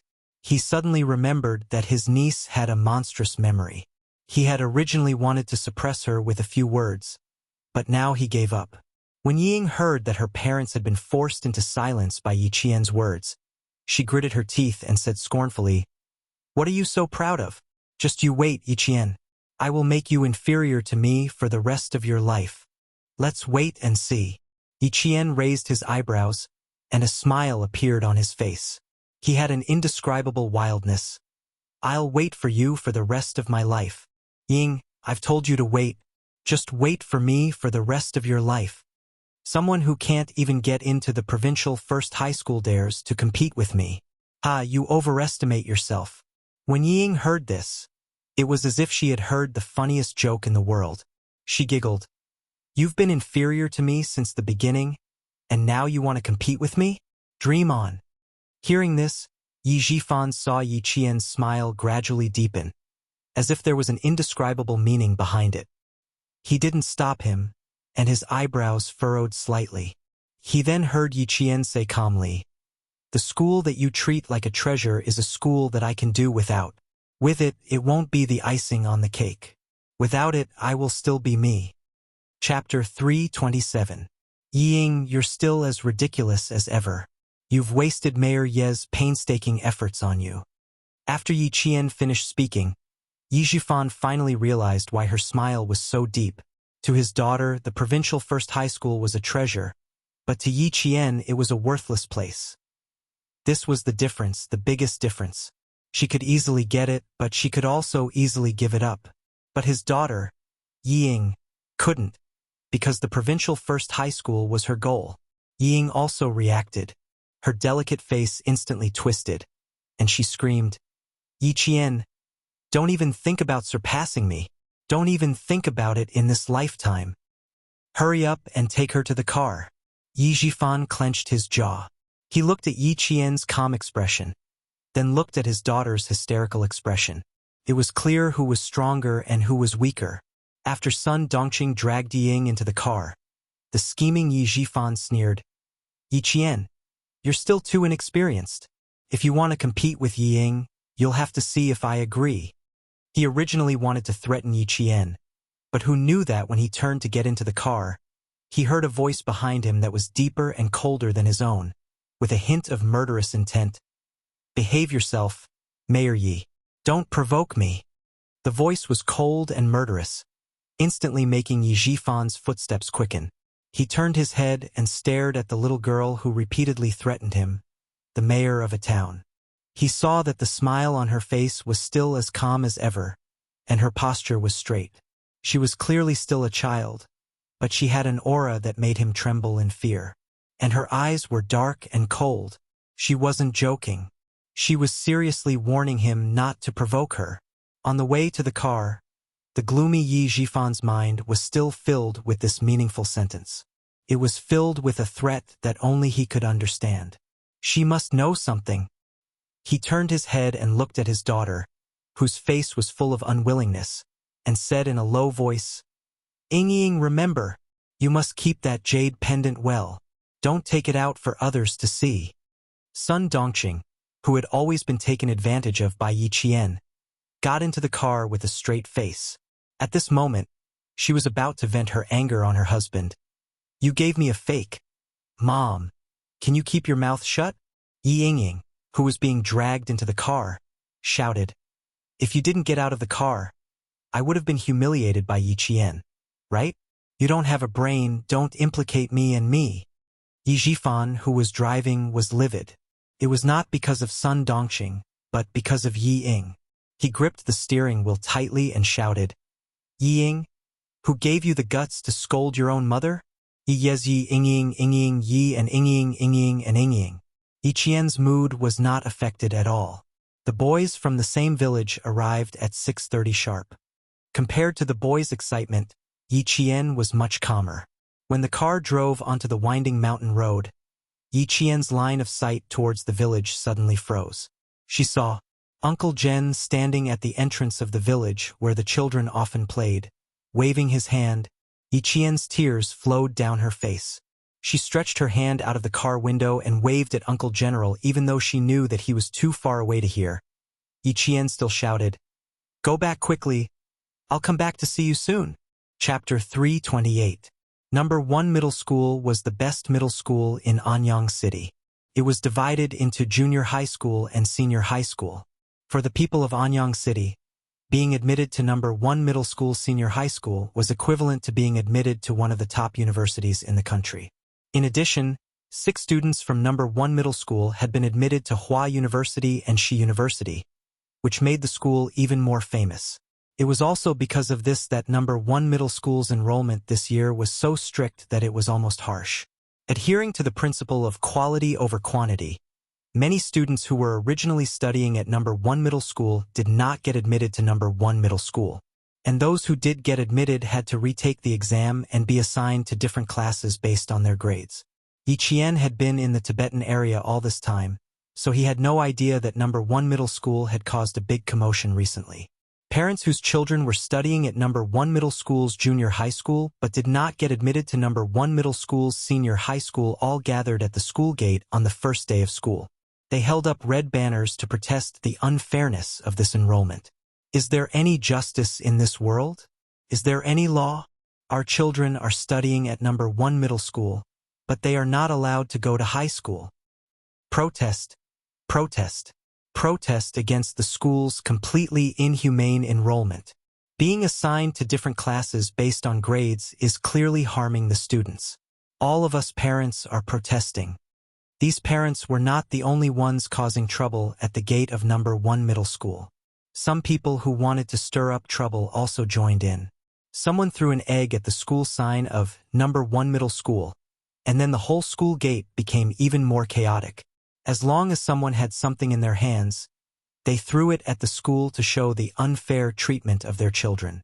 Before Yi Qian and the boys from the same village could enter the school gate, the bus that was supposed to stop at number 1 middle school was stopped by the police. A policeman wearing a light green 95 police uniform walked up and glanced at Yi Qian. "Student, your parents didn't send you to school?" The boys from the same village had never dealt with the police before, but they had grown up in a village with an army, so they had some guts. Hearing this, he walked over and shielded Yi Qian behind him. He was a little scared, but he maintained his composure. His voice was a little tense as he replied, "No, both of us came here by ourselves. We didn't have any parents accompanying us. We are students from the town. We don't have an adult to send us off." When Yi Qian saw this, he gently patted the boy's tense shoulders and said with a smile, "Did something happen at school? I think." She pointed outside the bus. "These students didn't go to school. They're all standing outside. Something must have happened at school." What could possibly happen at school? In 1996, other than the return of Hong Kong, there didn't seem to be any major events that happened. However, the internet was still not developed in 1996. If something big really happened, it was normal for her not to know. Usually, it was the parents who asked if something had happened at school. Now that a student took the initiative to ask him, the policeman who stopped the car smiled and said, "You're quite smart. No wonder you could get into number 1 middle school." "You?" As he said this, the policeman looked at Yi Qian. Why did he look a little familiar? Where did he see him? A criminal? Definitely not. But he did look familiar. He seemed to have seen him somewhere before. "Come on, student. Get off the bus with him." Remember to take your luggage. The policeman had an occupational disease and did not intend to let Yi Qian get off the bus just like that. Instead, he motioned for her and the boys from the same village to get off the bus with him. Chapter 329. The boy from the same village had the surname Zhang, and his name was Jingyi.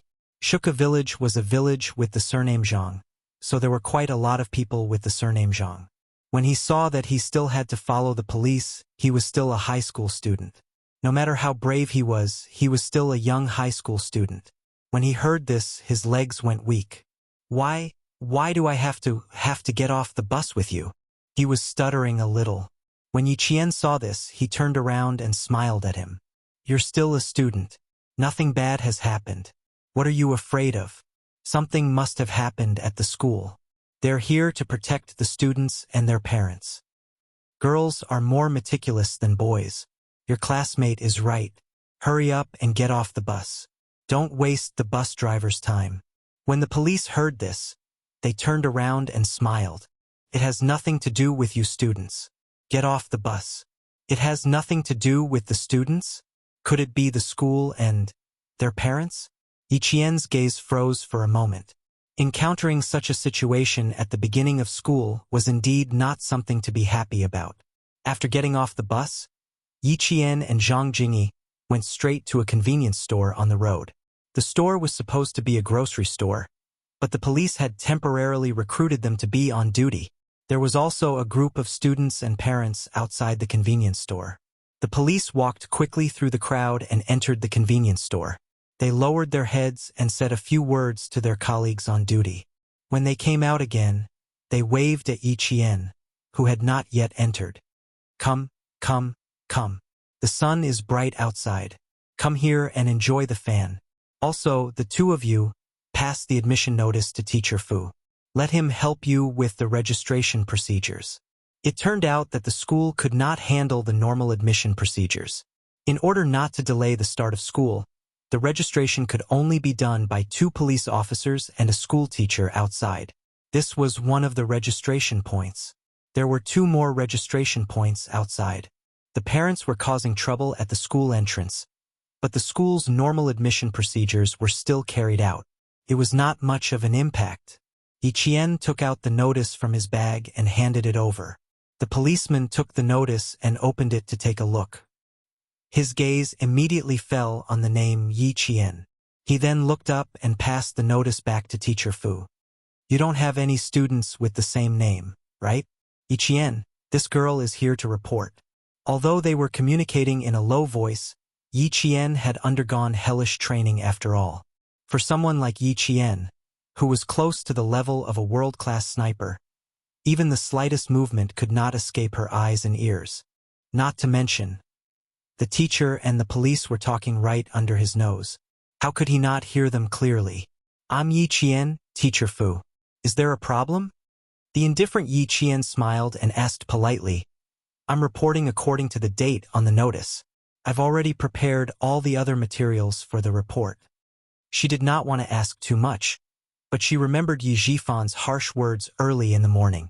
Yi Qian, you're still too inexperienced.